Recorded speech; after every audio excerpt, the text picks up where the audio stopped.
stuck to my bed, and you're the only one who keeps me moving on.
They told me I'd be better off, but that's not true.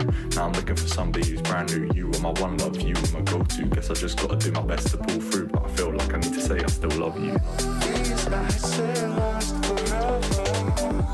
Now that you're gone, now that you're gone, can't get no sleep, I'm restless. Who's right is wrong?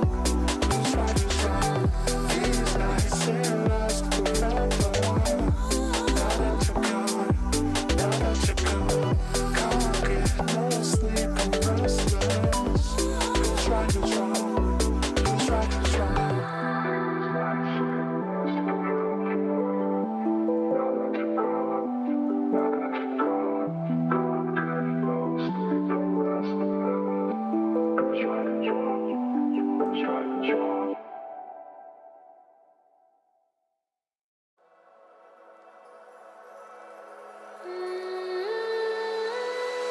Salt on my skin, pull me closer, right in. I think about all of it.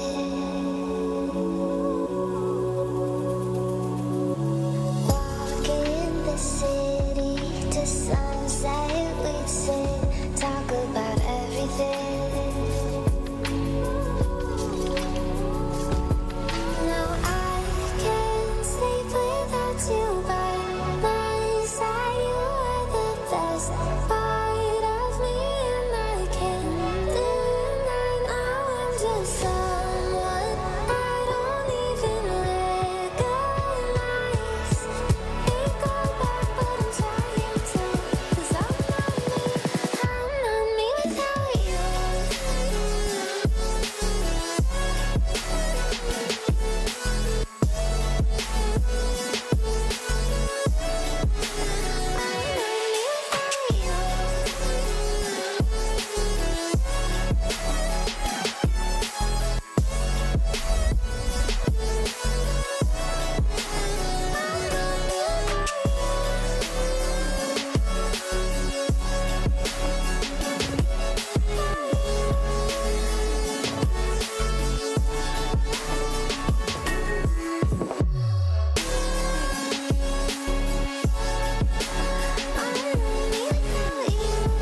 has got you feeling too much. It's feeling too much for you. Then all my lovers gonna dance with someone that shows love, not you. Just dance. If all my lovers got you feeling too much, it's feeling too much for you. Then all my lovers gonna dance with someone that shows love, not you. Just dance.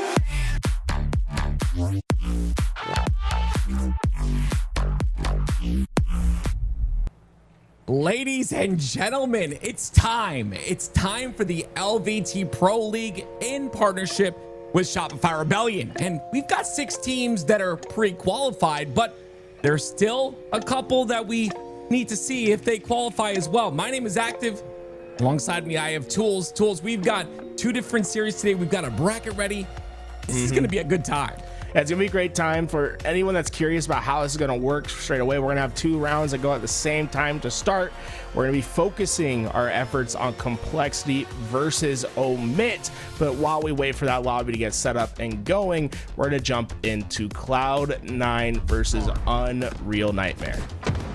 Again, like you said, 2 series, so 2 different teams, 2 different spots left, and of course 4 teams today that are fighting for those 2 spots. And this is the first matchup we're gonna watch. And again, I'm excited for this one. Unreal Nightmare, one of those teams we got to see a little bit of the trailer, the open bracket and Envor and his passion. We're gonna see a little bit more of that when that releases, but my goodness gracious, what an outplay. This could be a bomb plant already.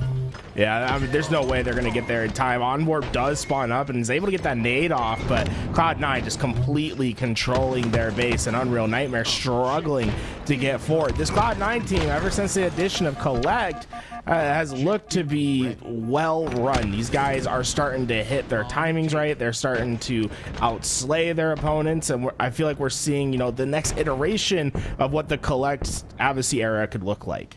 Avicii and Collect, I mean, 2 very aggressive players. You're already seeing in the kill. You're already seeing the stats, right? 5 and 2 out of Avicii already. Collect as well, but Ezo got a little run-in with him in the airport. He lost his phone. He needed my phone, and I was there. I was the MVP at the last event. Classic Ezo. Oh wait, they're arming. They're arming. Wait a minute. Avicii's got the bomb there. Yeah, they end up. No, they don't stop it at all. This is this is a very quick. Now, in bomb again, you find yourself on the other side trying to be aggressive, Tools, and in situations like that, if you don't track the bomb, it's already 2-0. And that's the big risk, right? Because at the end of the day, it's a possession game. You need to have that bomb on the opposing side. If you're too far forward, you could be completely caught off guard, and that's what happened to them there. I mean, hell, it happened to us. It's like you can see a bomb just completely disappear as soon as they pick it up. Unless you have eyesight on it or damage, you don't know where that bomb is. Yeah, general rule, you see that, you don't see that bomb on the map, you don't have the location like Tools had just said, you track back to your base because it's most likely that they're making a play for it. Nice little out bandit, I guess, by Common. Miscalling it out BR, but Common's gonna get some space on the map now. Bomb is bottom center, so an opportunity now for Common to stop this with the information onto Sab. And if he takes Sab out, this could open things up inside the utility. No one goes down, but it's Collect once again. And this is what makes him such an incredible player, the aggression out of him. He's like a gravitational well. You have to focus on him if he's on the map. He's going to make his presence known. It opens up a lot of opportunity for his teammates alongside. And so far, I mean, we've seen already the 2 newest players to Cloud9 having huge impacts. We've seen Collect's place, but Avicii's double positive right now at 10 and 5. Cloud9 have been very aggressive throughout this game, and it's been working for them thus far. Yeah, I mean, if you guys are in the dark, about the Pro League, obviously go look at the LVT Halo Twitter, get the information on it. These 2 teams are fighting these 2 teams are fighting for those 2 spots, right? There's 4 teams playing today, only 2 spots available, and I mean, in a massive Pro League, it's 1,000 per series online, and then we have the LAN tournament as well. So many details. Like I said, go to the LVT Halo, get updated on that, but it's only 1 more bomb arm before this goes down here. 1 more bomb arm for Cloud9. So Unreal Nightmare on their back foot. They got to make something happen, and they got to do it quick. Get right into that utility. Avicii clears out too, and with that, Unreal Nightmare are scattered upon the map, and that bomb is already towards this base. It's going to be decisive movements needed on spawn to stop this. Yeah, I don't think there's any way. There's a couple players pushing into the base. This could be a couple slays. Well, he didn't get it just yet. He got the kill though. 3 dead. This is an opportunity still.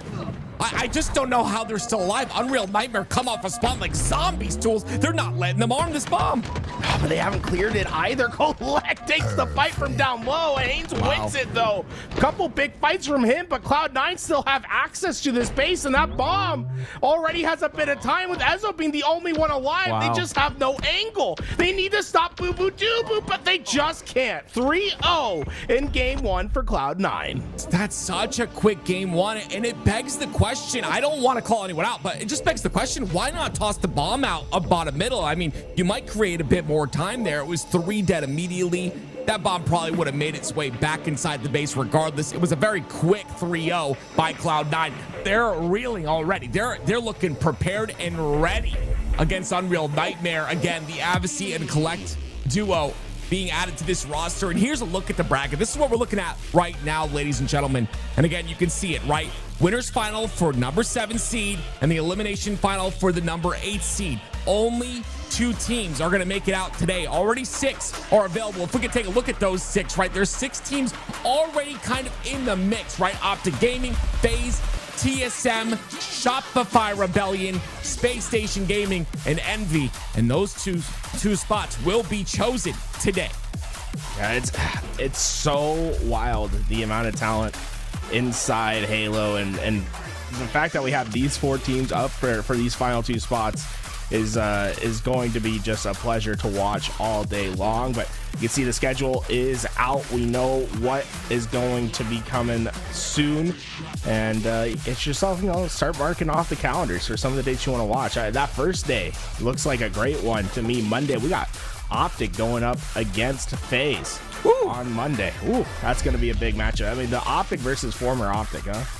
Yeah, right. I mean, we've got to look at the scrims a little bit, and of course, it's kind of the same story lately. It's been Optic and Shopify Rebellion that have been dominating literally everybody. We're talking about a 10-1 for Optic against, I believe it was Space Station Gaming, and a 10-1 for Shopify Rebellion against FaZe. It's just been nonstop. It's insane. They're still showing themselves as the top 2 teams in the league, but that could all change here. And again, some great practice for the next event as well on top of it all.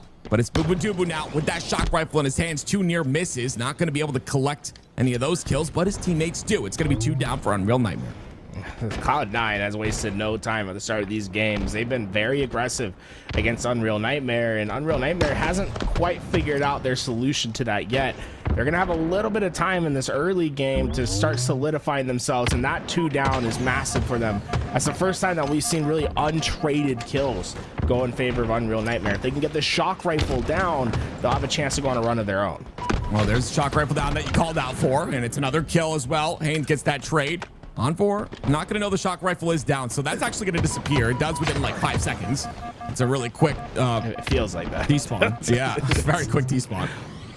But 8-9, Cloud9 only up by 1. Great shots by Common though. And this is the game where Unreal Nightmare can kind of turn the heads of Cloud9, right? You win this one, you tie up the series, alleviate a bit of pressure. We'll see if they can do it here. They're going to need a couple more kills though to get that comfortability.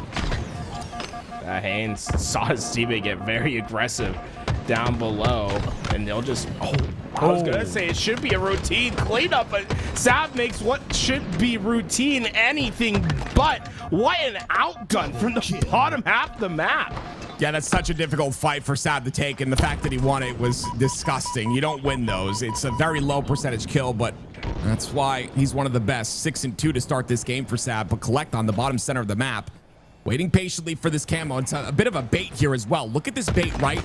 Allows the damage to come out, uses the shroud screen, picks up the camo. That's going to guarantee you the first kill. Make that another kill, 18-12. It's a 6-kill lead. That's such a smart play by Collect, because he's basically camouflaging his own spot where he's standing by not moving, not falling for the camo bait, right? Because he's there, and no one's picked it up, the other team's never going to look in that corner because it's like if someone's there, they're just going to pick up the camo, they'll try to pop it. No, Collect uses that advanced positioning to basically get himself a free kill, and now this camouflage has way more freedom than it did before, and you can start to see Cloud9 just wave after wave rolling into the spawns of Unreal Nightmare, and this game is quickly getting out of hand.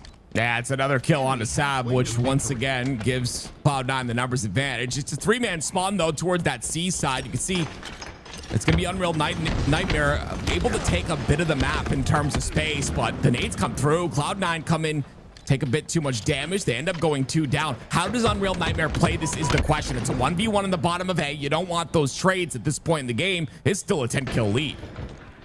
10-kill lead that you just have to feel is needed to come down now. Like, there is no waiting any longer for Unreal Nightmare. This shock rifle needs to have an impact. Those players need to be able to crash in, and what you're looking for is untraded kills, but Cloud9 are just not giving them any. Well, let's hop over to Omit versus Complexity. This is our featured matchup, ladies and gentlemen, and again, Spartan against his old roster in Complexity. It's going to be Lethal as well, on the same team as Spartan, which if you know the history, you know that's a bit interesting. But regardless, it's time to get to work. It's time to clock in. Can this Omit roster defeat the likes of Complexity here? They already have one on the scoreboard. It's 1-0. Yeah, while we're in that Slayer, it looks like they wasted no time getting to work. That was within probably the first 30 seconds of the game. Omit was able to get a bomb arm. Complexity just looking to start the game, essentially. To them, they just have a handicap down 0-1 to start. You just got to treat this like you're right back at the beginning. I mean, Lethal's making their utility his home. Like, here comes Breaking Shot as well. Now they're going to double up.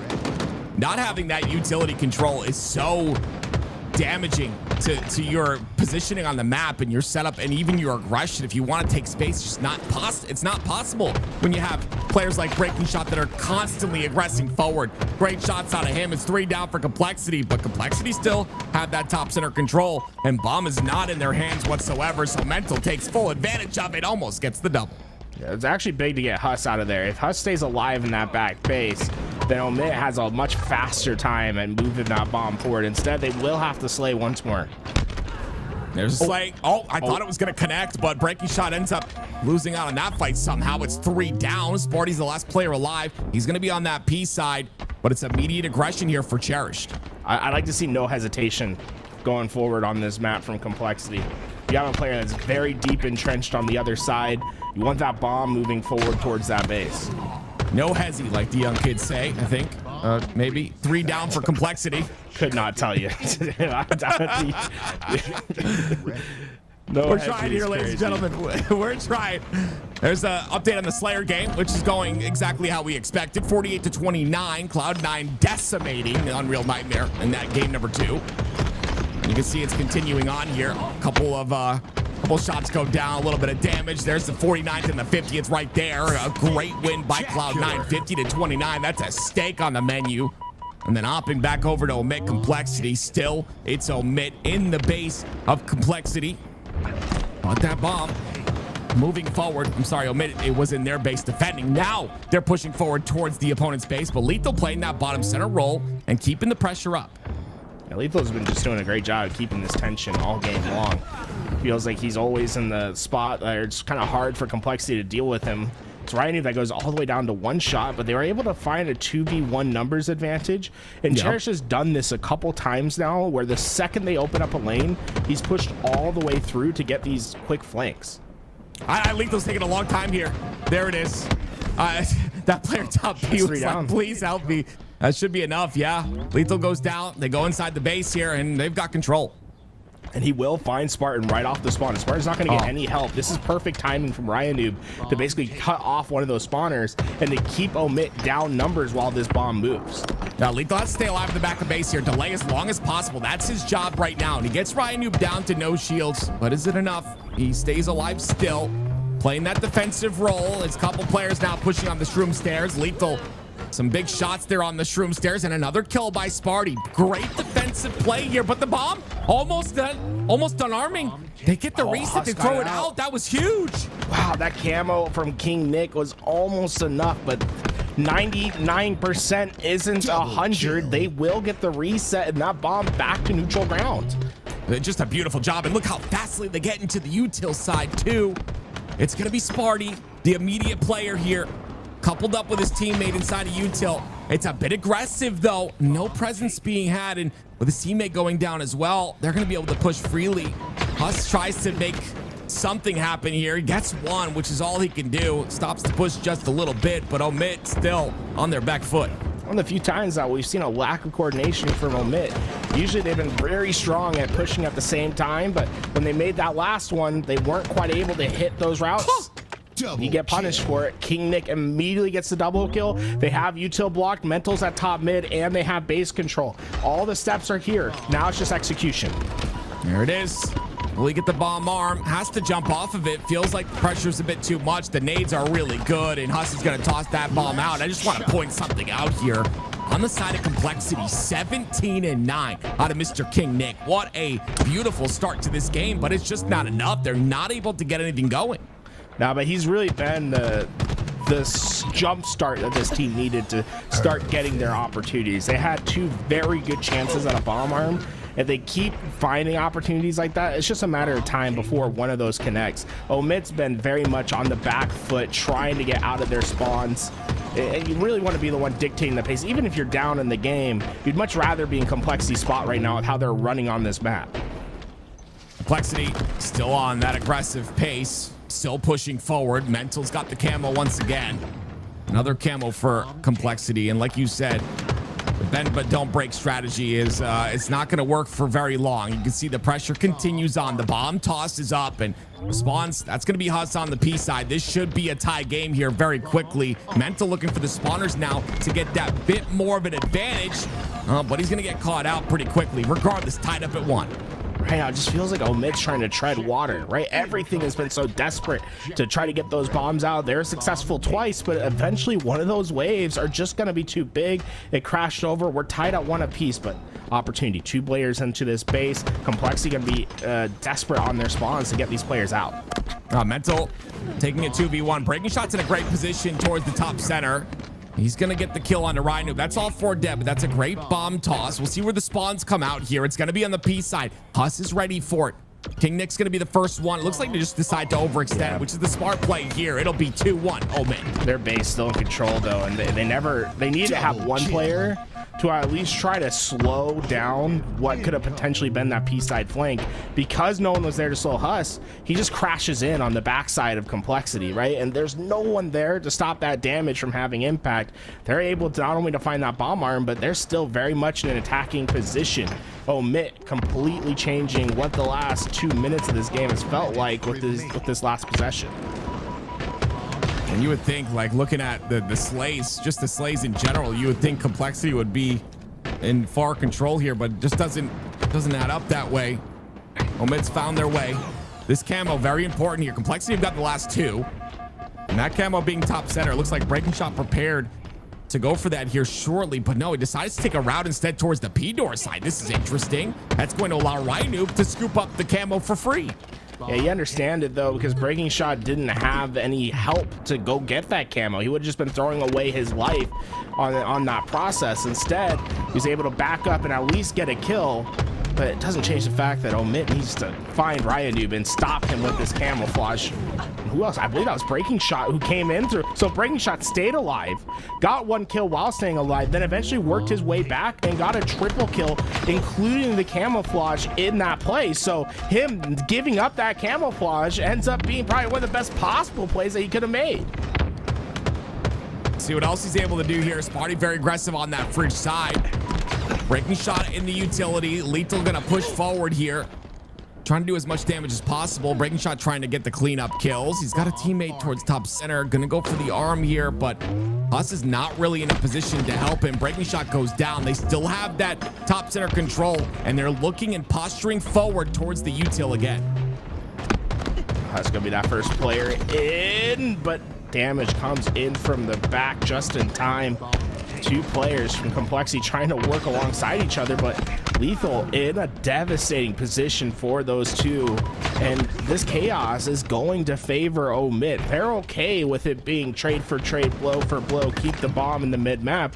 They just need to hold off for another 3 minutes. Rynoob's trying to make this bomb go forward here, trying to inch it forward. Like you said, with 3 minutes left. Not a lot of time to work with. You camo up, though, in about 15 seconds, so something to definitely play for. Complexity have gotten the last 3. You know, Ash is in those comms, making sure those camos are picked up. Once again, though, another push by Omit towards the util side. We'll see what Ryanoob's able to do. He prioritizes the camo, and it's just been something that Complexity have done time and time again. That prioritization of the camo is huge, but they're not able to hold on to it for very long. They lose it again. And they went 3 down with Spartan already being on that util door. They're going to have quick access. It's just King Nick that has to hold everyone away from that arming zone. This is going to be a tough task, but they are going to let Complexity spawn up. And a very quick overextend from Ryanoób as he wraps back towards that B side. I think it's almost surprising to Complexity that bomb never moved from the utility. Still trying to find the slays here. Is breaking shot. Now just go for it. Just arm. That player's out of position. Oh! Yeah, too low on the shields. Would have been nice if you found that angle, but now it's a cleanup on the top of P. A little bit messy, but ends up getting it done. Mental continues to hold this top center control. That bomb moving forward here for Complexity, a very important sequence here for them. They've got to get this bomb forward. Breaking shot with the triple. 3 down for Complexity now. Do they move that bomb forward? They're a bit slow to the action here. Not really going too quick. They're just looking for King Nick, who's been just a nuisance on the map. For Omit, though, I think at this point in time, you're not really worried about getting that last arm. If you just keep everyone in front of you, ensure that you don't go 3-4 down, holding off for 60 seconds is more than possible. But that being said, they've given up their util side control. Bomb is moving. Complexity is getting their pieces into position. If they can find the slays to help facilitate that next step, we could be seeing a tied game here quickly. 1 minute left on the clock. Great outshoot by Huss there in that situation. Wins the battle, and with that, let's see if he's able to continue the defense here. Like you said, that's really all they need to do. That bomb is bottom center, really not in anyone's possession. Lethal ends up getting enough damage onto a kill. That's gonna be King Nick that gets it. Wait a minute, yeah, they're going forward with this bomb. They've got to take care of Huss though. Once again, Huss is in a 2v1. It's a very big fight here. He gets the trade at least. Is it enough? That nade that King Nick sent out unfortunately did more damage to Cherish than it did to Omit, and with that, Omit just make it 2-all. And remember, if they're able to go even on trades, they'll eventually win this battle of attrition, right? They spawn much closer than Complexity. Oh wait, Mental goes in though. A lot of damage has been done, but Lethal with a massive kill ends up staying alive. They have the bomb in. They have the bomb in. It's just breaking shot that can stop it. I don't think anyone there is from Omit. We got a tied up game. We are going to go to the overtime, ladies and gentlemen. 3 minutes added to the clock. And in a last-ditch effort, they get bomb in. Breaking shot not able to stop it, and we're all tied up. 3 minutes on the clock. Now remember, there is the potential that we go into a double OT situation. After 3 minutes is up, if that bomb hasn't armed, we'll see a replay of the map once again. It's all about this play right here. They've got presence on the card 2 side. King Nick takes a lot of damage. It's very heavy on util. Breaking shot gets the kill here. Able to push up. Very aggressive on the base of Complexity. 2 go down. Bomb is still bottom center. A double kill by Sparty opens things up just a bit. 3 down, but they get the P spawns and he misses the bomb toss. That's going to really hurt in this situation. Now, one thing to keep in mind is that bomb, you can throw it much further than a flag. It's very possible just to throw that bomb up into base and then try to grab it later. So we haven't really seen, we've seen a lot of toss and grabs, but you don't necessarily need to have the teammate in position to do that on Aquarius bomb. Nice shot. Whoa, I thought that was a backspin. Dude, Huss is playing crazy right now, and I think they were looking for a little grab there, but instead they will get into that arm zone. Complexity gonna be desperate off their spawns. They need to win these fights. Yeah, they're getting the slays too first. Omit is. Oh, that's the camo once again. That is every single camo this game for Complexity. Omit have not gotten a single camo in the past 5. That is just devastating, and it's stopped so many of these caps. It's just over 90 seconds now for Complexity to work with. Remember, you also need to be in that bomb arm zone in order to get that extra time. So decisive movements needed from both sides. They're going to get this done before going into a second game reset. Oh, they have have the util side here. Sparty's the only one in position, but the flank comes in from top center towards the util. It's going to be good on the defensive side. They've got to take care of one more player. It's going to be Mental on the base. Mental goes down as well. A minute left to get that bomb forward and get the slays necessary. Breaking shot, though. Has to stay alive. Sparty goes down, and Lethal in the util side with him. They have to get some kills here. Damage output has to be good. Breaking shot and Sparty get a kill in the kill feed. This should be good, but no. Lethal goes down pretty quick. Breaking shot backs up a bit too far, but then comes in to clean things up. Only 35 seconds from here on out to work with. It's going to be tough for Omit, especially with them going 2 down like that. Complexity is going to be able to get a couple players into position to try to stop this entry, but still not over yet. Omit has their chances. Oh no, that bomb reset. Yeah. Yep. Oh, I don't know if anyone can get it to that base fast enough now. Not only do you have to win the entire map, but you're going to need a player in position. Ryan's going to play very far into the base to be that player in position. It's going to all come down to these last second slays for Complexity. I don't think there's any time whatsoever. That bomb is still down. The slays are not They enough. just got Looks 3. Can they get it up there in time? Yeah, like you said, just not enough time.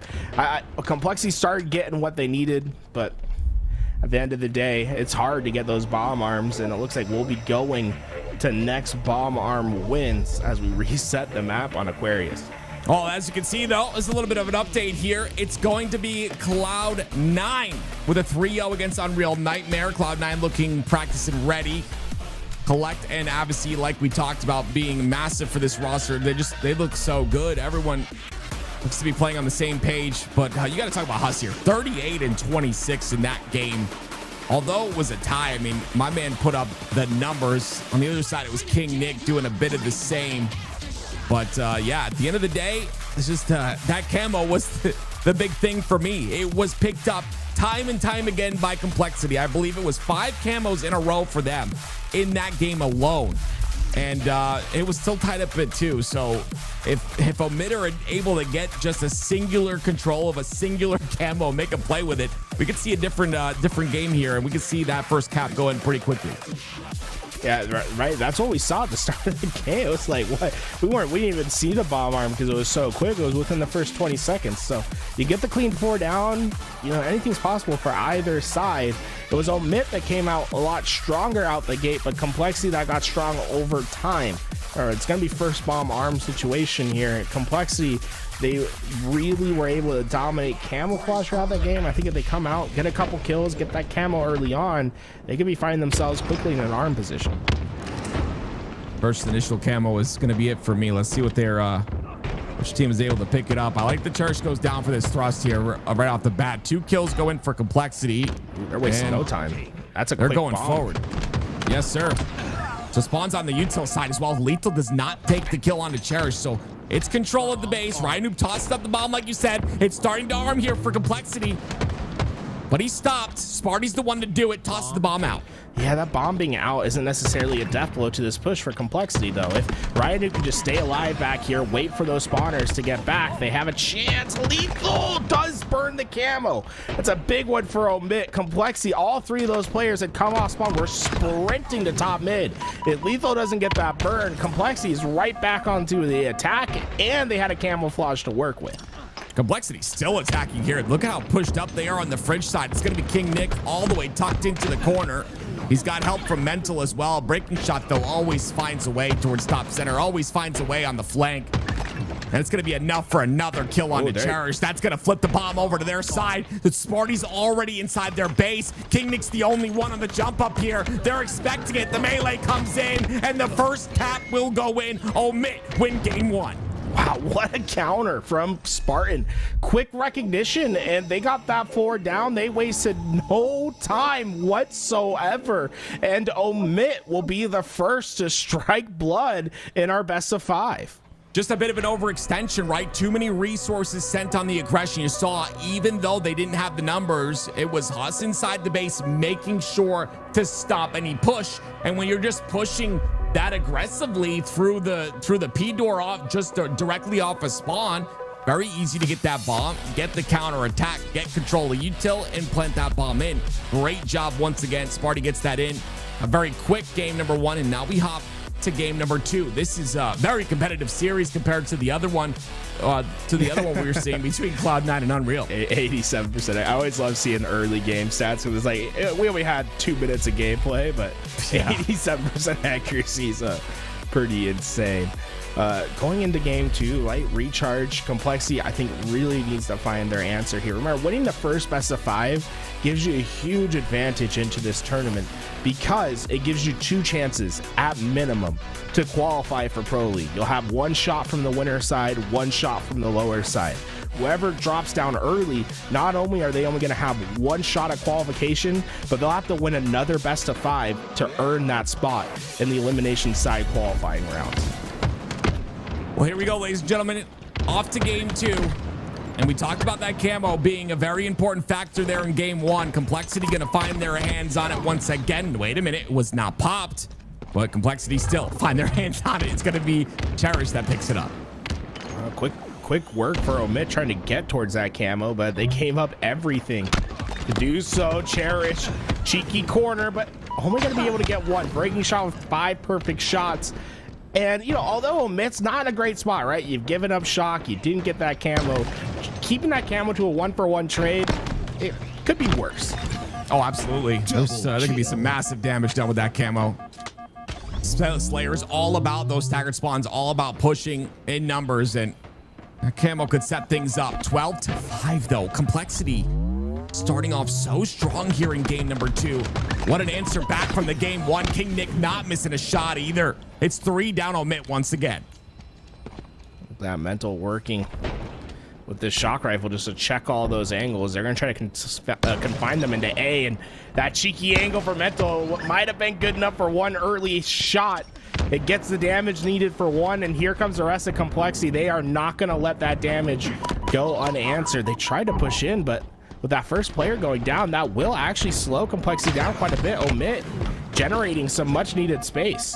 That angle's so good too to influence the spawns as well. Sitting on those C stairs, you block 2 different spawns on the C plat side and of course long haul. So just a great position to be. But now Mental with that shock in his hands, 18-9. Double the score here for Complexity, continuing to go forward. It's Cherished and Mental. 7-3 and 7-1. Mental with 4 assists already. They do not want to lose this game, and that's another camo to add to the collection. I don't think we've seen Omit get away with a camo in this series yet. It's just been all Complexity. Ashes in that back, keeping them on check. And with that, a double-digit lead that is just completely blown open. Now, it's still early game. Omit's definitely not out of this yet, but you can feel how restrictive they are on the map. All of them trapped into pipes. It's just one player that goes down, you can start to feel the rest of Complexity that will just start to sprint forward. And what else happens, right? One player goes down, the rest of Omit start to follow. Yeah, look at that, too. Like, the only player that goes down is the player that lost the 1v1 against Huss, but then he's quickly cleaned up, and not only that, on a staggered spawn, going to be a little bit late to help his teammates. He spawns up again, but he spawns up into another trap on the long haul side. It's just constant trapping here by the side of Complexity. Omit finally find a lane through it. They're going to be able to maybe get that kill on the trippy corner. Oh, it's going to be Cherished that somehow lives, and Omit still looking for kills. Look at the help that they're getting constantly on the map. Yeah, Lethal wasn't expecting another player to be there. I actually really liked that reach out from Lethal. He had a great opportunity to get one, but sometimes it just doesn't work out in your favor. And it's going to be Complexity that just continue on their trend. Now doubling up the score of Omit. This game quickly looking like it's going to be out of reach. Yeah, I mean, what do? Look at this. It's a double trap again on the tower side. 4 go down. Breaking shots the first one to spawn. How do they deal with him is my question. He gets the kill on the Cherished.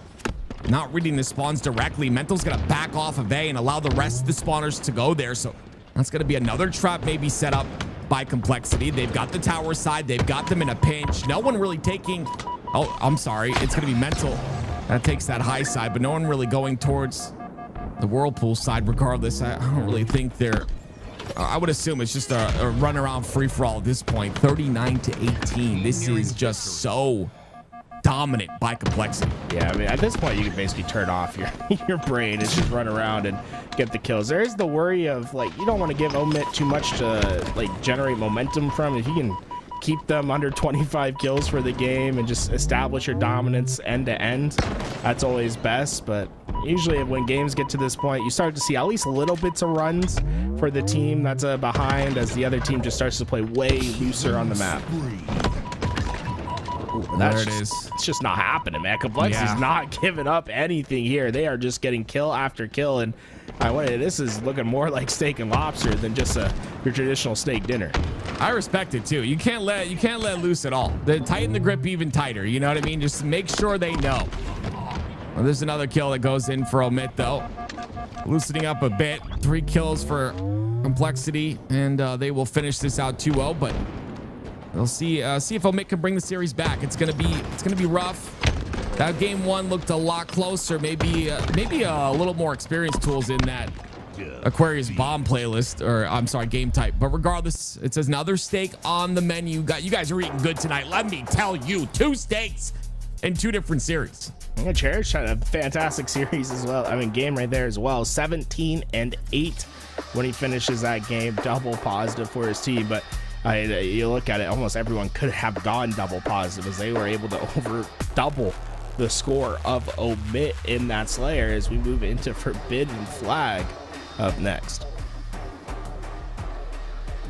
First game, it was the camos that were the issue, and I honestly think they would have made a big difference, right? You give up 5 different camos in a row.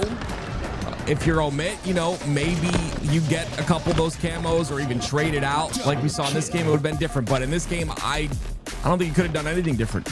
Maybe not die as much. Complexity just looked really good. I mean, they're winning their 1v1s. They're staggering really well. You can see right here was a great example of it. 2 trapped inside that tower side. It's all 4 down. They even backed off of spawns to force the spawns onto A. I mean, it's just beautiful play by them through in and out. Just incredible play. But taking a look at the bracket here once again, we've got Cloud9 waiting for the winner of this series, and of course we've got Unreal Nightmare in that elimination semifinal waiting for their opponent as well. We go to game number 3, capture the flag on Forbidden. It's been out for a while, Tools. What do you think about Forbidden as a map? People know what needs to happen to win the game. Obviously, the win conditions are known. Get both those snipers, get your players into position, and interesting. Huss through that. There was no one there to put any immediate pressure on him. I felt like he could have held that sniper. Instead, throws it off right away. Got it to you. You don't want them to get double snipe here. The series tied up at 1. This is very important. This is a very important game number 3. This is what they call a swing game. That's a stick from downtown. Oh my word. What a sick stick from Huss. All the way in the hut. Gets perfect time. That's going to keep Omit. Just imagine how dangerous he would be if he had Sniper right here looking down on that lane. Instead, it's going to be up to him to push forward. I like this. Leave that position behind you. Let your teammates come clean it up, and you're going to find these kills. Instead, in fact, they're going to spawn them in the hut. They're going to opt for that main ramp run. But I don't think things were quite in place yet for it. A really interesting idea there from Omit, but the execution is not quite there. Yeah, I was when you said you liked the play, I was questioning it because he left the hut side. I thought what you said was correct, right? It was gonna get filled up maybe by Spartan, but it wasn't, and the spawns were all over the place. Nowhere to pull that flag. It's a dead run. But now it's up to Complexity to continue to defend here, and that's exactly what they need to do. Get breaking shot out of the base. It's lethal, though, with that snipe on the top center. He ends up going down. That is the first snipe kill that we saw, and usually this game, it's snipe after snipe after snipe. True. It's been not happening. It's been a bit reserved this time around. Next overshield's gonna be copping up in 5 seconds. It looks like Omit's gonna have at least a better angle for it to start. Oh my Spartan. Dude, he was 2-10 the last game. I was like, he's gonna be upset. He's gonna come into this swinging, and that's what we're seeing so far. Breaking shot, providing the pressure. Huss taking that hut side, keeping control of the Cherish, playing a really big role here. This is such a big play by Cherish. Look at him stay alive as well. That is massive when they have hut control. He stops that flag in its tracks. Yeah, and then wow, using that thrust like it's Halo 5, thrusting in, using it as a movement piece to get his timing just to be a little bit better there, and they will get this return. so impressed because Omit had everything, right? They had that hut side control. They had the setup of the player at the top balcony. They had great timing on the flagpole. It was just one player that they needed to take care of, and Cherish understood that. He knew that he was the most important player on the map. Not only got that kill, stayed alive, and then followed up with something more. And great plays, but they're still not out of the woods yet. Omit's not done attacking. Lethal, though, in control here. Has that sniper coming up very shortly. I believe he grabs it, or maybe it was thrown off the platform. He wasn't getting anywhere with those shock nades coming in. He just was kept weak. And with that, you got to think now there's 2 snipers in the hands of Complexity to work with, despite, Huss having this flag all the way back to home. They don't have any control of their own base. Mental has to hit something here. Sparty gonna get the kill. He's got a sniper to work with. Rhinoob's down to no shields. That's a great nade as well to take him out. Almost gets the shot into King Nick. King's gonna try to go towards that main ramp, I believe. No, he goes towards the bottom side. Or does he make that jump? Regardless, he goes down. Huss gets a double. It's a big double for him. Has to get this return, but Mental's there and Rhinoob's there as well, and they get a double kill on the map. They'll get that touch, and the return, I believe, will be in on the other side, if I'm not mistaken. Nope, it's gonna get touched as well, so still a standoff. That was really smart by Mental. He's sitting in that hallway. He just kept his reticle on the plasma grenade on the ground, so when Huss went around the corner, he got hit with that insta-explode, and it just took a lot more damage than he probably had anticipated. Omit and Complexity going to be in this flag standoff early in this game, but it looks like Cherished might have just found his entry. Can he get around this corner without anyone seeing him? I don't think Spartan spotted him. Wow, the timing was beautiful there. Let's see if he gets the kill, though.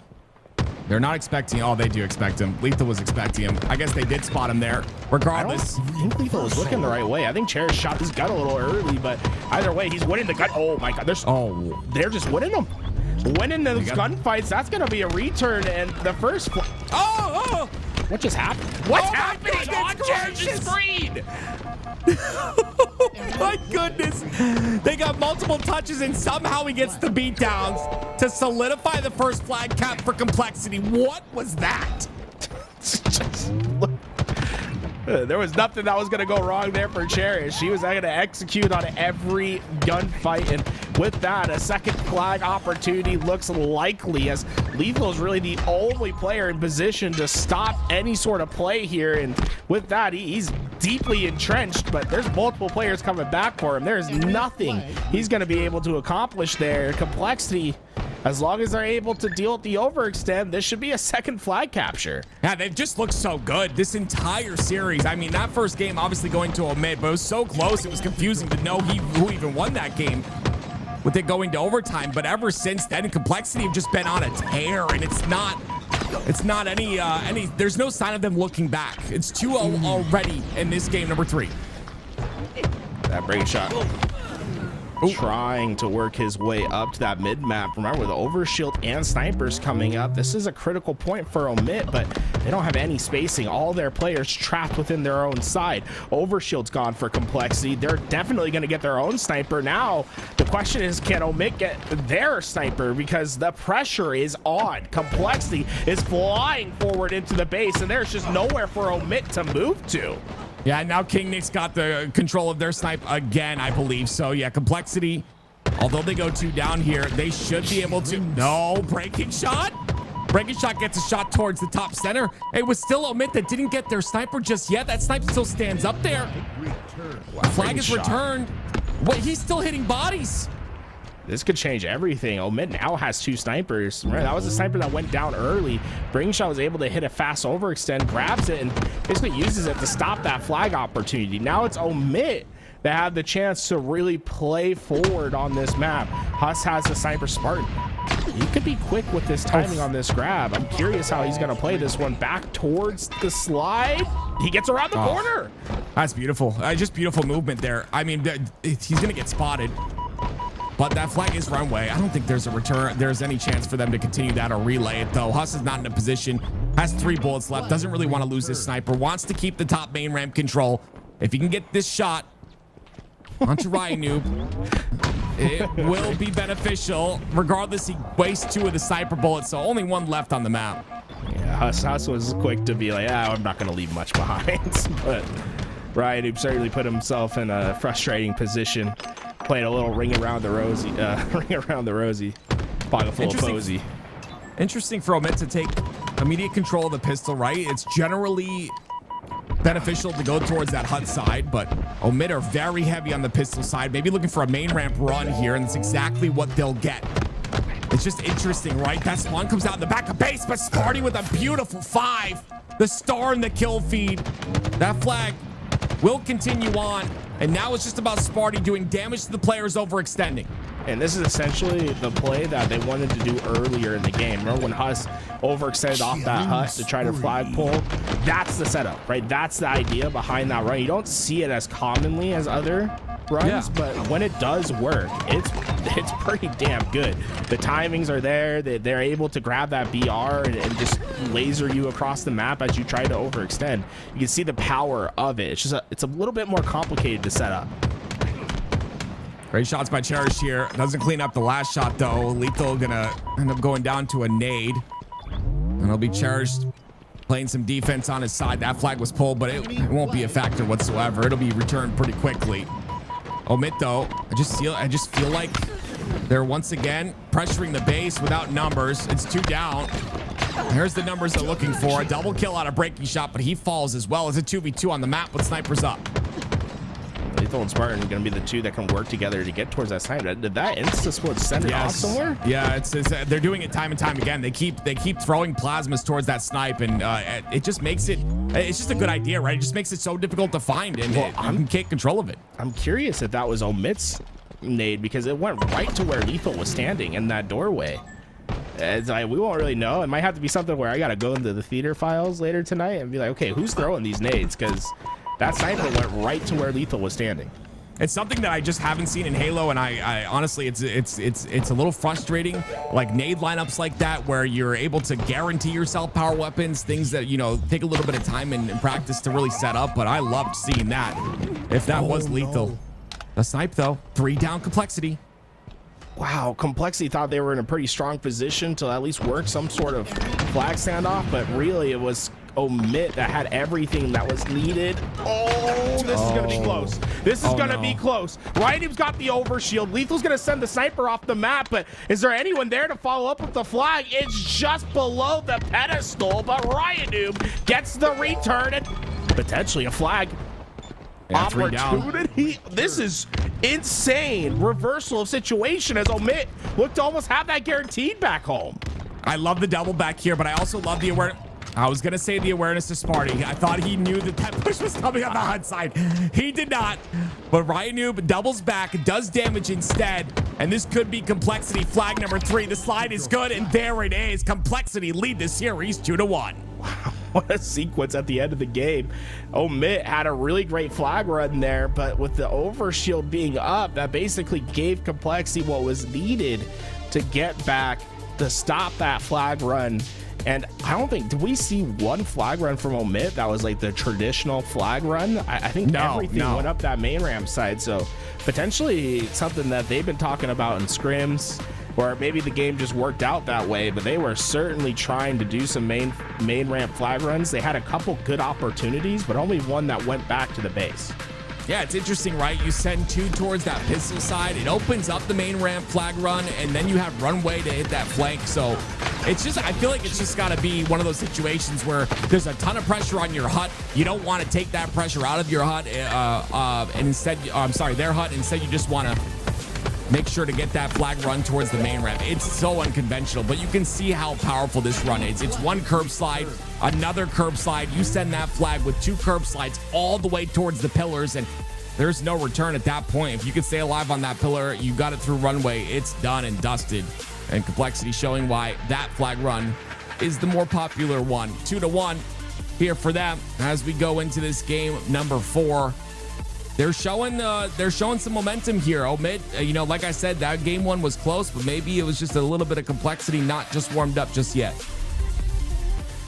Yeah, I think that we are seeing like great ideas from Omit, and we are seeing like good opportunities, right? I like that was a 3-1 flag game, but Omit had a couple of flags that could have gone home. Complexity, I think we're just a little bit better on their execution, especially coming off a spawn and knowing what they needed to do. They stopped 2 flags that were essentially supposed to be captured throughout that game. Yeah. Fantastic efforts from them. Really decisive movements, I think, made the difference. As you can see here, look at the bracket, ladies and gentlemen. We're playing for seed number 7 and seed number 8. 2 spots in the LVT Pro League. And again, these 2 spots very important. You can see the 6 spots already acquired by these teams, these beautiful teams here. Of course, the LVT Pro League in partnership with Shopify Rebellion. We've got Optic Gaming, FaZe, TSM, Rebellion, Shopify Rebellion, Space Station Gaming, and Envy that have got those 6 spots. So, I mean, you gotta, it's do or die here, right, Tools? It's a lot on the line. We've got the LAN. We've got every series. $1,000 for every series, I believe, was added as well. I mean, this is, you gotta, this is it. It's 5 o'clock. It's 5 o'clock on a Friday. Make it happen. Is today Friday? I am lost on the days. Okay. But that being said, I mean, we're getting into this game 4. I do want to give a big shout out, obviously to our partners in Shopify Rebellion for making this happen. Not only are they putting up $50,000 for LAN, they're putting up another $28,000 for the online portion. It's $1,000 for every match that's going to happen online for the LVT Halo Pro League. And then also bringing in a new partner. If you look at the bottom of your screen, Zowie. Going to be supplying monitors for our LAN. 400 hertz, dude. Wait, what? How many monitors for the LAN? So every monitor at the LAN is going to be a 400 hertz Zowie monitor. These guys are going to be playing on the craziest setups possible, man. It's going to be really fun. It should be buttery smooth. Have you ever played? I had the honor of playing.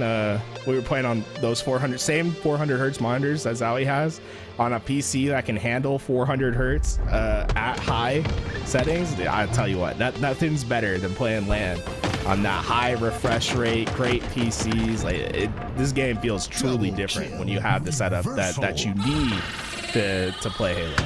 Yeah, I didn't want to say because then it's like I got a competitive. Yeah, I got a 360 hertz 1440p. It is buttery smooth. Yeah, I got an OLED. It is there's no other way to play Halo. If you're not playing Halo on that setup, I could never go back. I'm a diva. Don't at me. I love when it's buttery smooth like that, and it might be why I'm decent at the game. So, this was insane. Can we go back real quick?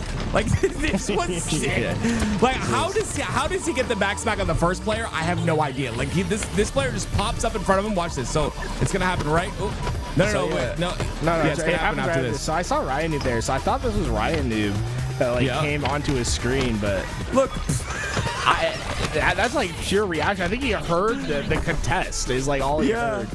That's crazy. And then he gets another one. It's just nuts. I like the way Cherish was using his thrust, by the way. It's like we saw him use the thrust one time for like a extended sprint slide like you would see back in Halo 5. He wasn't just using it for like his gunfights. He was using it as a movement tool. He was using it to close space a lot of times. Like it wasn't just like a get out of jail free, let me hit one extra shot in this gunfight. Very, very, very mindful of how to use that thrust. I love that too. Since the changes, using it in a gunfight, I wouldn't really say is beneficial unless you're like up a shot and you just want to minimize the damage that you're taking. It's the delay in using the thrust and being able to shoot is just too large, I think. But yeah, using it in those different ways is so very important. You can see complexity on your screen. Goodness me, King Nick has really impressed me. I'm not gonna lie, the guy really aggravates me online because he chows everything, but he does it against these guys as well. Like it doesn't matter whatsoever. Like whoever it is, just chow him. He does it every time. He will chow you till the death. And I'm telling you, like it's something to really think about because it's frustrating. Even as like I'm sure for these pro players, like you see a guy that never stops chowing you, you want to make a statement to him. You want to say like, hey, I can win this fight. But the problem is you don't win the fights. Obviously you went 10 and 18 in that game and, having a little bit of a rough game, but that doesn't normally happen. He wins most of his 1v1s. He's that confident. And then on the other side, it's Omid. What do you think about this roster? Anything that really pops out to you? It does feel like the roster of the 4 players that were kind of like left out behind and we're trying to find something. I do like the composition of it though. Like, right, we got to see Huss and Spartan reunited. Those two have been a duo for a really long time. Like, they know how each other work. Lethal is going to be a great addition to just being that player that doesn't make many mistakes. Like, Lethal is one of the best players at just fitting into a roster and just setting up the rest of his team to have success. And very rarely is he going to go and make a boneheaded decision. But then obviously you need a little bit of slaying power there. I think that's what Breaking Shot brings to that roster, right? Honestly, I'm surprised that Breaking Shot hasn't had a little bit more stability in his pro career, because man, he has been very consistent on land on those slaying, and he has games where he just takes over. Yeah, I'm really curious as well. It's something that you know, and maybe we'll never know about. Happens in the back scenes, like just it could be a million things. Personality wise, clashes there, whatever it is. Not fitting the play style, but I think Breaking Shot's one of those players that individually extremely talented. I've said that since day one, watching him play. Oh, Sparty! Oh boy! He hit him through the crevice of the top tower. You don't see that every day. I've never seen that. It's been 4 years of Halo Infinite. I've never seen that. No one, I'm telling you, it's just a fact of life. No one has more hours in this game than Spartan. That is going to be the reward for having that many hours. He's going to think about all those tiny little things, and they're going to come out and help you in important games like this one. Yeah, the Sparty literally gets number 1 in the playlist and then goes on his alt account to get number 2. Like, it's just stupid. For triple cap, though, for Omit off of that. Mental's got the snipe. Their spawns come out onto A. Hits one in the body. It's Breaking Shot that backs off. Lethal's going to win that fight and then comes out to help once again as well. It's a nice couple of shots out of Lethal, and that'll continue the double cap. Breaking Shot going in to solidify the triple cap. It's still locked in. Yeah, this is going to be a tough one for Complexity to break out of, just because they're going to spawn so far away from a hill, and by the time they get there, there's going to be players ready to try to take on those gunfights. So Complexity, by the time they're even able to work on this hill, you can see it's basically been 80 points before they're able to get this break. But Huss. Oh boy. Oh, Complexity. That's devastating. Instead of having, a little bit of control, now they're still getting scored on, and that nade from Huss just connected from across the map. It's a Hail Mary. The fact that they've got them contained at B. Look at Huss. He's gonna turn around. Does he go for? There's no way, right? Okay. I thought he was gonna go for the 1v1 instead. A couple shots go in and just decides to take the timing instead. It's gonna be A and C still locked in. Sparty now going for B as the spawns come up on the C side, and there is someone contesting that C side as well, but he goes down pretty quickly. Regardless, Sparty, beautiful job by him. Takes out B, and now it's another setup that continues to score here for Omit. Triple positive from Lethal to start this game. Everyone from Omit stepping up in this big moment, but don't let him stay alive. Okay. Oh. King Nick took his 1 kill. I don't blame him, right? You're already 1 shot. You want to get at least a little bit of value out of your life there, but so far nothing has been going right for Complexity. Cherry's trying to find an opening onto B here. He knows the information is out. Push is coming in. He'll get B and they'll take C as well. It's all 4 down for Omit. This is a chance for Complexity to go for that triple cap. They'll have the sniper as well, and this should force the spawns on the camo side or on the brutes. But wait, a player does spawn on mud below Rhino, I believe. He's gonna have to stay alive here. Yeah, it's Huss coming. Oh, that's great help. He does get the sniper off though. I'm not sure. Nope, sniper stays on the map. It's in Breaking Shot's hands. Damn, that's a fast break from Omit. Think about Omit was in that same spot Complexity was in earlier, that they just found their break right away, and they're even going to stop the scoring relatively quick from that when that trip cap was put in. Right, it was 118 to 10, so only 41 points off that trip cap. You'll take that with if you're Omit from that spot. Complexity had everything. Oh my gosh, I thought Ryan still got the moves. My man's a dad. He's still got the moves. I mean, obviously, right? The guy move on the map, but he ends up going down pretty quickly. Off a spawn. It'll be Sparty. They have C and B now. It'll be a bit of control and some more points added. Lethal's 12 and 5, by the way. Great game out of him so far. Sparty, some great awareness on the B, on the big door push, and then the reroute comes in. There's a player on C. They're going to push for him, I would assume. It'll be Huss, and the reset comes in, so still scoring is Omit. The pressure is like heavy on Omit. The rotations are really strong. Yeah, with this. Complexity staying one step ahead though with that B grab, but I don't know how long they're going to be able to stay alive. That's the problem. They can't. Huss was able to get behind them, and all that damage results in a forward down as Breaking Shot will try to start advancing his way forward into that trip cap. Complexity, this is going to be a tough spot for them to come to battle out of, and by the time they do, you got to think about how many points Omit's going to be able to put on the board. Yeah, I love the rotations. I feel like this is how live fire should be played, right? It's just beautiful rotations, just switching out A and C, just making sure to keep players on spawn. It's 3 down once again. Look at the immediate push towards C. It's going to be, of course, Mental, though, that gets the spawn on the screen side. They're going to look for A, but look at Sparty immediately going towards him. They don't even go for C here. Instead, they get the spawns and the camo, but camo falls. It's going to be Breaking Shot that gets the double, picks up the camo as well. Omit still in control. I did like the early trapping from Complexity there. Mental wasn't going to go for that camo, instead tried to bait it out, and they will limit Breaking Shot to just 1 kill with that camouflage. So I would say not the end of the world for Complexity there. They start to get 1 step forward on their timing on these rotations, because the big thing is, yeah, you're seeing Omit were winning that rotation, but they're winning it and then being able to score. Now Complexity is not letting Omit score during these rotations. They're a step ahead now compared to where they were, and they could even turn this into a trip cap if they find these next couple kills. Yeah, that's the problem with this rotational gameplays. If you lose that timing, you lose that flow of the map. This is what happens. Now Complexity in control here. They're going to go for C pretty quickly, but I like the immediate tower control first. Going to spot Breaking Shot. Great movement on Breaking Shot to get into safety, but King Nick with a beautiful nade from top tower takes him out, and oh my gosh, it's 3 down for Complexity. Omit are in control now fully. Yeah, Huss was able to be that disruptive player over at C. It was able to stop Complexity from getting too much advantage there, but not quite stopping Complexity in total. They're going to be able to get themselves a home base, and they'll be quick on their rotations towards B, so a big chance here to stop Omit. Double caps in, a lot of pressure on the sandbag. Somehow King Nick gets a bit of damage in and a kill. He's going to push Rhino, but he'll pay for that one. Mental's ready to assist. 3 down for Omit now.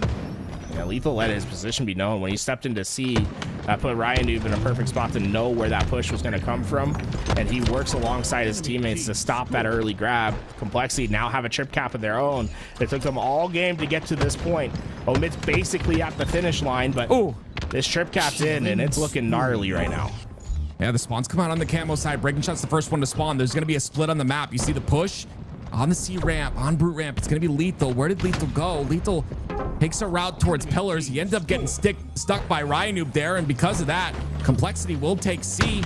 Do they pressure that camo, though? It's going to be Mental. It's up to him in this shot right here to solidify the camo. That first shot's good, but the pressure continues on from Omit. They're sending everybody towards the camo side. And that's the luxury they have because of the lead that they've been able to grow, right? They can spend it a little bit extra time to overcommit for a camouflage, to try to get it back in their possession to break this game back their way. But just because you have camo and you had a sniper shot doesn't mean things are guaranteed. Complexity still holding strong to their BC hold, and I wouldn't be surprised if they slow this game down just a little bit and try to hold a 2 cap until they get another 3-4 down opportunity, and then they'll be aggressive once again.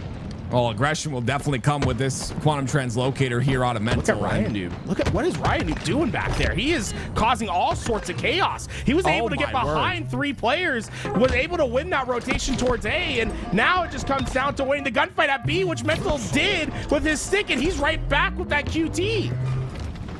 Can you get out, though? Sparty on the wing. He gets the kill onto Sparty. Doesn't go to reset B, doesn't need to. Instead wants to pressure here and take map space. That's exactly what he does. QT is out. They'll get B reset like he knew. Sniper coming up as well very shortly. And it'll be a C hold as well. This is beautifully played by Complexity. And quick through the bottom of the map. Mental could find great timing on the Lethal at that big door. And he will. Just no question whatsoever if he was going to get that, and now he's going to be able to work with his teammates to get the next. B's going to quickly go back into Complexity's favor, and they're just chipping away at Omit. Yeah, it might not be the steadiest string of points. There might be rotations that they need to win, but they're winning them right now, and what was over 100 points of a lead for Omit has been chipped down to just 20 now. Well, they did get 3 dead just now. So now it's about gaining some more score here if they can. 3 players from Complexity on that C side. Look at the route. It's going to be on the outside camo and a couple sent towards bottom mid. Looks like they go towards the pillar side. It's going to be King Nick, the first one to give information away. Cherish doubles back towards big door, anticipating the push towards B. This is beautiful out of Cherish. Takes a different route here. Ryanoob's got to get some damage in, but Ryanoob falls to lethal, and now it's up to Cherish to make something happen. He ends up getting one, but traded out immediately. The double cap continues on. Sparty looking for the spawners. He'll find one in King Nick, who goes down, and that will be it. Omit tie this series. We're going to a game 5. That's what the early lead affords you, right? Gives you ample opportunities to stop momentum. They're able to do that, but man, Complexity definitely made it close towards the end. Solitude Slayer going to be determining who gets at least 2 opportunities to qualify for the LVT Halo Pro League in partnership with Shopify Rebellion. You love to see it. It's so very important for both of these teams to qualify here. Not only is it just a beautiful opportunity, but it's also great practice before SLC. Both these teams looking for that mental with a great series. Also, Sparty, 19, 12, and 12 out of him. Omit, like you said, that massive lead, the very start of the game just opened everything up, and all they needed was 1 or 2 plays to close it out. It was looking shaky for a moment there, but who wins on game 5 Solitude? This is going to be the question for me. I'm interested to see this one. This is everything here. You give yourself another opportunity to get that 7th or 8th seed, or you make it tougher and you end up in the elimination bracket. No hesitation on starting this game. Both these teams want this one to go ASAP. Last time we were on the Slayers, it was Complexity that not only won, but dominated, over doubling the score in a 50-24 performance on Recharge. Solitude, a map that has some of those same problems. Very easy to spawn manipulate, to put teams where you want them, and you could see big scores early on. Can Omit find their solution as to what went wrong against Complexity and eke out this game 5 win that they've earned themselves here? Here we go, ladies and gentlemen. Game 5, and let me tell you, this is definitely a showcase of how the rest of this LVT Pro League is going to go. Very close games between all of these teams. These teams looking for that chance, though. Solitude can, oh man, it can put you in a blender very quickly. The spawn trap is inevitable. Getting out of it is the most important thing. If you end up in that spawn trap, you end up with the other team having full control of the map. You've got to find a way out, and it takes just coordination, timing, and everything else that goes into the game of Halo. Solitude's going to be a map about control, spawn control, weapon control, power up control. That camo and shock rifle combination can be deadly. And what makes Solitude so easy to sway to one side, to see these scores spiral out of control, is the ability to spawn trap. Look for teams trying to coordinate their control towards that nest side, making teams spawn in that lift. There it is. There's the start here. It's already Omit. 4-1 lead right off the break. It's going to be breaking shot with the camo in his hands, and he's going directly for that shot. We talked about it before. Huss better drop it. He knows he will. We'll see what he's able to do with this. He can open up the map, or they can shut him down quickly. Look at the ramp push here. It's going to be King Nick, the first one to go.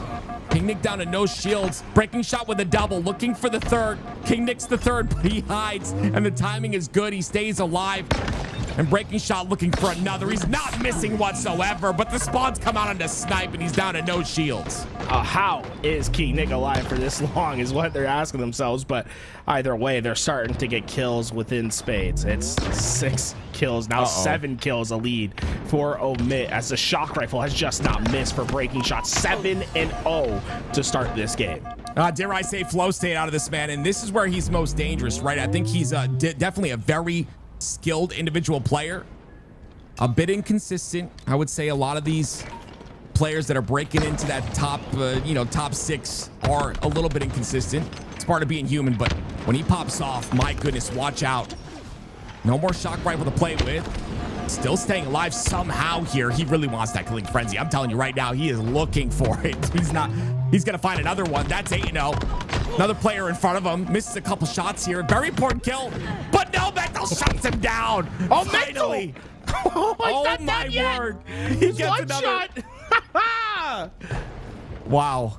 13-7 off of all this. 13-7. This is a lot closer than I thought it was. That was a massive double for Mental there to keep him away from what could have been just a devastating start. But Breaking Shot comes off the spot. Guess what? He has the camo once again. So the first camo earned him 8 kills in a row. Let's see what the second one's able to do.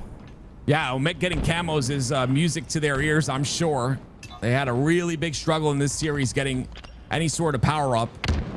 But finally, this one is going to help them extend this lead. Breaking Shot entering the lion's den right now. How is he going to survive this one? So many players around him. He finds an isolated player into Cherished. The thrust comes out, aggressively uses it, but the teamwork's too good. And guess who shuts him down once again? It's Mental. Every time this game seems to be getting a little bit tighter, Omit's able to find those couple kills. They've really kept Complexity on their back foot. And now all of them spawning towards that nest. This is a spawn trap that all these teams are really just trying to work towards all game long. There's really not a lot of space for them to work with. The only thing they have going for them is Mental is able to grab that shock rifle off the spawn. 20-13. Complexity are chipping away at this. Breaking Shot gets another kill. That's going to be 10. He gets shut down. Mental now has a chance with the shock rifle. Gonna hit a couple of bodies, but he's gonna be in trouble here. Down to no shields. Takes a route towards U-turn, which is gonna bring him right to safety. Cherish gets a double kill in the feed. Rhino gets one as well. There's only one remaining, and he's on the bat ledge, and it's Breaking Shot. And guess where Mental's going? Directly for him, and he gets the kill onto him as well. That Mental, I mean, talk about being in a tough spot and making the most of it. They were completely spawn trapped. Not only were they able to break out of it, but they've gotten quite a good jump of kills. Now just the deficit only 4. It's just one team wipe away. Camo's coming up as well, and look who's got full control. Omit. Complexity looking to push though. 2 players drop towards the U-turn side. Breaking Shot's gonna have to take a different route here. Ryan reads it like a book. And because of that, Huss is gonna go down, and that's 4 dead and a camo for Complexity. All that early work, it's gone now. Complexity have control of just about everything, and with this camo in hands, this is going to be a tough position for Omit to fight out of. That was a really aggressive push by Lethal. Maybe thought he had an opening there, but he ends up in the face of 3 Complexity players. 3 of Omit go down. And they're stuck at lift spawns again. Yeah, you see all the spawns starting to head toward the left of Lethal. They're completely contained. And they already have that hotel control, so what the early expansion route is gone. So now they have to just try to sprint towards that loop, and Lethal's going to be able to get through, but it's going to come at a pretty hefty... Oh my word. That's it doesn't look fancy, but that is a tough shot to hit right there from Mental. It's fancy on controller, let me tell you. If it was mouse and keyboard, I'd be like, whatever, this is another day. But no, on a controller, that is insane. That flick is disgusting. He makes it work. And now, Complexity running away with his tools. They were down by, what, 10 kills at one point? 33-29, now they lead. Yeah, really, Solitude can become the tale of 2 attacks. There really isn't much to do when you're just getting collapsed on. And getting yourself out of these situations takes time, and you saw at Complexity they had a little bit of time to work with, and once they're able to get this onto their side though, you start to see the lead just quickly changing sides, and Complexity have gotten themselves now a 4-kill lead on their end before we get ourselves back into a true neutral. Let's see what Sparty's able to do to pick up the pieces here. You can see all around the map is Complexity. They've got that entire side, but I would say the weak side at this moment in the game, camo and shock rifle are coming up here. Breaking Shot gonna be down to no shields. Sparty's gonna have to try to look for a way to help him out. Very important sequence right now. Huss goes down. Mental's the first one to get the kill. Sparty trying to find some damaged players, but really not able to find a routing. How is he alive here? Interesting route, and it works out. He gets the kill onto King Nick, and he understands how important this is. Will it be enough? The Rhino gets the kill on the player going for camo, I believe, and that camo was picked up, but I believe dropped down to the bottom. Spartan was just playing a horde mode there for a second with how his how his movement had to be just to stay alive there. But during all that chaos, Complexity got those spawns towards Shock Rifle, and it was able to get them a couple. But camo for Huss, that was the big grab. That was everything they were playing for. They're down 5 kills. They need Huss to step up big in this moment. Look how tight they're playing, though. Complexity are holding hands. 3 players going out towards that loop. It's going to be tough for Huss to hit these shots. He hits one. A little bit of a body there. King Nick down to no shields as well. Takes him out. Great damage, but Cherish got away. Cherish got around that corner. Complexity's going to have 3 players ready to help each other. Huss has to get a pick here. This is very important. They don't have the numbers advantage. Now they do. Rhino goes down. Cherish takes a lot of damage here, but no one's really able to pick him up. Lethal doing his best, and he gets the kill. How did he get away with that? 44 all. Rhino's the only one alive. Huss still has that shock rifle in his hands. It's going to be a kill by Rhino, though. It's a big kill. Gives Complexity the lead, but is traded out immediately by Breaking Shot. Just even. These next rounds, the slays are going to matter the most. Cherish wins one, but the trades are coming through. Huss is breaking through the backside, but he goes down. 1 kill lead for Complexity. That's a big death by Huss right there in that situation. Caught out by a couple of players. And now it's up to Mental. New camo coming up, but I don't think that's going to be a factor right now. It's not slowing down. Sparty gets a kill. They know Spartan. They know Spartan's down there, but they just can't take care of him. He's going to be in that tough spot. Spartan challenges out while 1 shot gets the kill. 48 all. We're up, tied up. 2 more kills is all that is needed here. Mental down to no shields. Ryan down to weak shields as well. King Nick's pinging someone. Mental gets the kill onto Huss. It's going to be Complexity that lead right now. Will they get the kill? It's King Nick that gets it. Complexity win, and they move on. It was absolute chaos in the middle of the map, but it's Complexity that thrives within the situation. Able to find 2 massive picks on the bottom half of the map, but by God, they have to earn that win. At one point, Omit was up by double digits. Complexity not only roared back, but finished strong for a 50-48 win, and they've earned themselves 2 chances to qualify for the LVT Halo Pro League in partnership with Shopify Rebellion. My goodness, what an incredible game. I mean, we got to talk about Breaking Shot, right? It's devastating. 20-10 in that game, and they still weren't able to close it out. And even Sparty at the end as well, getting that massive trade with no shields. You thought it was in the hands of Omit the entire time, but it just wasn't. Complexity come through once again and clutch it up when it matters the most. 4,500 damage out of King Nick, but my goodness gracious, it's insanity. Those ending sequences there's just so much pressure in a game 5 at that moment. Hey, but you gotta think about how these kills kind of sequenced out for Omit. A lot of those kills came early in the game from Breaking Shot alongside that camo shock rifle.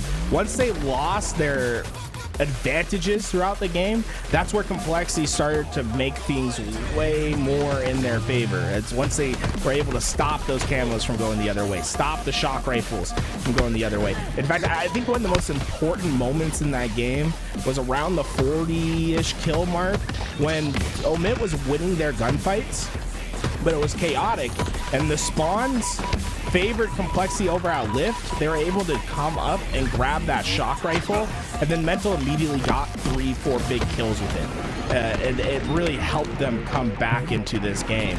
And I believe it was like before this point, but oh my God, look at this. This is sick. This is such a cool kill from Lethal, and it's just fortunately not enough. It was just so tied up in this game. I mean, in year 4 of Halo Infinite, reversals are the best feeling for some of these players. I mean, if you're able to win a fight where you don't have that initial damage, I mean, it's just beautiful. I mean, it feels so good. But taking a look now at the updated bracket, ladies and gentlemen, the winner's final going to be Complexity versus Cloud9 now. And then, of course, in that lower side, Unreal Nightmare against Omit. And those two going to play for the spot that they can play for that number 8 seed. But yeah, my goodness gracious, lots to work for too, Tools. Yeah, lots of work still to be done for everyone in this bracket. Everyone still has a chance to get that 7th or 8th seed into the Pro League. One thing I want everyone to do right now, if you've been enjoying the broadcast, right? We brought in the partner Zowie, !Zowie in the chat. Guys, click that link. Go check out their products. They're going to be putting up 400 hertz monitors for everyone to use that at the LAN. So big shout out to Zowie. If you're able to, go check out the link. Make sure you get all involved with them, because we really do love having such a big partner coming into this pro league with us in Shopify Rebellion. Well, ladies and gentlemen, when we come back, we will have more action for you. Who will get that number 7 and number 8 seed today? Don't go anywhere. We'll find out next.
And I can't stop thinking about you, but what you gonna do?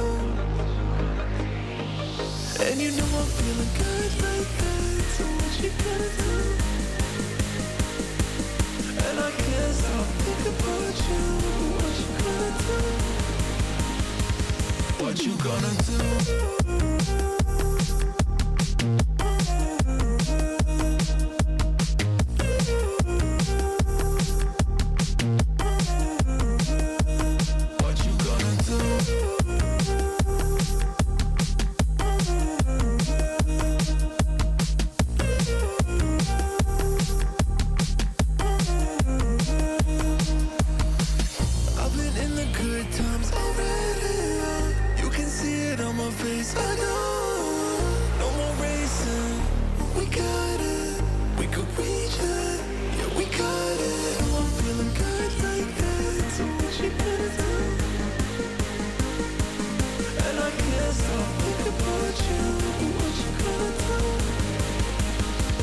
What you gonna do?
tell me the truth so I can stop making guesses?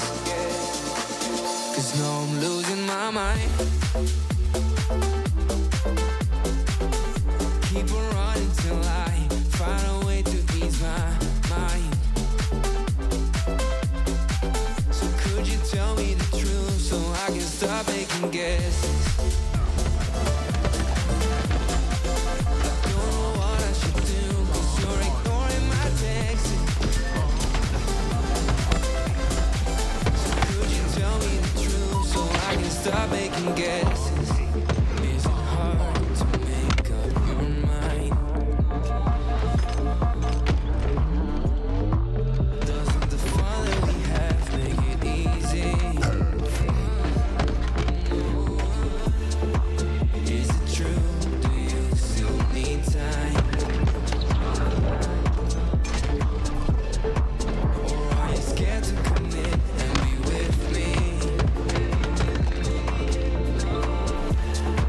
'Cause what we have is real hard to find.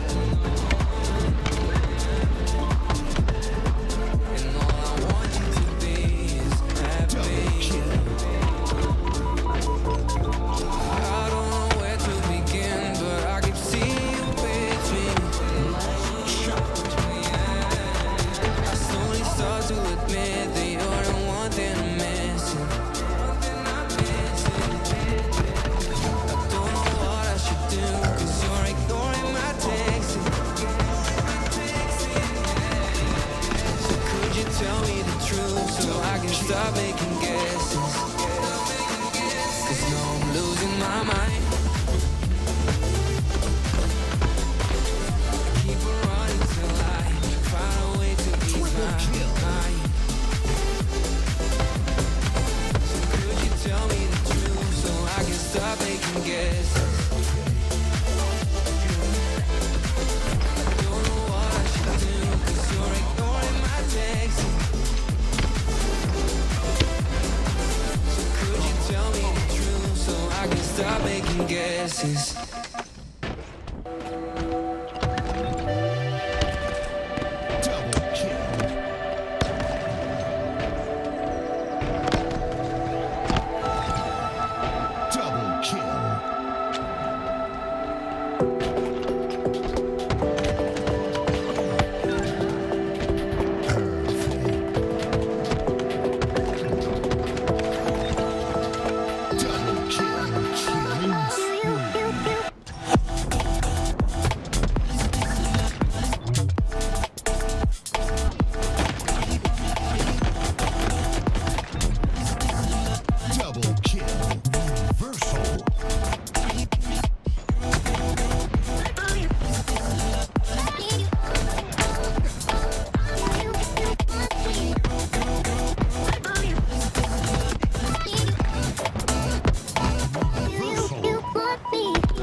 to say. Sick and tired of all the games that my head wants to play. Versal. Yeah, it hurts sometimes, waking up this way. My mind is slipping away, now looking for an escape. Yeah. But the way that you look at me, I'm so lost that it's all I see. And those eyes are my therapy, takes me right out of the rain.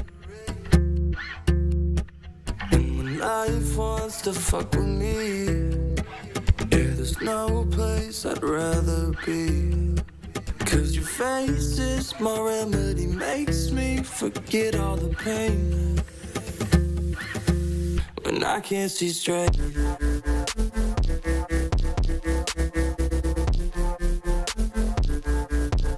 I can't see straight, when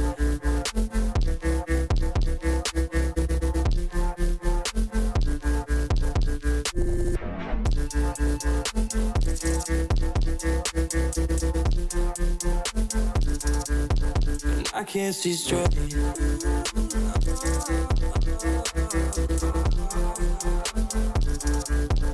I can't see straight.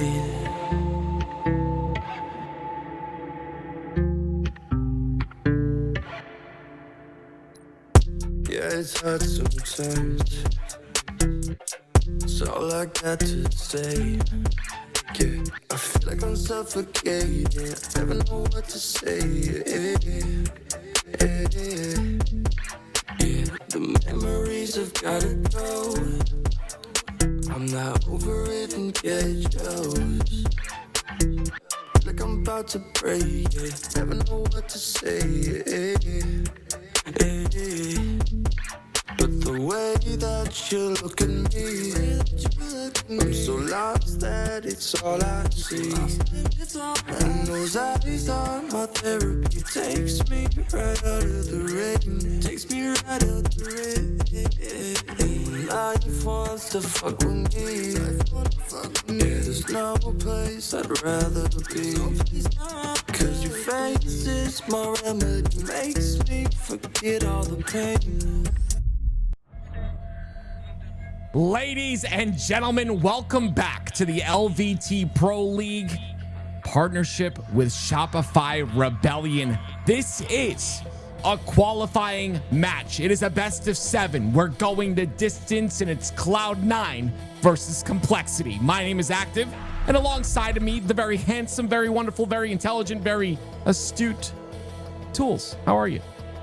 I'm good, and this is great because obviously qualifying round, one of these teams is going to get that 7th seed within the Pro League. The other thing is this is about what you're going to see in the Pro League, right? Best of 7 stakes on the line. In order to get into that Pro League spot, they're going to have to win here today. But even then, when you get that spot, just imagine each best of 7 that you play on from that point forward is going to be $1,000 on the line. 7 games, get the job done. All you need is 4 wins to come out the victor. It's going to be as hype as I think anyone wants it to be. You know what I'm saying? Like, man, I love it when there's money on the line playing that way. Oh, heck yeah. It just makes everyone play that much harder. $1,000 every single best of 7. Go, goodness me. Shout out to Shopify Rebellion. And of course, Zowie as well. We're going to have 400 hertz monitors at the event, playing on the best. And you can see, we'll keep you updated on the other match as well. Unreal Nightmare against Omid. They're already hopping into their game. It's going to be Envor on your screen. And again, this is the Elimination Semi-Finals, so this is not a qualifier. This will be a best of 5. But regardless, these two teams battling it out as well to get to that qualifying match. Yeah, Omid and Unreal Nightmares had the exact opposite experiences trying to get to this point. Omid just 2 kills away from being in that qualifying round, whereas Unreal Nightmare, they got quickly 3-0'd by Cloud9. So redemption opportunity for both sides, but Omid clearly has probably a bit more momentum than Unreal Nightmare going into this series. See if Unreal Nightmare can turn that around, though. Gonna be a couple shots out of Ezo. Gets stuck, but trades out with Sparty at the top rope, and That'll be enough to even up the numbers just a bit here. Was a 2v2 on the map momentarily, but it's going to be breaking shot on the wing with the sniper. Like, you generally see the sniper tools, it's in that tower side, but the wing is such a powerful spot if you can manage to stay alive on it. Yeah, the wing, we like to call it the pivot spot, but we'll get back into that, you know, whenever we get the chances, because right now the qualifying round is what we're all focused on here and now. Complexity going to be on your left. Cloud9 going to be on your right. Best of 7 to determine it all. And Mental, we saw him with a shock at the very end of that game. Couple of clutches going in. It's going to be a double cap here, though. We'll see what Mental's able to do. Sab is on your screen, ends up going down. It's going to be Collect as the last player alive. Let's see what he's able to do here with this sniper. Going to be a shot. There it is. What he's able to do? Well, he's going to be able to take Ryan Noob's head off. He always loved to, you know, it feels like a pro player, sniper in hand, they're guaranteed for one. It always feels like they're going to get one. Doesn't matter what, and we already see early scores for Cloud9, but an answer back from Complexity. It's going to be King Nick working on B, and King Nick ascends to his throne. It's a double kill, and he's going to try to be a tyrant as he looks for the third. I'm surprised he's not challenging the guy in the back of B. I mean, this, hey, comes out now. There it is. Beautifully plays his life, gets his shields back, and then the rechow is solid. Accurate shots, we'll give him that. It's a double cap here. Once again, it's going to be a couple down, and it's going to be, of course, Mr. King Nick once again on your screen getting A. King Nick, at this point, is probably the most underrated player, or one of the most underrated players. It feels like he's been just absolutely lights out for Complexity. Yeah. And I'm very excited to see what he's able to do throughout potentially the Pro League if he can win this best of 7 here, but it's going to have to start with a couple more kills like that. Double that almost turns into 3. It's Booba Dooba, the last player alive, though, and he gets it on the side of Cloud9. It's going to be him with the double. Wait a minute. He's jiggling forward the crouch strafe as he goes forward, but not able to win that fight against Ryu. A big one from Ryan. It was going to at least prevent some sort of flank from coming in, and now it's just a clean fight over on that B side. But a fight that so far has been favoring Cloud9, especially after Sab wins that. Complexity go 3 down, and trip cap opportunities quickly in order for Cloud9 as they are spawning them over by the camo. Generally, these guys are playing a matchmaking lobby or they're playing scrims. Not normal do you see them on a Friday playing a Pro League qualifier in a best of 7. Well, let's see who comes out on top. It's going to be Sab, though, pushing aggressively onto the camo side. 2 players down to no shields, and they both stay alive. It's going to be King Nick that scurries away, and he's going to have a camo in his chest. We'll see what he's able to do with this camo, though. Couple shots into Collect, gets him down, somehow gets the kill right there. Nice little hit marker, and now doubles back towards C with Sniper coming up. That one player over at the back of B to worry about, but 2 players to come take him down. Avicii will take a quick drink underneath as King Nick wants to dominate at the back of B. He'll win his gunfight, and Complexity are starting to put Cloud9 4 down. That's just beautiful by King Nick right there, standing still to regain that camo, to make sure that he's a bit harder to hit, to get rid of the aim assist. He's going to be 10-4 to start, but Avicii, we haven't talked too much about him. Coming in, but doing a lot of damage. King Nick comes in to clean it up. It's a double kill and a killing spree for him, and now Mental's got that snipe, so Complexity in the driver's seat. 2 players that are going to try to challenge Mental from here on out and overwhelm him in that position, but really the solution Cloud9's looking for is some way to take down King Nick. He is 12-4 to start off this game. My goodness. Can he continue this pace? It'll be insane. Is that a stick out of Boo Boo? It is. Nice and clean. King Nick goes down. It's a 2v2 on the map, and you see it's immediate pressure on the A side. But spawns come out, though. Sab's going to be the one to spawn there, and that spawn's going to be massive for Cloud9, but Mental somehow stops it, gets the reset, and that's going to hold Boo Boo back for just a bit. They'll still get A and B. It does slow down Cloud9 pretty significantly. If he doesn't get that kill, then you'd see a quick grab at A and then players already pressuring at C. Instead, Complexity gonna have a little bit of breathing room, and they make the most of it. 2 immediately going down for Cloud9. No trades in sight. We'll see the big door push as well. King Nick, responsibility to take out Sab here, or at least push him back. And he does just that. It'll still be a BC hold there after this cap goes in. Hey, look how long King Nick stands still and chows that fight, by the way. The aura on this man, he does not back down whatsoever. And when you're not missing a shot like that, you have the capability to play that type of play style. Nice shots by him once again. Comes back towards the double door side. He's being pinched here. There's no way he stays alive. There's 3 players all around him. He'll go down pretty quickly. A bit of a pipe dream to try to get more there, but Cloud9, they just really turtled up at the back of A, but unfortunately for them, everyone came forward for Complexity. Just too many numbers to deal with. And although we see a camouflage head their direction, they're using that camo to break themselves out of a trip cap situation. I love this out of Avicii as well. It's just a beautiful job to push down towards that mud side. Get that kill. But look at them tucking. This is so beautiful out of the side of Complexity. Understanding the camos in the hands of Avusi. And because of that, they play back. They play slow and they set up a trap. The trap works for now. They'll get the reset onto B.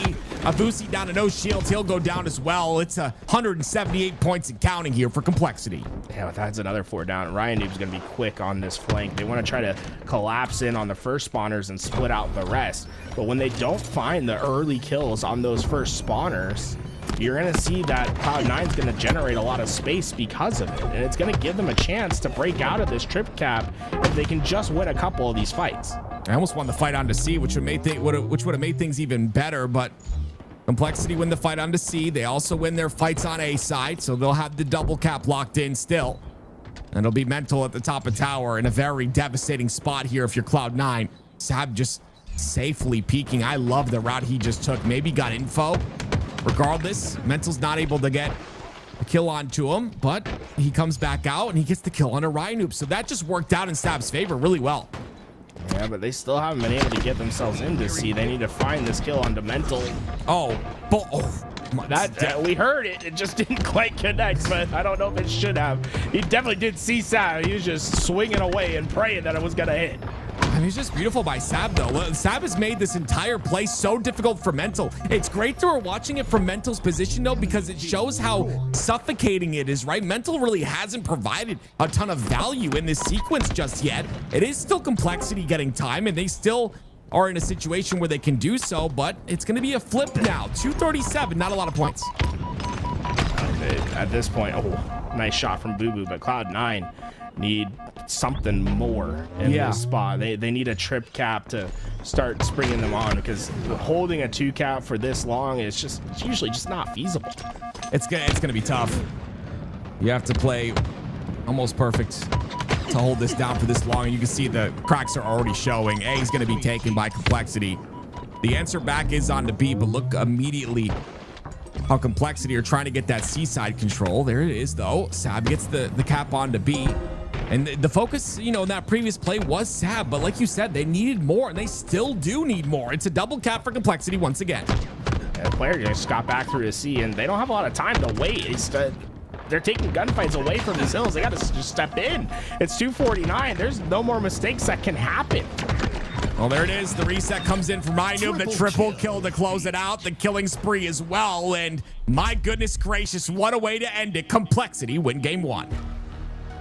Just fantastic throughout. They really didn't make many mistakes. They were able to get their trip caps and push them as hard as they could, but they were also quick to recognize when they didn't have advantages and that they need to slow their game down. A couple of times we saw them tuck themselves deep into B and let Cloud9 push into them, in which they were able to trap and get those kills. And something that you'd love to see if you're a Complexity fan is 4 players having double-digit assists on their side. That's just over 8 minutes of gameplay, and you had 42 assists on your kills. That's really a well-connected team.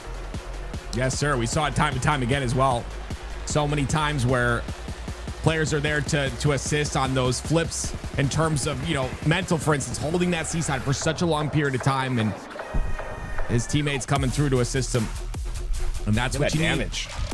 God, 5,000 damage out of Ryan Noob. That's my dad, right? It's not actually my dad, but it's okay. Well, you know, no, he is a dad, is what he meant. He is a dad. That's what I meant. That's the it's the dad buff, ladies and gentlemen. Didn't help him there though. That was a disgusting shot by Boobadoo. But regardless, great job. Again, it looked like Cloud9 had the handle on it for a little bit, but then it just seemed like Complexity, once they got control, it just steamrolled from there. And you can see, again, it's Omid that take game 1 in that elimination semifinal. We'll keep you updated on that as time goes on. That is a best of 5, by the way. And then both of these qualifying matches are best 7s. So lots of Halo to be played today. Complexity winning that first in the best of 7. Origin going to be our next game up for grabs. This is a remake of the fan favorite Coliseum map from Halo 5. Best map in Halo Infinite. Yeah, it's really clear when you're playing, like the players that are really comfortable on this map, man.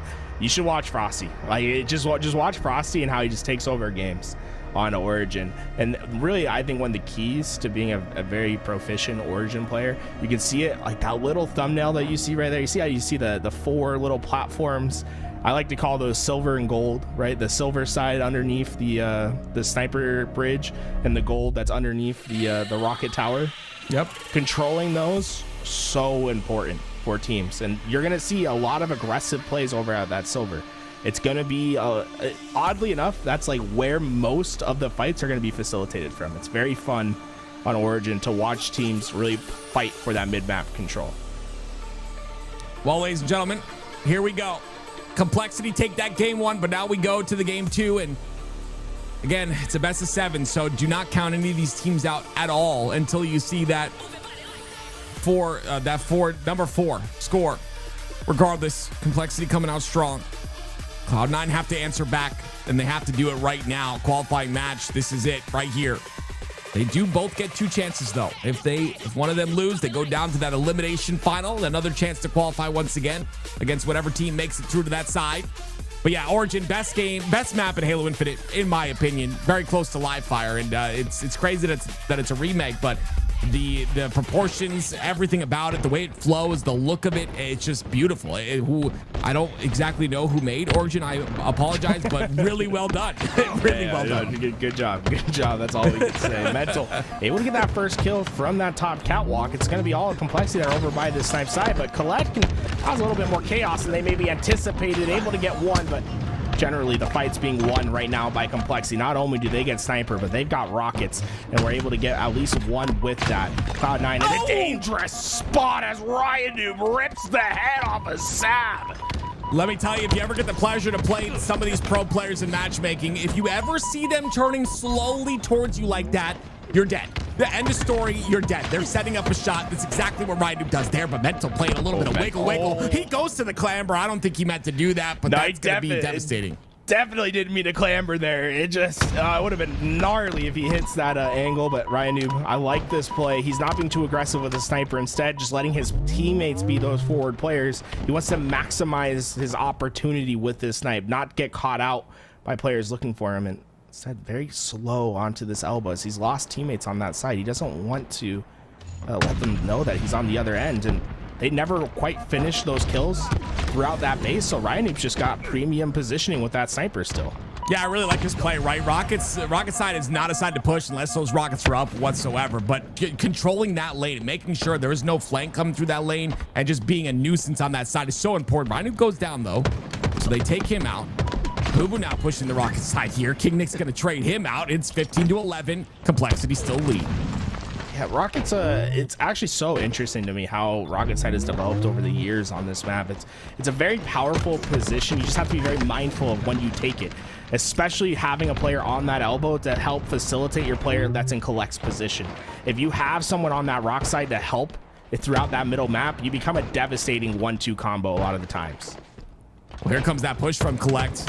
All the way around through the elbow into the base, now towards Snipe side. It's going to be a jab step attempt out of Sab. He'll fall. And now Collect's still doing a jab of his own. He'll fall as well. It's a couple kills for Complexity here. Cherish gets one in the feed too. And now they're pushing forward towards the isolated player in Avicii. He goes down, and now Collect is all by himself. Look at the staggered spawns here out of Cloud9. They're in trouble. They've got to get out of this. Boo Dubu with a pretty big kill there to at least slow Complexity down, and you see all 3 players joining that death. Ryan Noob the only one to be alive, so Cloud9 going to be able to stabilize, but stabilize only. It's still a 6-kill deficit that they need to make up. Beautiful nade by Avusi there. Rockets are up, and yeah, they need to make up this lead. Still 4 kills. Complexity looking to do their best here to continue this lead on, and that kill on to Collect, who had the rockets, is a good start. There's 1 rocket left. Boo Boo Dubu goes down for it. He's got to get the kill on Ryan, but on top of that pyramid, it's nearly impossible. He doesn't even get the kill on the Cherished. Oh my word. And Ryan Noob's nerding it out again. Out of bounds for 3 seconds. Gets the trade. My word. Complexity still lead by 4. That's all just about taking away the angle for that rocket player. Able to minimize that impact that they're going to have. But at the end of the day, it's still a 7-bullet sniper that Cloud9 is able to get away with. And they only have a 3-kill deficit. A couple big shots here, and they're right back into this game. This is his moment, though. Look, 2 players pushing on the pyramid side, though. Avusi's down. And that sniper will fall with him. Ryan, I'm sure he knows that sniper's there, but I love the selfless play here to go help his teammate out. He doesn't help him, really, though. Teammate still goes down. Cherish is going to be the one to fall. And Collect stays alive, and Sab comes in to help Collect. It's trades back and forth, but Cloud9 are starting to pull this back. They're only down by 2. And because of that play to go back towards the middle of the map, Cloud9 just spawns, gets right back towards their sniper. So they still have that snipe control, and now just a 1 kill. Let's make it even. 32 all. Wow, the game's just tied up.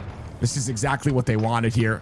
Avusi has a chance here to really extend this lead, though. This is where the leads or the score starts to break apart, and that's the first start. The snipe into the head of Mental. He has 2 bullets, though. Lots more to work with, and with 2 down, make that 3 dead with King Nick. He's looking for an opportunity for more, but he barely misses that Ryan. And with 1 bullet, that's going to disappear. Still, though, Cloud9 take the lead. They've turned this game around. I like the way that Boo Boo Dubu's playing here, though. Able to get through that trench, gets a great flank on the 2, and he knows that more are going to be coming to deal with him. Max damage down, and Cloud9, for the first time in a while, have gotten their lead in this game. But just when they got their lead, Ryan got away with those rockets. 40-39. Still very close. Complexity seemed to have turned down the dial just a bit. But now, once they have the numbers, they push on up. It's Ryan with the rockets. Avusi making himself a difficult kill. I love the play right there. You know you're going to go down. Try to get a beat down on the rocket player. He doesn't get it, and we're tied up at 42. And still has 2 rockets to work with as well. He's being very patient with these rockets, not trying to just waste them on the players that are already one-shot. Wants to get 2 definitive kills, but Sam, no! He got a back smack! The rockets change hands. There's still 2 of them in the chamber for Cloud9 to work with. What a massive gift. Cloud9 now with the game in their hands, the outcome in their hands. Sab has to do something with these rockets. There's the 46th. He gets that one, looking for more. King Nick falls off the map. They're down to 43 now. The rocket's not going to land on a Rhino, but it does enough damage to get the kill. Cloud9 are running away with this, 48-43. Yeah, the sniper full for Cloud9 to work with. Hits the knee of Mental, and now just 1 kill away from taking this game and tying us up at 1-all. And you have to think about those rockets and what a change in the game they created. Sab able to work that back pyramid, got behind Ryan Noob in a critical smack. A critical smack. I mean, wow. What a play. This is all comms from Cloud9, right? They saw Ryan Noob where he was hiding with those rockets. They gave Sab the info, and Sab, very heads up on how to play it, was able to get a massive swing in this game.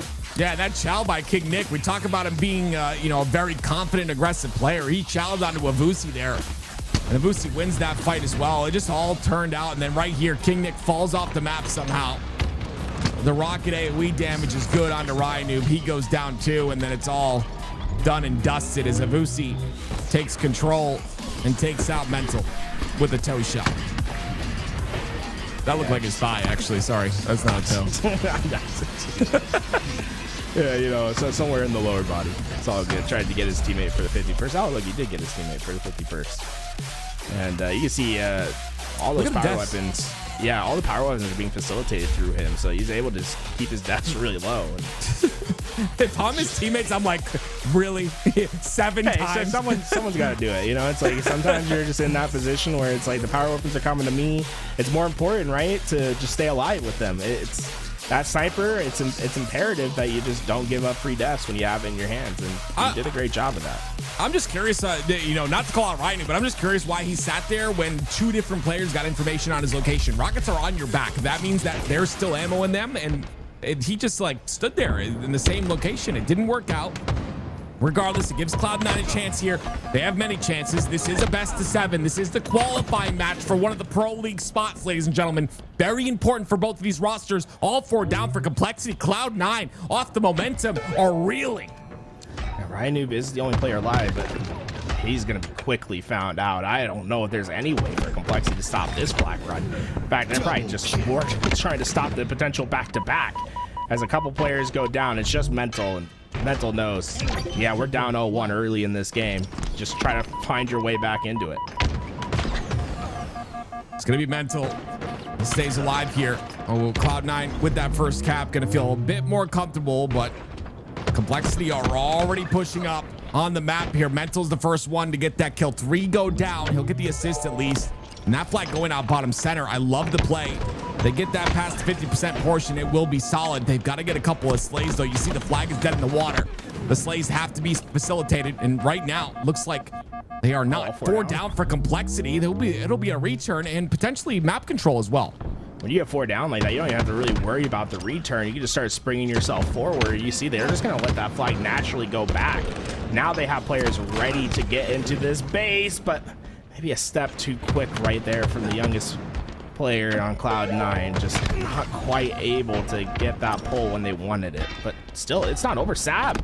I think Sab did the jump from the P side and got great timing to get that flagpole, and off its spawn, Avusi picks it right back up, and they're getting it back to base. I love that play by Avusi, right? You're the first player to spawn up. You're in a position. You let your teammate take the half map control. You go in, pull that flag, and now immediately towards the top center he goes. As Camo's coming up, this is an important play out of him. Staying alive is the most difficult part, though. He ends up going down, and now it's up to Cloud9 to make sure to stop this flag from going any further. Got to get the kill on the mental, and my goodness gracious, he's making himself a difficult target.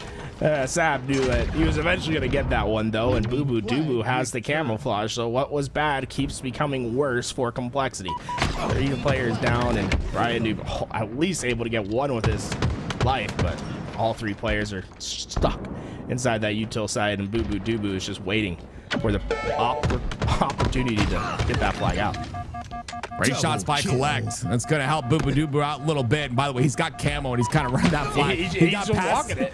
Yeah, he got past the halfway portion and he tosses it up. It's caught and it's put in. 3-0 tools. I didn't expect this at all out of Cloud9. I mean, look at everyone on Cloud9 has the same stats just about as well. All of them with 7 kills apiece. They are running forward at complexity, and complexity, they're just struggling on getting their trades. These one shots just keep getting away from them, and Cloud9, they've wasted no chances. Every opportunity they've had, they've executed on. Oh, that nade is so beautiful. My goodness.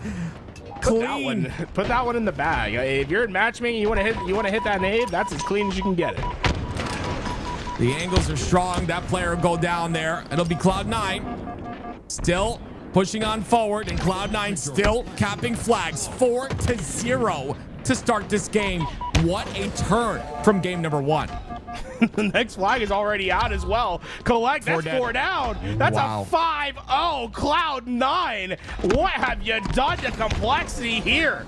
This is one of the most dominant games of flag I've ever seen.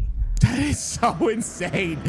Dominance is an understatement. Cloud9 are here to play. You think Lethal's done? You're wrong. My goodness. Absolutely dominant. Tools. I don't know why. I don't know why I got that. It's been a little while. I'm sorry. It's all good. It's all good. I love you, Lethal. A couple rosters ago. I think Lethal's getting it done in the lower side though. Yeah, it's up 2-0 in their series. Colette came in. I mean, look at it. Look at the score of long. Everyone on Cloud9. Everyone was just getting themselves involved, and even Sab doesn't get double-digit kills. He makes it up with double-digit assists. That's one of the most dominant games you'll see from start to finish, and that's a bit of a speed run. I mean, they're averaging more than a flag capture every minute of that game. A 4-minute game with 5 flag captures in it. You know, speaking of, making that massive mistake about the rosters, I want to talk about the roster changes, right? It's Collect, who has been, I think, imperative to this roster. And I think he's really a big part of, like, that aggression has really opened things up. But back to the actual lethal roster in Omit. Again, teaming with Sparty, which is confusing to me, but it works out. They're fighting for their spot, and it's already 2-0. So obviously having a good run at it. And it'll be them if they win this game, which Unreal Nightmare putting up a fight. It'll be them that play for that qualification spot. But I mean, Unreal Nightmare, they're not giving up just yet here. 141 and counting to 89. Yeah, I wouldn't sleep on Unreal Nightmare in that series quite yet. I think that's one of their best maps as well. That Stronghold's on Recharge. But back into this series we go. Game. Boom! 4 on screen, and Mental clearly putting that last one behind them. Complexity come out the gate hot. They got everything and a 3 down. Boo Boo Doo Boo. Dangerous challenges here, but Mental not able to finish it too early on. Boo Boo Doo Boo keeping Mental in check. Yeah, you got to hit that free fire too, just to make sure you get the timing. It looked really cool, but yeah, Complexity. You don't expect them to go down this early. And again, I love the best of 7 because that competitive integrity is there. And you really shine out. Dude, Ryan, who jumped out of that hill pretty early on with that camouflage. They wanted to get around his slaves before Cloud9 got there, but it's just been chaos instead. Boo Boo Doo Boo was able to get behind, get a couple of those kills, but I think Complexity's still in a pretty powerful spot to finish these, but Boo Boo Doo Boo, he only 1 and 2 to start this game, but he is making himself a tough kill in those spots, and it's slowing Complexity down just a little bit.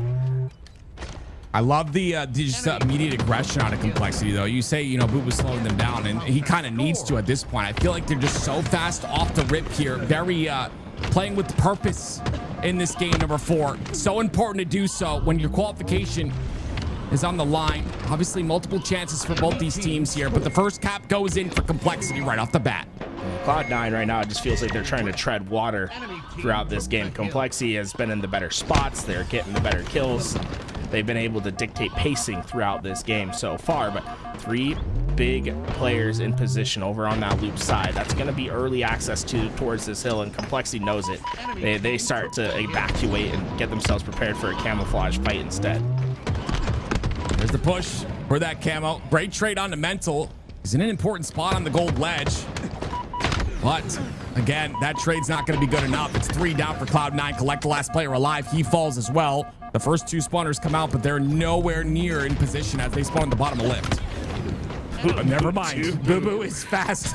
Dude, he took that first fight sliding and jumping, and then just hit a Gandhi hop to finish off that challenge. That was full commitment from him, but able to get a big fight for now. But all at this point, right? All these plays for Cloud9, they feel like desperate. They feel like a band-aid instead of a solution, because Complexity continue to get into this hill, continue to score, and they might be thinking about playing a little bit of time off the clock here.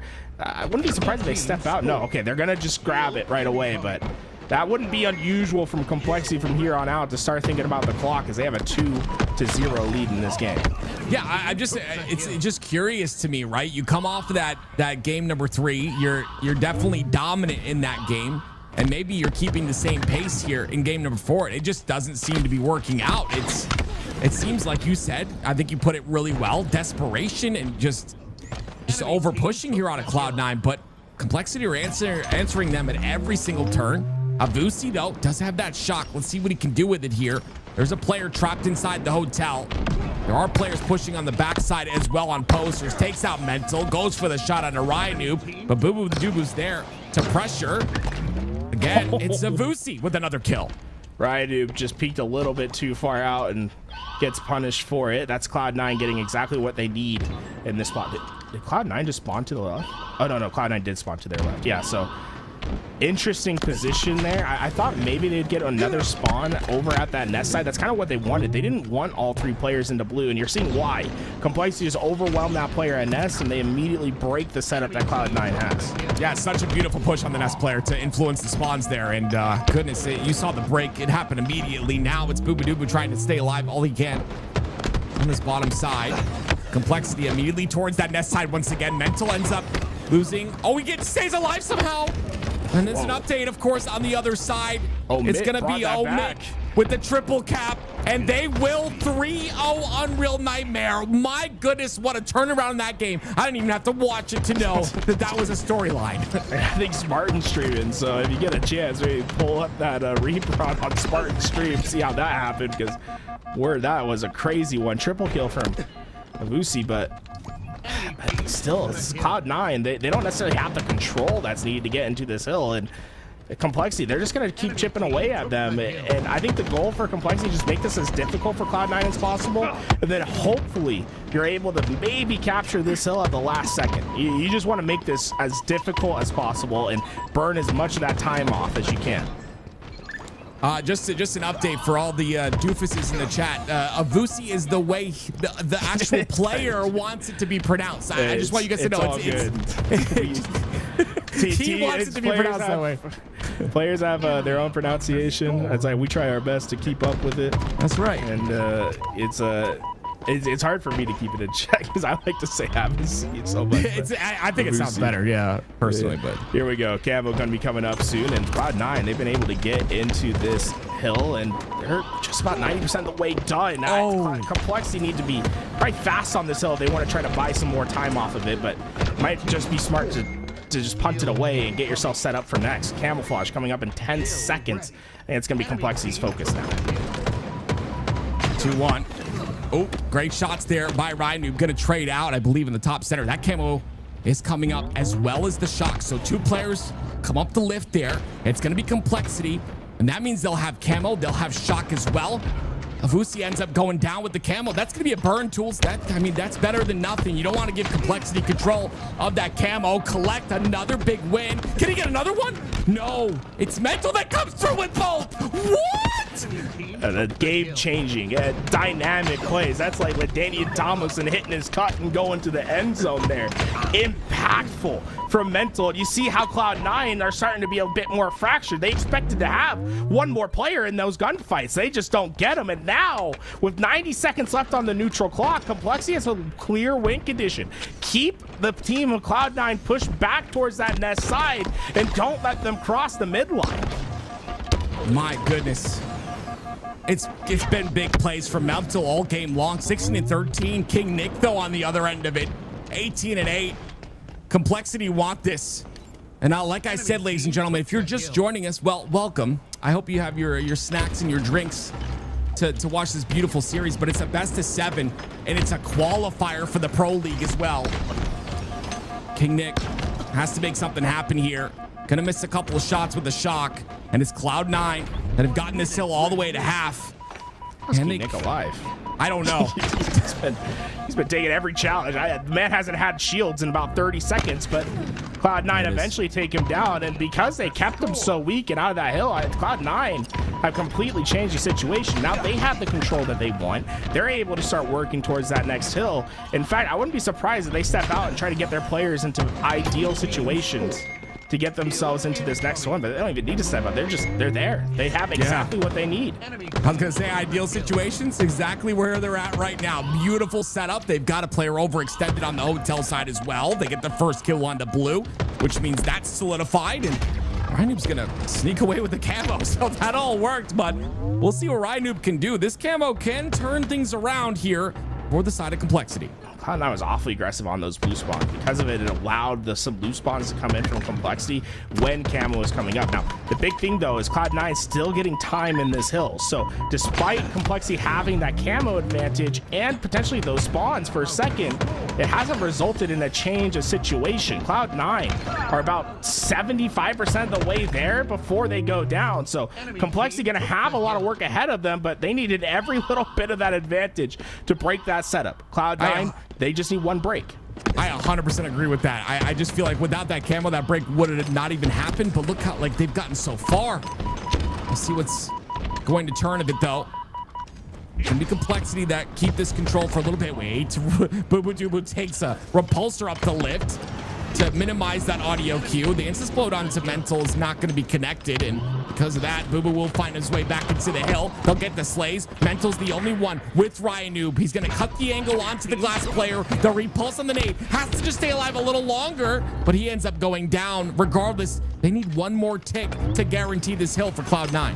The way Mental's playing, if you need a player to make a desperate play in a situation, need him to stay alive, there's no one else I'd want but Mental in that position. He's done it a couple times now. Cloud9, they're desperate. There's only 2 players that can make this push. The first one goes down to 1 shot. They have to come out from up high. Collect has to drop, but he can't get in. Complexity steal away the hill, and there's only 40 seconds of neutral time for Cloud9 to find the answer in the most exposed hill on the map. This is a tough position for them to fight out of. I would have loved for Collect to drop so much faster there. He was on top of Snipe for such a long period of time, maybe taking too much damage, but my goodness, it's gonna be Complexity now in full control. Cloud9 trying to do their best to take position on the map. It's Boo Boo with the shock in his hands. 2 players on the hotel side, not exposing an angle whatsoever. It forces Boo Boo out, and because of that, he falls. And oh my word, Cloud9, they go 3 down. Collect the last player alive. You could feel Complexity set that up so well. They just built all the tension in the middle of the map, and eventually Cloud9 felt like they had to force something out. Once they do, the pawn exchanges come through, and the bishops came in and crashed the middle of the board. It was complete domination of Complexity in that position, and they completely stopped Cloud9 in their last chance. I really love that final play from Complexity and how they just built. They put everyone in a spot to where the middle of the map is death, and they just trusted each other to win that first gunfight and eventually get themselves in position to win that game. But this was complete chaos, man. Wow. It was. Can we rewind real quick there? I just want to know what happened, what forced the maybe like Collect to not get in the hill, because he had like that top snipe side. I'm gonna be honest here. I don't even know if it matters if Collect gets in this hill, because you think about Mental's here, once he makes that first player 1 shot with that shock rifle, it's like Collect's gonna drop in, but I don't think he's gonna be able to accomplish much. It's like, yeah, it's like a play that you have to make, but once Boo Boo Doo Boo goes down, yeah, like Collect's the only. Abusi's too far. You're right. Abusi's too far away. Yeah, it's like he maybe would have stalled it for a second.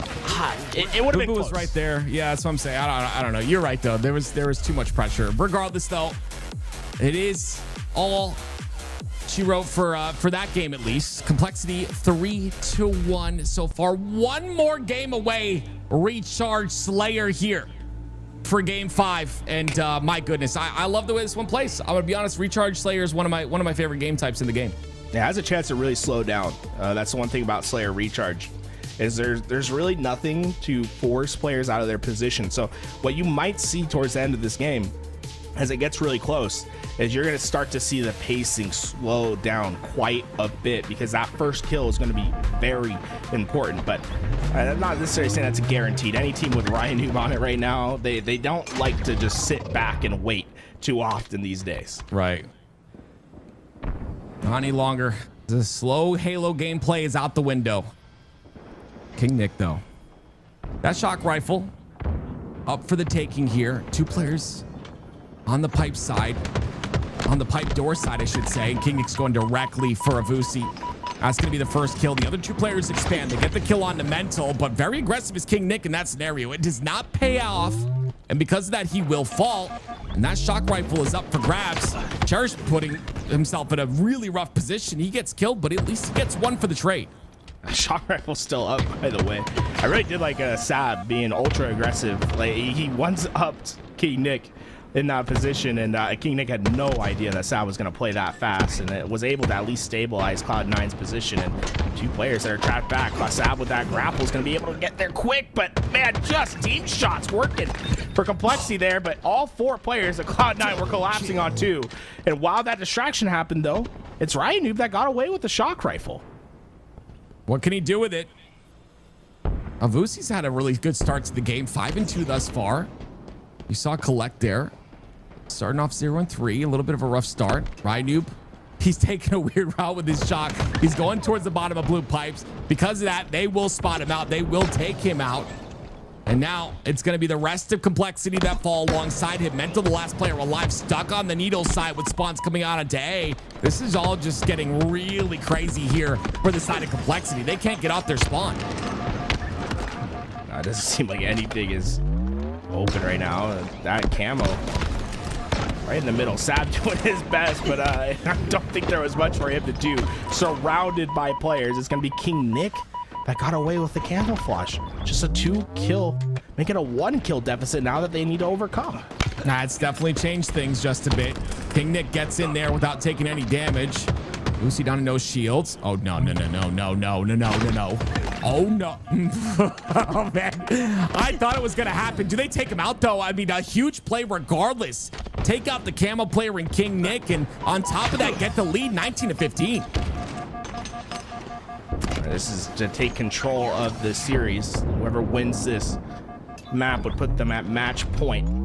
Still a best of 7 here in our qualifying round, tied 2-all. It's going to be Sab that works back towards his team. And there's 2 players completely caught out by Complexity. A big swing for Cloud9. Can they continue on this swing, though? And Nade's going to do enough to take out one. Complexity looking for the kill on a Boo Boo Doo Boo. Great bait and switch there. Ryan pushing on the pipe side. And it'll be Sab all alone on the tower side. Look at the collapse onto him. He goes down as well. It's clean kills out of Complexity, and this is exactly what they need to bring this game back. But it's these 1v1s that are not going in their favor. Cloud9 still lead by 3. Hiding into the corner, Collect. A little bit too eager to get out of that spot. Ryan only needed to get the punch down, and that's shock rifle now that Ryan can use to try to help his teammate. Oh, Boo Boo Doo Boo in the Matrix, man. Looked like Neo dodging those shock rifle shots. Ryan still had a lot of bullets to work with, though. Some more dodging to be done. Abusi gets a kill on the feed on the Mental. And he's been a big factor in this game, 10-6 so far. Ryan gets caught out by Collect as well. Sab gets the camo. Okay, this is what Cloud9 are looking for. Everything kind of going in their favor, except for the deaths. It's 3 down. As I say that, Sab, the last player alive for a moment as his teammates spawn. It was a very steep cost to get this camouflage, but with the lead that they had, they could afford it. Now Sab just, I like how he's checking every quarter. He wants to be sure he's not going to get caught as he tries to make his play. Oh, it's so smart. You see that? Like, it's so smart. You have to sit. Just watch every lane. Like, the camo player has to go somewhere. You watch every lane. You stare at it. You can catch that camo player off guard. 34-28, though. You know, it's heads up by Complexity to wait out the camouflage, but the problem is that they basically give up the entire map to do so. Yep. And Cloud9 is, they were very efficient at checking everything. And because of that, they know that they're all stuck in one spot. So when they do collapse, it's clean. They're able to just crash in every lane at once. There wasn't really any big trade outs from Complexity, and it gives a big 4-kill swing to Cloud9. And now their lead's 8, and they're trying to pressure into double digits. Cherished. Oh my! If Cherished, I think Cherished just straight up ran out of bullets. If he had another shot, I think he maybe could have gotten away with that kill. Insta smoke. It was attempted. A little bit short though. He got damaged. Oh, no. Ooh. Big gunfights. It's all falling apart. Yeah. 42-34 now. Cloud9 still leading. Complexity just haven't been able to get a grip on anything right now. Boo Boo Doo Boo on to Cherish. Let him know. Hey, remember, this is a 7-game series. It's not over after this one. You might want to be keeping those body disrespects in the back of your bag for a second here. We've seen what happens when you shoot bodies too early. It's not always a good thing. 44-35 now. Cloud9 definitely feeling confident here. A couple shots going to Cherished. This should be routine for them to finish out this game, especially with this big of a lead. It's going to be really tough for Complexity here. And despite getting this camouflage, that position's well known. But Ryan was able to get that cover. Ryan just got a shock rifle kill as well. Camo's on the map. What should have been routine might just become a bit more mixy. A 7-kill deficit they need to overcome, but with Camo working alongside a player, a shock rifle on the map, they have a chance. Chance quickly went the other way. Collect established his dominance once again. Yeah, Rynoob, unfortunately, very aggressive. You see how he's able to be on both sides of the map at all times. And it's Cloud9 that take the lead in the series. Ladies and gentlemen, this is, of course, don't forget, a best of 7. So if Cloud9 win the next one, they will qualify. If not, we'll go to a game 7, which is what I would love. We've already seen a game 5. I'd like to see a game 7. We get to see Fortress Bomb coming up next year. Hey, pleasure. The pleasure to see Fortress Bomb. I will say, I'm curious how these teams will play it out. I feel like there's been an established meta for Fortress Bomb that's come through where if you watch like Shopify Rebellion play, they do this ultra aggressive, like challenge all 3 lanes, focus in on that elbow side, and then create like chaotic spawns and get their timings down. I think they're very efficient at it. I think the problem that usually comes for teams is they have the issue of getting that first kill and getting that deep penetration that's necessary for Fortress Bomb. I'm curious to see how both these teams handle it, because I think we've seen in the past both these teams kind of struggle on getting past that first step and getting those initial slays and getting those bomb arms. Yeah, it's difficult because if you play it perfectly, ideally, right, you block both sides, you force the spawns on the bottom of S1 or the bottom of base. It's just interesting how the positioning works. And I'm curious if that body disrespect is going to come back to bite them or not. But yeah, Fortress Bomb I'm going to be honest, it's one of those map and game type combinations. Definitely not my favorite, but it's one of those that I just feel like the tweaks are really good. I don't know. We'll just have to give it more time, let it cook for a little longer as the season goes on. I know a lot of people aren't a big fan of it, but maybe it just needs a bit more time to cook. I think the OS change and the bomb arm space being expanded, I think both those changes were really solid. But we'll see how this next game pans out.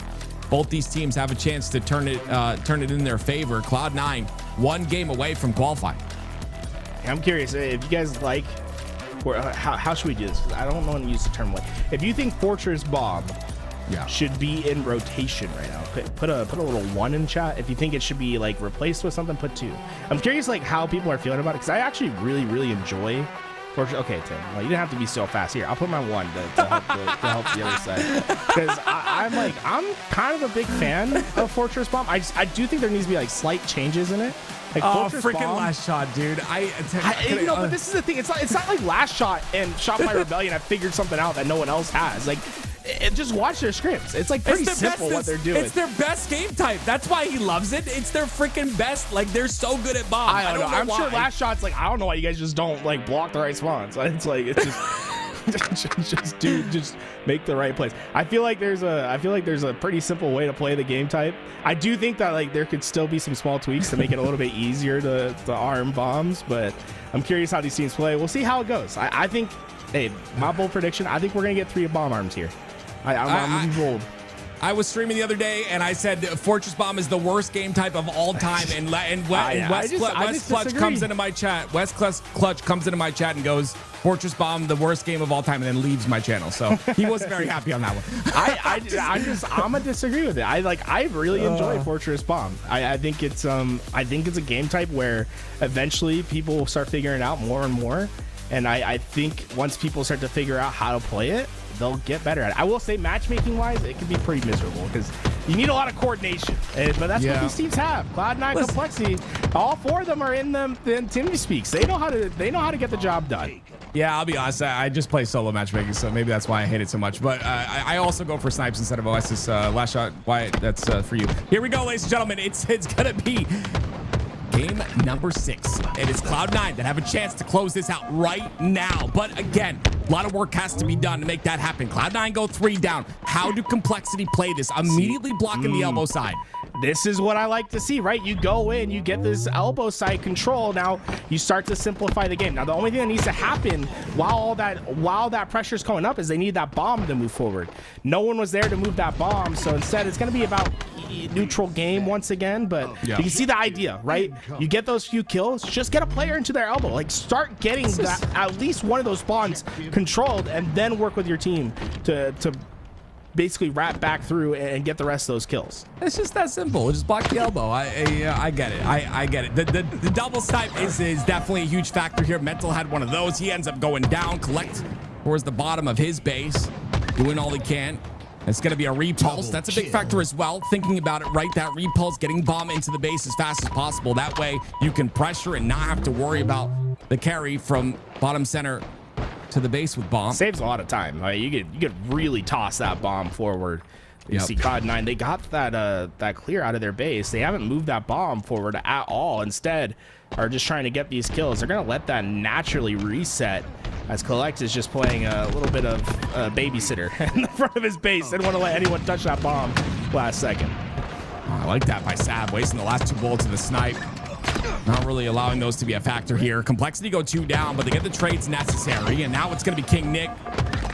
Avusi ends up chowing. That's a tough chow. He's going to lose.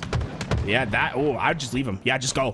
Take that bomb. You already have a player in position. Now you can leave a one-shot boo-boo-doo-boo on your side. You have great timing to try to get this bomb arm. It's just a couple kills that's needed. I think that boo-boo-doo-boo that was one shot came back out and diminished his entire OS. So that route not working out in his favor, but they get that bomb all the way through. Boo-boo-doo-boo now still on the side of Complexity, just being a nuisance right now. And King Nick in that tower side, the information he's giving is going to be important here. One spawner comes out on the elbow as well.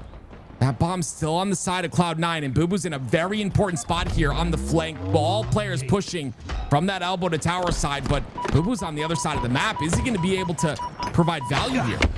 Who's been creeping on this flank for so long that they eventually just naturally have to wrap back. They spotted him and nothing really came of it. They're able to find those kills. They got them 2 down. The last 2 are spawning over towards that elbow. Cherish has a great opportunity to drop down and get a couple big kills and now get control of that sniper and start to wait for his spawners to come in to help finish this fight. Oh my gosh, the trades go back and forth, and it's gonna be Cloud9 that defend the push. Now they've got bomb in their hands as well. Hold on to it long enough for the defuse. I believe trying to get the reset off the map. And that reset will come out. That bomb will go off, and it'll be Cloud9 that gain control of their base once again. It's clearly been Cloud9 that's had to work on getting control of their base. Complexity have been the aggressive team throughout this game, and they have a full sniper on the wing as well. This is dangerous. Can Cherish hit the shots, though. I like the play from Avusi going down towards S1. There's players on top of tower on the elbow side. That's going to force Cherish back. Someone has to reroute. It has to be. There has to be someone. Collect.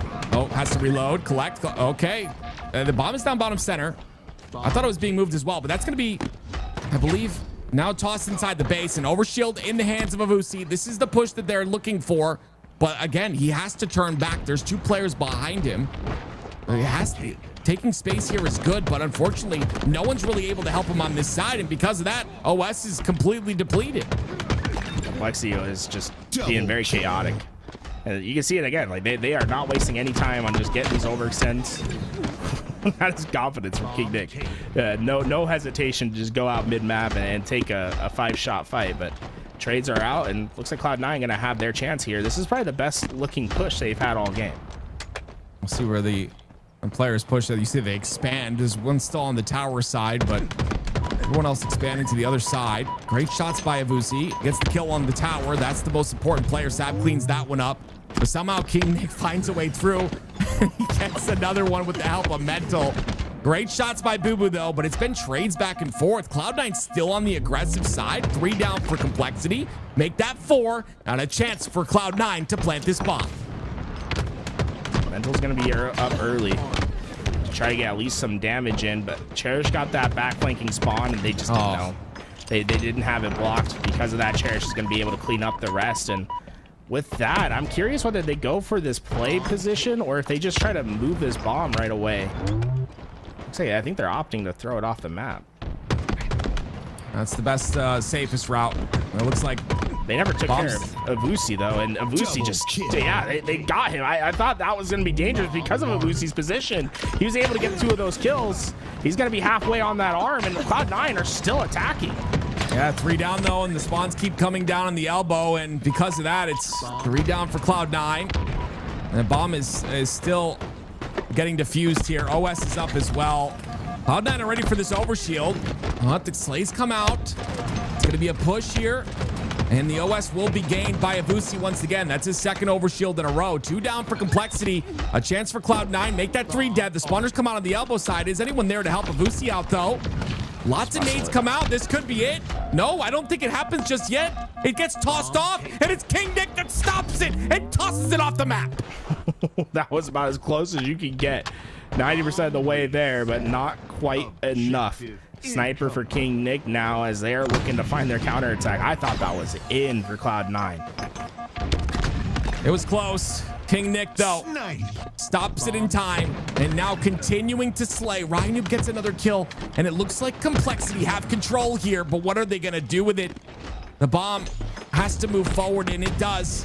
But Sab has the snipe on the side of Cloud9, I believe, and King Nick looking to take him out, taking the elbow side, and every time that they look like they have something going, the numbers advantage just goes on the other side. It's a triple on a Cherished. Is the bomb in position? All 4 down for Cloud9 as Cherish takes the armory. Yeah, King Nick's starting to wrap through. They're going to try to block everything here. They got the first on the Boo Boo Doo. Now you see how those spawns come from underneath. They're not able to get any quick eyesight on that bomb, and that's going to be the first bomb arm. So you see the power of blocking all those spawns at once. If you can get a player into armory, into mid base, into elbow, then they start spawning very far forward and underneath on the map, allowing them to get that first bomb arm in. That was pretty textbook from Complexity. Complexity looking for this game 7. Still 4 minutes and a half to play, though. So a lot of time here for Cloud9. Collect trying to stay alive on the tower side. The repulse is going to be decent to keep him alive for a little longer, but Mental makes sure to clean him up. And that OS is going to be important here. Very important OS on the map. And Complexity are going to take this one. It was Cloud9 that had every single OS up until this moment. Now Complexity, we'll see what they're able to do with theirs. Boo Boo not just grab bomb? Am I crazy? Is Boo Boo not just moving bomb? I think it got reset. Oh, okay, it got reset. Okay, I was like, whoa. Boo Boo Doo Boo's just been in the back base of Complexity this entire time. He's just watching his teammates helplessly get put into the meat grinder as he's just overextended. And this overshielded Mental just playing forward. There's just been not much for Boo Boo Doo Boo to be doing. He's going to have to work back towards this ring 2 to get an angle. And what's Boo Boo going to be able to do here on the side of ring? Ryanoob, very aggressive with no shields there. Mental comes back out for the chow, but Cherish is there to clean it up. And now they've got control. They've got that bomb inside of Cloud9's base. It gets reset once again. That was a repulse to put bomb inside the base. New snipers coming up right now, though. This is an important moment in the game. Collect gets the kill onto King Nick. And interesting position here, but Cherish does have the sniper here for Complexity. Trying to move this back. Oh, to a clean angle. Avusi takes some pretty big damage. He'll just back away, and Cloud9's push, it seems to be over, at least for now, as Complexity starts to regain control of their base. But still, you got to move that bomb. That's always a big part of this equation. Oh, Avusi with a double. That's clean. Nice flick to the right. Cherish not going to be able to take him out. Cherish still a big threat here with this sniper in his hands. He's got 4 bullets to work with now. The bomb gets reset again, and it ends up back to bottom center as Cherish looking for some sort of an opening here. 3 down for the side of Cloud9. So just playing defense on his base, but Cloud9 just keep pushing over and over again, and Sab somehow stays alive. Sab's doing his best, and he will do his best. he got about maximum liftoff there on Cherished and sent them off the map. It's always great when you send someone off the map like that too, because their kill is delayed by a couple of seconds. Just more map control for your team. It's just been constant aggression here by Complexity. You see them already in Cloud9's base. They've got control of their own. Sab's doing a fantastic job right now. He's doing a great job of getting that opening penetration, getting through, and starting to work on some of those devastating flanks. Just gets those kills necessary for Cloud9 to push that bomb forward, but unfortunately, you need to find that last round of slays, and it just does not look like Cloud9's going to be able to do so. Bomb looks like it's going to get thrown off, I believe, by Complexity here and reset. There it is. And now Rhino, good, just making Cloud9's base his home. You know, going in their fridge, taking their food, everything. He gets taken out though, so no longer will he be a factor. But it's a minute left, Tools, and Cloud9 really need to answer back right now if they want any chance of this. Otherwise, Complexity are going to bring us to a game 7. King Nick just gets the double beat down, and Collect going down there. That's going to be maybe a desperate overextend from Cloud9 as Sab tries to move this forward. They're going to need these kills fast. Sab's going to end up going down here, and that's the first piece of the puzzle. The first domino to fall. They haven't been able to get any others, though. They're going to get the trade on to Mental, so Cloud9 still have a bit of control here for a moment. New snipers coming up very shortly. Avusi trying to find a way through. Boobadoo was on that elbow side, so the spawns come out on the armory, and there's too much damage off the spawns. Mental's going to come in and just do incredible amounts of damage to create that defense on his base. There just hasn't been enough pressure off the first kill for Cloud9. They've done a good job at getting one player through, but then they don't have like the follow-up that's necessary to block out multiple spawns. And because of this, Ryan Noob, over shield in hand, he can just sit in this back corner and let the clock go to waste 5 seconds to let that bomb reset. That's GG. And game 7, a Slayer gonna determine who gets the first spot in the LVT Halo Pro League in partnership with Shopify Rebellion. Oh, baby. What a way to have a Friday go down, ladies and gentlemen. We had a best of 5. Now we get a best of 7. And oh my word, this is it. Like you said, for the first spot, seed number 7 will go to one of these teams. The team that loses will have another chance, though, in that elimination finals. But let's take a look at the stats here. 27-21 out of King Nick. Charge having a massive game as well. And all of Complexity going positive here. 3 members of Cloud9 going negative. It's the assists. The assists from Complexity are just head and shoulders above. 3 players at double digits. Ryan Noob, the only player outside, he's at 9 for his team. They just weren't letting the one-shots get away. A lot of times that opening player that was getting into the base was facilitating a lot more. And I saw a glimpse of that accuracy there. I think they were shooting 73% from Cherish. Woo! Goodness me. Shooting lasers. Now for me, Tools, it comes down to who's going to pop off here. We all know the Slayers are 50-50. We all know this. This is the way it goes. It depends on who's going to have that moment, who's going to take that moment in their hands and run away with it. We saw it in that first best of 5 series. Right now in a game 7 for qualification, so much pressure off your back with this victory. What team is going to have that shining player? Who is going to pop off when it matters the most? Let's hop on board with Avusi to start. It's win and you're in. First to 50 kills going to get the job done. Riot is just pressuring over at top mid, but that nade should be good enough. Trades coming out left and right, and that sniper is somehow still up for grabs. It's going to be Cherish, the player from Complexity that gets away with it, and they spent so long, he might be able to get Camouflage to go with it as well.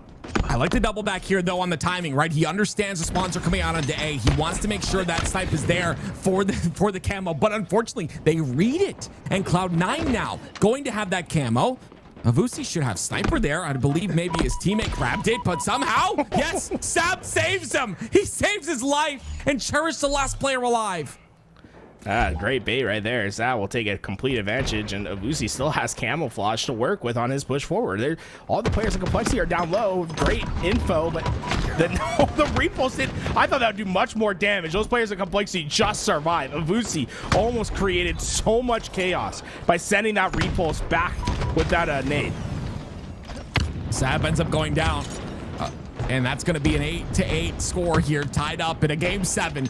To see who gets that first qualification spot. It's going to be Mental in a 1v1. Boo Boo goes down. King Nick's there to save Mental. And because of that, Mental still has that seaside control. And they're looking for more here. Complexity completely going forward with that first kill onto Sab. They should execute on the rest, but they're really slow to do so. There's a player sitting underneath. That's going to be an early pick, but big answers, right? Cloud9 have been able to find a couple big trades here to stop Complexity from being able to complete their collapses. And in fact, Collect's going to just straight out win they're spacing towards that camo side. So Collect and Cloud9 able to really weather down a pretty aggressive push from Complexity. Two bright lights on two different players that I'm looking at right now. It's going to be Collect on the side of Cloud9, and it's going to be Mental on the side of Complexity. Both having a great start to the game here, 14-12. Only a lead by 2 here for Cloud9. Not feeling very comfortable just yet, but at any moment, the momentum could shift. The game could change. But it slows. Surprisingly slow as well, right? I mean, very rare that we have this so little kills when the second camouflage is up, but looks like Ryan gets away with it, and that's a triple for Mental. Just perfectly positioned, and he can potentially get himself an over. Oh! Sap was one shot away from going down with Mental, but that's a big kill. That's going to slow Complexity down just a little bit here. Not camo opens everything has up. To be a little bit more patient. Yeah. Oof. See what he's able to do here. Great shots onto Avusi. I guess the assist. Avusi. Where? How did he throw that nade? That was Cherished. Tries to stay alive. Nade to find an answer there. Now. Cherish just trying to get his way out. He knows there's a couple players looking for him.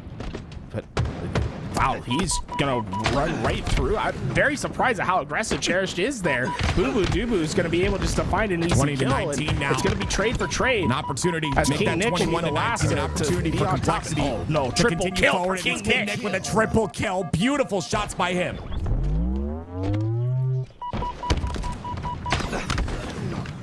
23-20 now. Rynoob looking for something with the snipe here. Has a repulse to work with as well, so not going to be anyone in his vicinity with nades. He's going to stay alive as long as possible. What can he do? Rynoob can open up the game right now. This shot can do it. Looking for his angle. Oh. Abassi's going to give it to him, but not quite able to hit that shot. Complexity, they might just have to get away from this gunfight. Rynoob's got to stay alive still.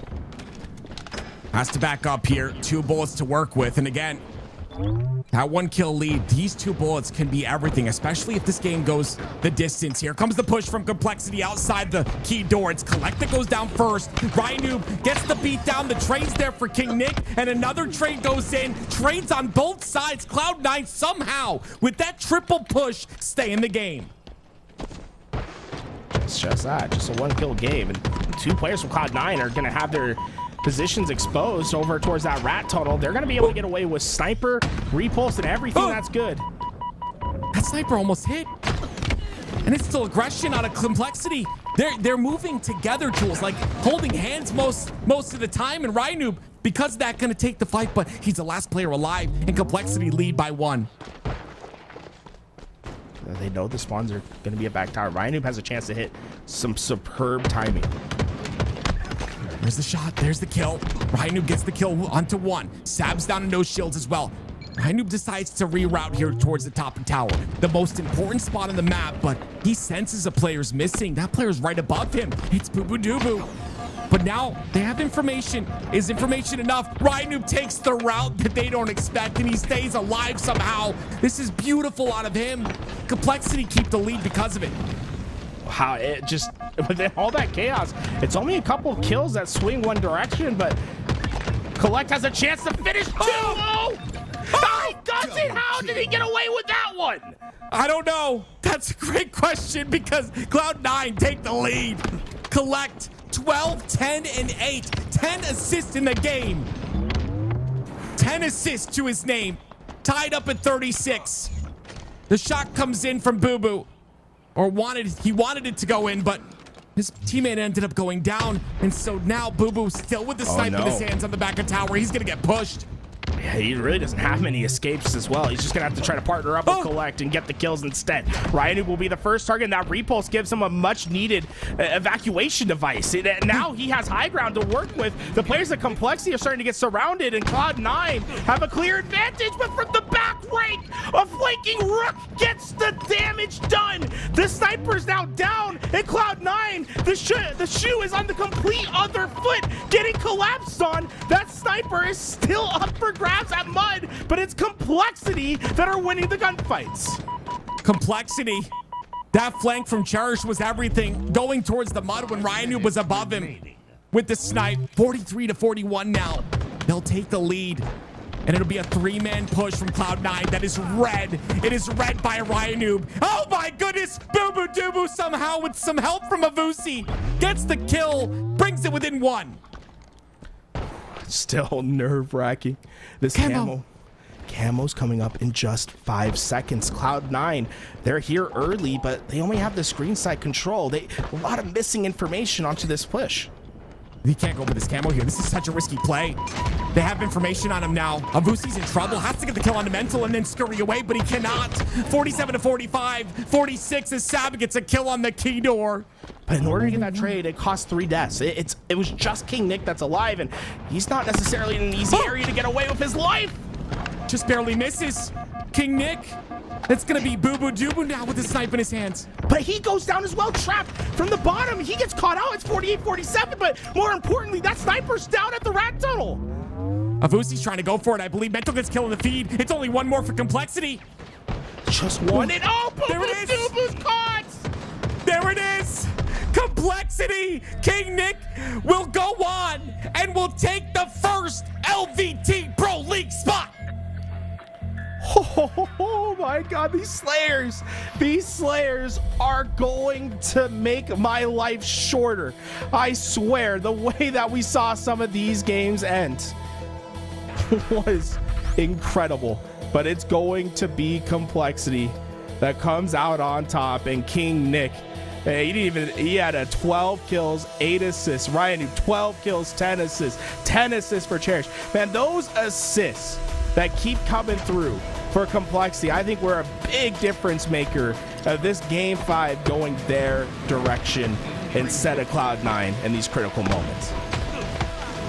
Oh my word, ladies and gentlemen. What? What a couple of series we've had so far. My goodness gracious, Complexity. We've got to take a look at some of these replays. This was the moment right here. Look at this, right? Yeah, I think it's Ryan Noob that comes through. So if you rewind that, it's Ryan Noob that just flew at sandbags and it was able to get a quick damage down. But then Boo Boo Doo Boo, you got to think about it. If he gets away with that sniper, how different this game could have been, right? That sniper not being in play for Cloud9 has a huge impact on how this game finishes. You see that that body disrespect right there, by the way. Who body disrespected first, Tools, on that game 5? Hey, we saw it out of Boo Boo Doo early, but we only see what we get to see, right? True. We don't necessarily know who's passed the first stone. True. I like that, Tools. I like that. It's so true. Oh man, but goodness me, as you can see, the 7th spot has been filled out. It is Complexity now. And it's a big deal, ladies and gentlemen, qualifying for the LVT Pro League in partnership with Shopify Rebellion. Every single best of 7 series starting on Monday will be a $1,000 series. It's a big deal. And as you can see, Cloud9 have another chance here in the elimination final for that number 8th spot.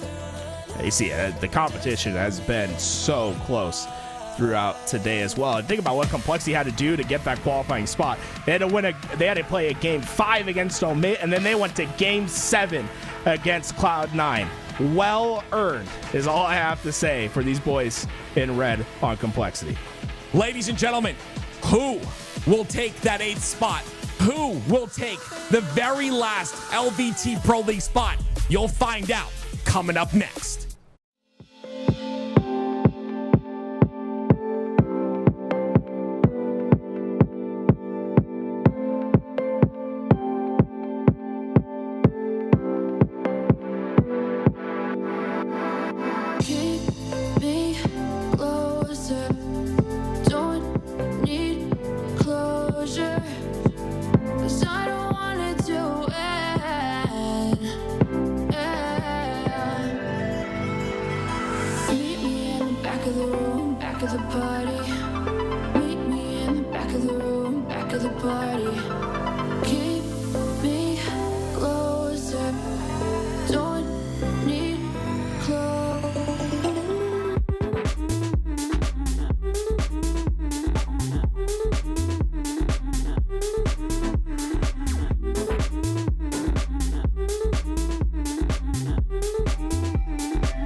kill.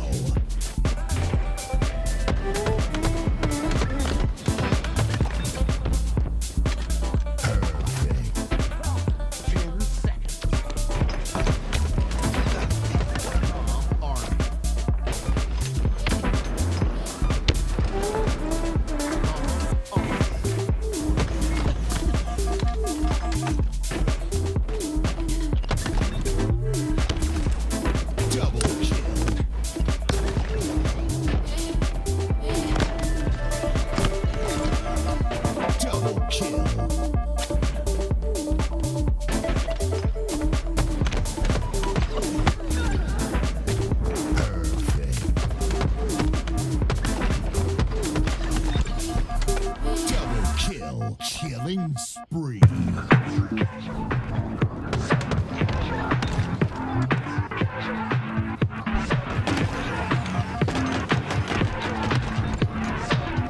Double kill. Reversal. Killing spree.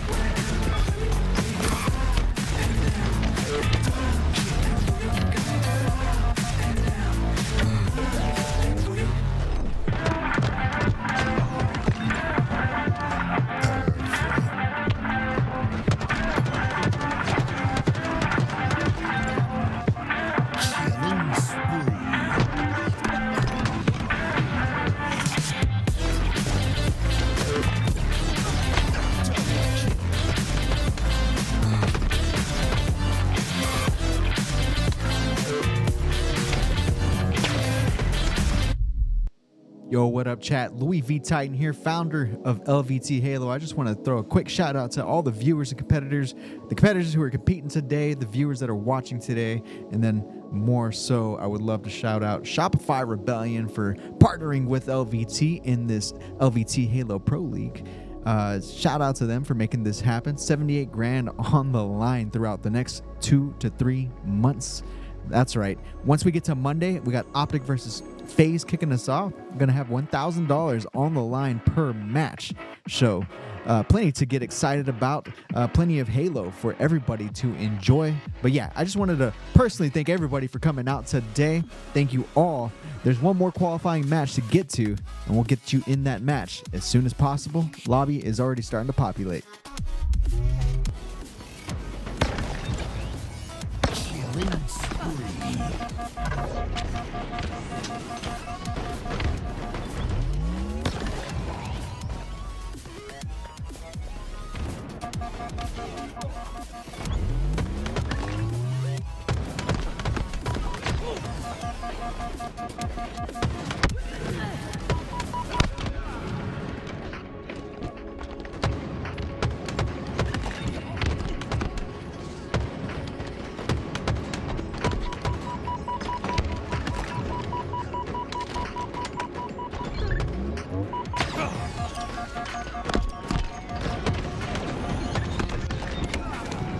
Reversal.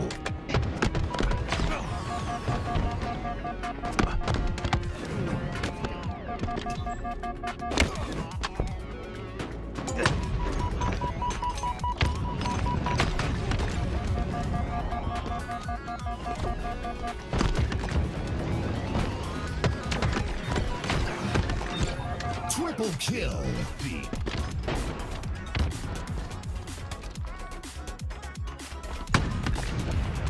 Snipe.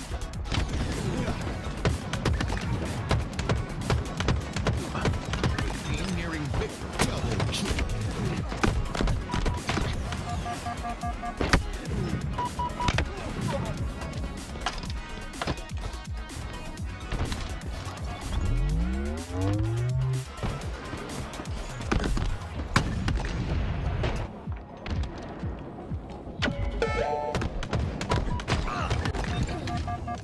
Double kill. Enemy team took the kill. Double kill. Perfect.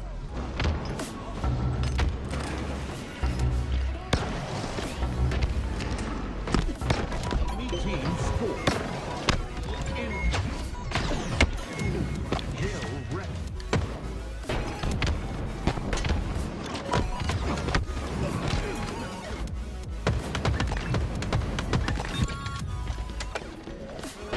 Double kill.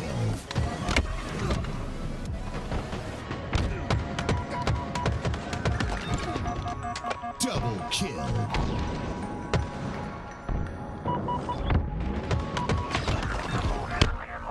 Reversal.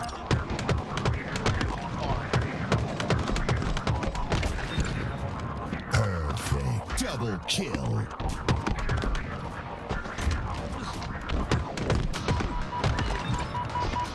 Double kill.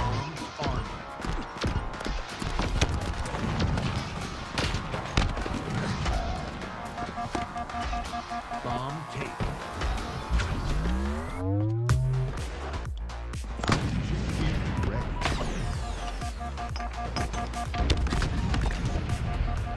Snipe.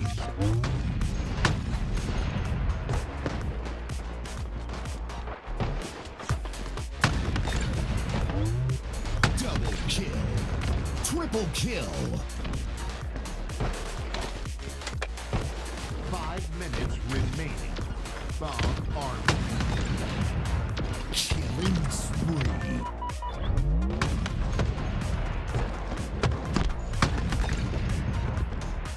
Double kill.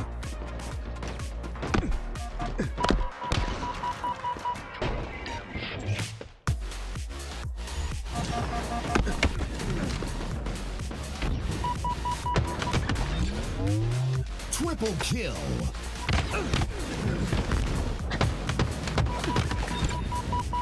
Double kill. Perfect. Triple kill.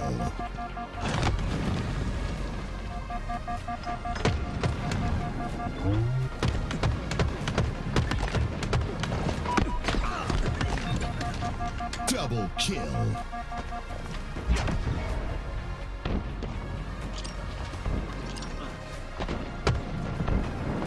Team nearing victory.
searching for the break of a day to follow away to you. 'Cause at the end of the day, I ain't looking for no reason to change. 'Cause everything is good for you. Baby, I can see we're gonna shout it out to the sky. Tell our secrets to the night, so we can see the end inside. We're gonna shout it out to the sky. When I look into your eyes, I can see no better light, better light.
Baby, I can see we're gonna shout it out to the sky. Tell our secrets to the night, so we can see the end inside.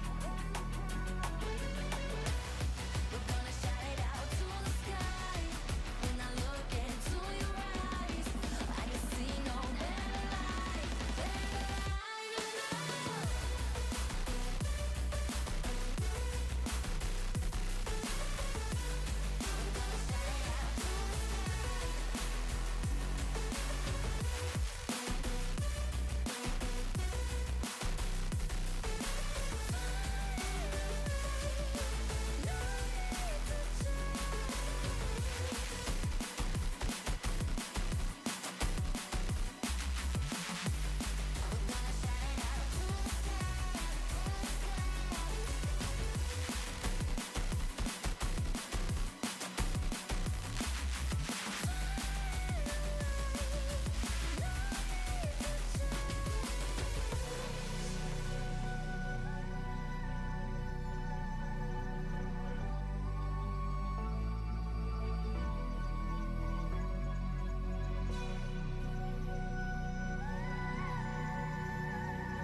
No need to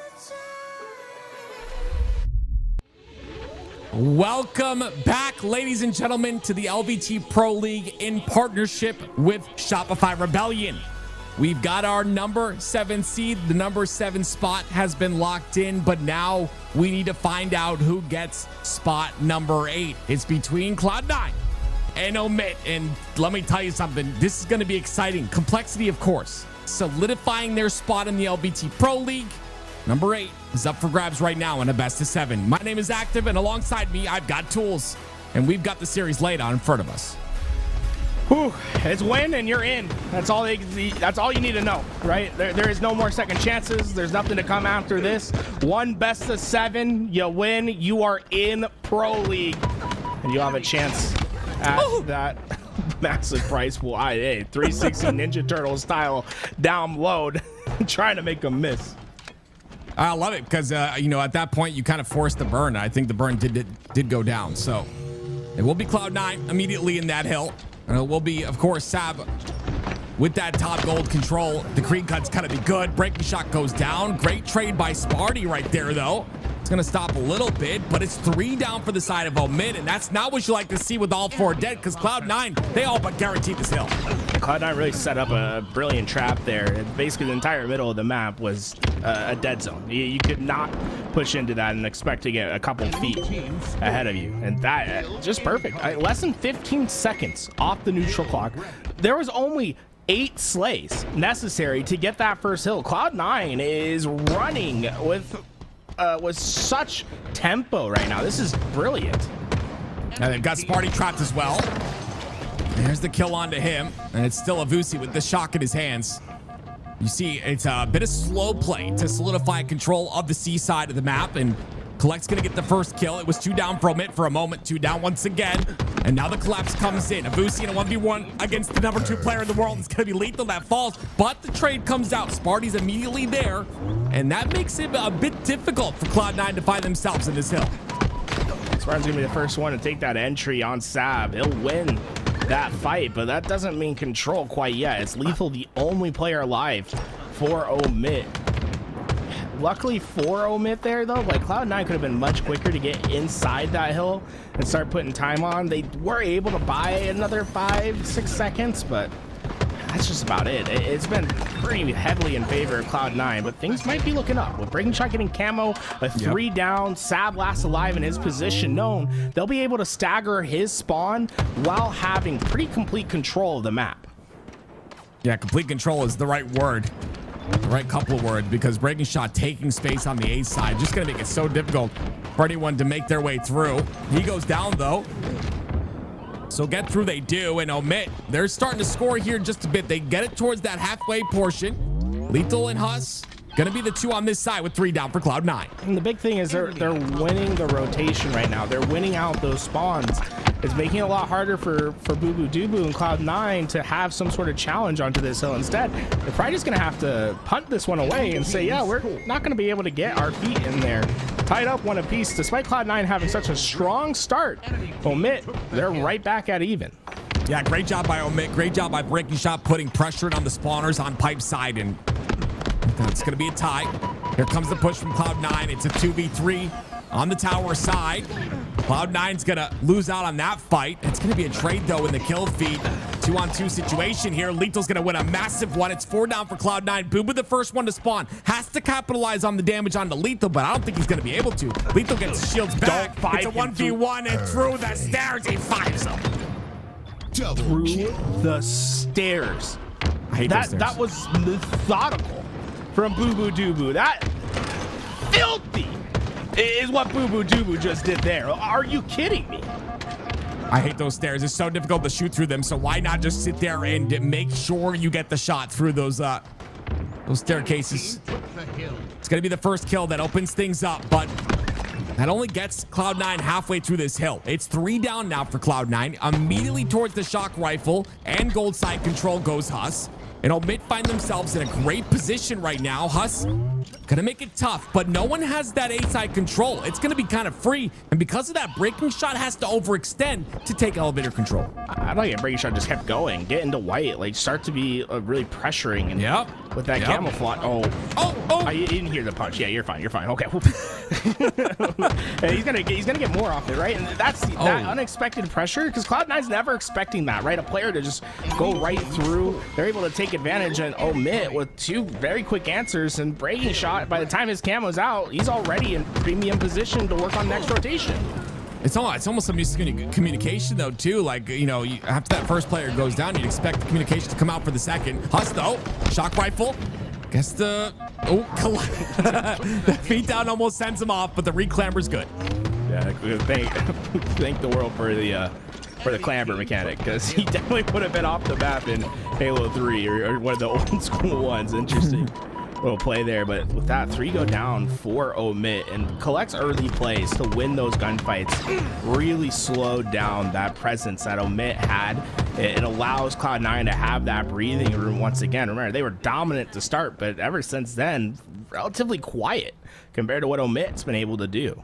Look at the setup they have here too. Collect on the headshot angle, right? Let's prepare for the push on the long haul. They don't know Sab's here, dip down into the C stairs, and he's gonna try to capitalize on some damage, but it's gonna be a 2v1. They get one, Collect comes in to get the second. It's gonna be a double for him and a bit more control. He wants to expand on the long haul side, but understanding the Sparty's the last player alive here.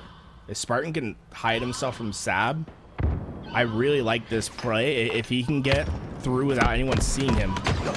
Ammo though, he can't go down. Yeah, it's tough. I mean, he's doing a great job of just being present and forcing Cloud9 to deal with him. I love the wrap back.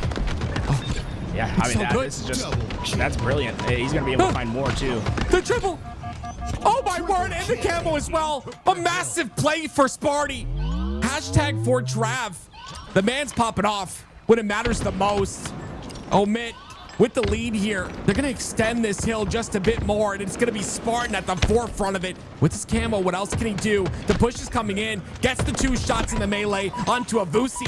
Boo-Boo down to no shields as well, and he trades onto him. It's 4 down for Cloud9. And breaking shot's already there, getting hill time. So they have Cloud9 essentially trapped at the back of A, and Huss with a shock rifle out this doorway. Usually if one player is going to try to expand this way, yeah, that's what's in store for them. He gets great damage onto the second as well, and Omit looked to be in a dominant 3-1 start of this game. In fact, breaking shot could just step out. No, they're gonna just get the 2 hill lead. 216 to work with. The hill's going to bottom mid. This is about as good of a position as you could ask for Omit. That's the Sparty I know though. He's starting to pop off. Another kill goes in. It's the nade onto a Vusi, and 3-1 with 2 minutes left. 3 shots in a melee. It's clean. 18 and 13 out of this man. Look at the assists on the bottom 2 as well. Breaking shot and lethal. 23 assists to their name. And they've got this C-Plat control tools. It's going to be hard to break. 2 players are going to try to wrap back towards this elevator. Wow. But Huss is there, and Spartan, the duo, trying to help. They're able to at least get one. Avusi took a ton of damage, and still the push isn't done yet. He has been by himself trying to do the most he can. Breaking shot versus Avusi. The newest kid on the block gets the kill. That's such a clean play though. Crouching onto that peak it's just so, it's not expected, and it's gonna throw off and allow him to win that fight. But Lethal wins a fight of his own here on the C stairs, and it's gonna be immediate and complete control. Collect the last player alive on the side of Cloud9, and Omit get another camo. The devastating part for Cloud9 is they just keep going down in pairs. They don't have the numbers to help push in, and already Omit are just a few seconds away from getting that backstab and winning this game. Oh boy, close one, but breaking shot there.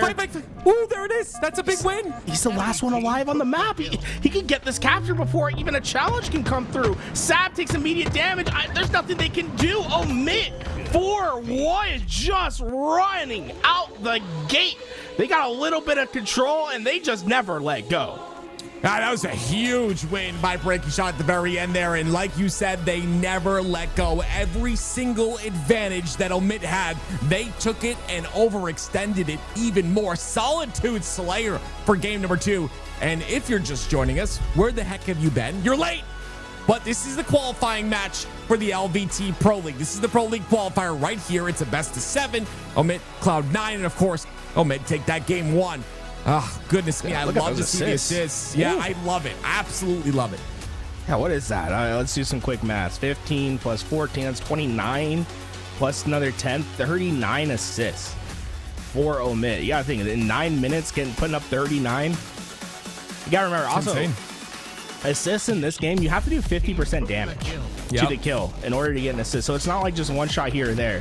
That's really impressive from Omit, and it's just showing like a lot of times they have these nice little bait and switches. They're able to stay alive a little bit longer, able to get some of those crucial kills. Whereas Cloud9, it definitely felt as if they were a little bit more dependent on some just big individual flashy plays. Like remember Collect trying to get that kill at the back of C. He's able to get 2, but that's it, right? There was no follow-up to it. Because of the assists that are coming through, it just feels as if these kills are just a little bit more impactful for a moment. Oh, you saw Omit come through with the victory there. Breaking Shot with a big 1v1. Sparty coming to play as well. But can they continue this here for game 2? That's the question. Solitude, Slayer. This is a big one for both these rosters. This could go the distance, ladies and gentlemen. So strap in, get your popcorn, and get prepared because right now, we're going to hop on board with Boo Boo Doo Boo. So I saw Omit on this map. They lost a crucial game 5. They get knocked down to the lower side. It was a very close game though. And I think they're going to be looking for some big redemption here as Breaking Shot is not backing down from that fight. Boo Boo Doo Boo just gets away with his life, but the camouflage goes to Breaking Shot. Oh, the pace at which Breaking Shot is playing, I just love to see it. When he's in that kind of flow, he just can be such an impact on the map. He's got this camo to work with. Abusi's gonna fall eventually. It'll be the shock rifle now in the hands of Breaking Shot with this camo and a repulse to work with as well. He's got all the tools to extend this lead. Yeah, that camo's not gonna last for much longer though. It's just a couple seconds away, and with that camo really didn't have as much impact as probably Omit wanted. Cloud9 did a really effective job of just keeping him out of the fight. Well, he pushes in after the camo is gone, and he gets a double, so no need for camo for Breaking Shot. He'd rather just sprint around the map. And that's exactly what it is, right? His playstyle is just pushing forward, but Collect is going to answer back with a double, and we're tied. Not anymore, but a triple. I'm sorry for Collect.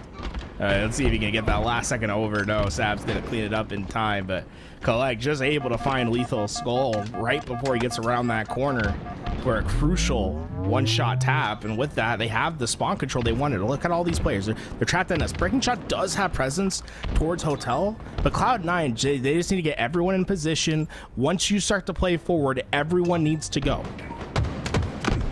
Playing forward, they do. They got a bit of damage in, and with the trap, I mean, you got to make sure this damage is capitalized on. It's going to be 2 down for the side of Omit, but Omit trade out a couple of kills. And now Breaking Shot is the last player alive in a 1v1 versus Collect. But Breaking Shot's got friends. They all spawn on the blue side, and they make sure to take out Collect there, minimizing the lead now. Cloud9 only lead by 2. Omit did a fantastic job at isolating the player that was most important to Cloud9 to make that collapse happen, which was Abusi, who was at that bottom dip. Once they got that kill, there was no more firepower to finish that Hotel player. It allows Cloud9 to get a little bit, allows Omit to get a little bit more presence on the map and get themselves out of a tricky situation. But at the end of the day, Cloud9 still able to get that camouflage. They're still controlling this game for now, but Omit's gotten themselves out of a couple sticky situations early in this game. They're playing very close to each other as Omit.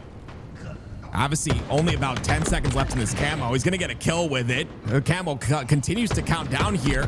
Hasn't done much. That one kill is good, but that camo runs out, and there it is. Here comes the flank from Boo Boo, though. It's a perfectly timed one, and a double kill with a good old battle rifle. It's great to see this weapon used. Shock rifle is coming up, so Omit's going to spawn towards that lift side.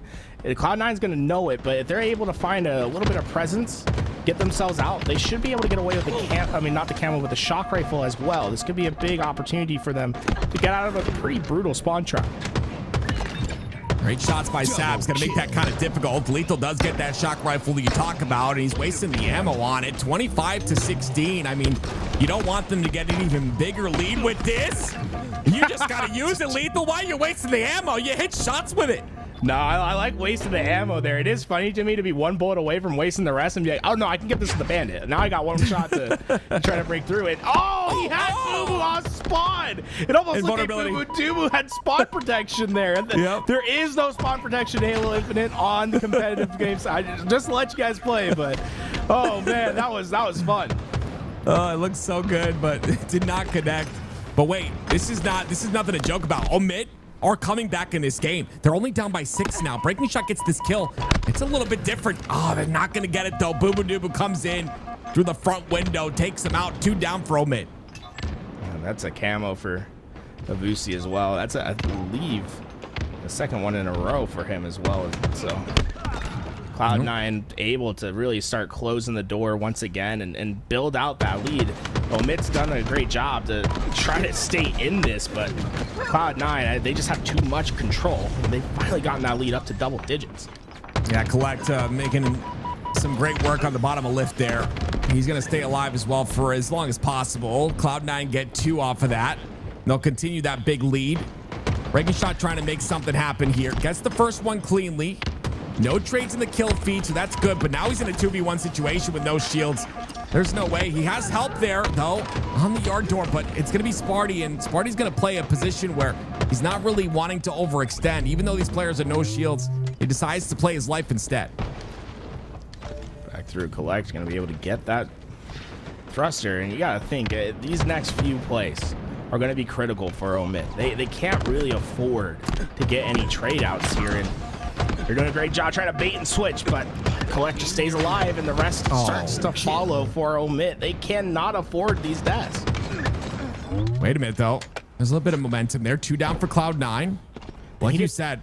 2 for 1 pace, though. 2 for 1 pace to end this game. That's going to be tough. Yeah. Breaking Shot's got 14 already, and you can see 2 for 1 again.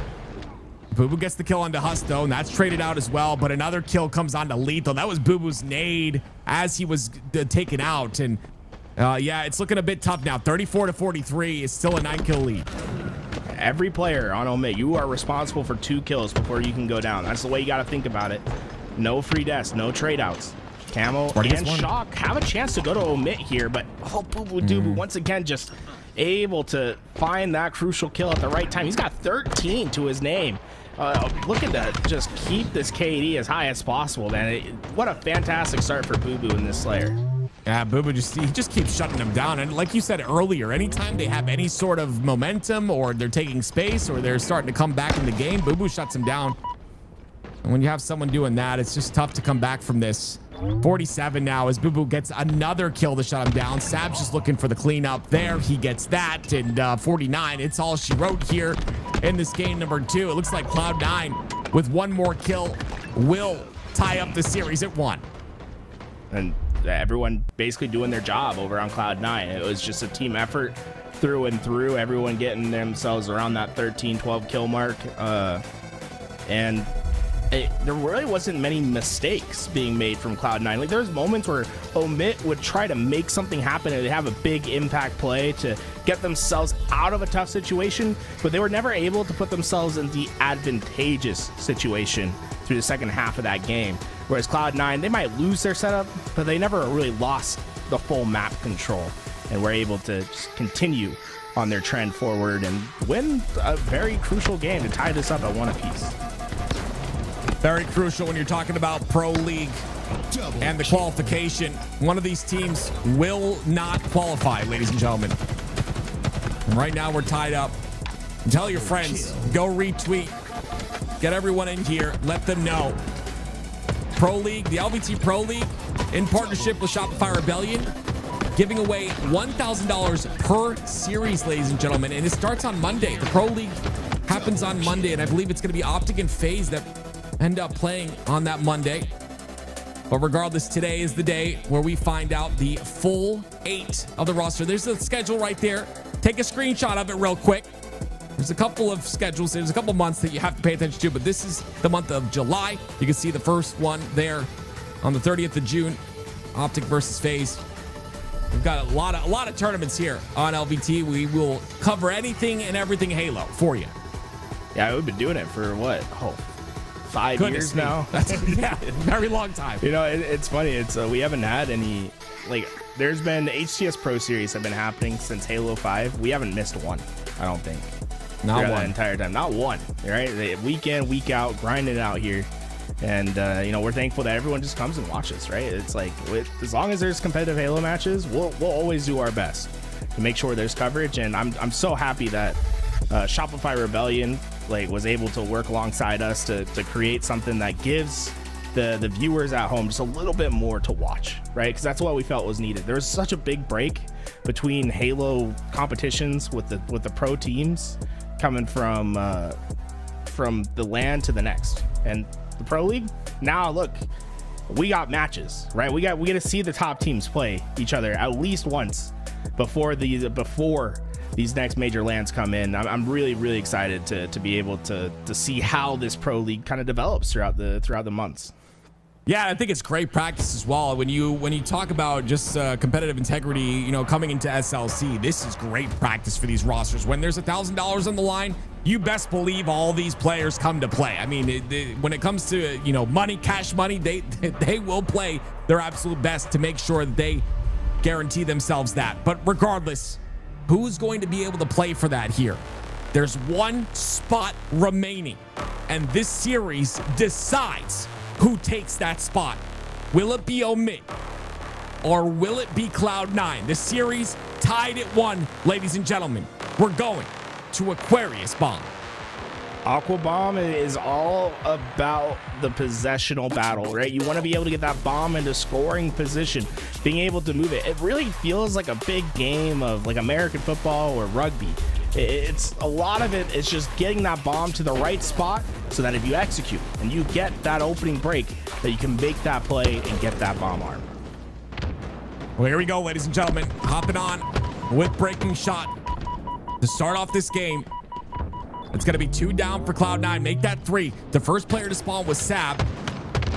And that bomb's still at the bottom center. It's going to be Boo that has to get taken out first. The late jump from Breaking Shot. The movement's so clean.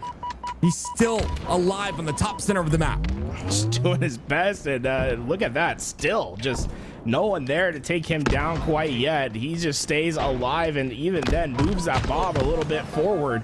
Breaking Shot, he's been everywhere on the map, it seems, to start this game. He finally goes down. They take him out. It's important to do with a player like that that's so aggressive and just has so much impact. It's 3 down now for Omit, and you can see immediately with that 3 dead, the bomb moves into utility. And now the attack comes in. It's going to be, of course, Collect at the forefront of it. Collect clearly knew Breaking Shot was hiding in that corner. He pinged it about 6 times for his team, and they'll eventually find that early kill. And with that, right, they're getting the kills as that bomb arms. There's just nothing Lethal can do. He knows that this one's going to be armed, and in fact, his life is going to go down as it gets armed. Omit, they're not out of the woods yet. Cloud9 have a real chance to go back to back, especially with Collect putting down damage like this. Spartan is trying his best to stay alive. Spartan's taking 7 bullets of damage. He hasn't been able to move off his spawn, and he eventually goes down. Yeah, he goes down, and you know, delaying your life that long just really helps your team kind of take space. And you can see already it's 2 players from Omit. They're into that utility side. They're taken out. One of them's taken out pretty quickly.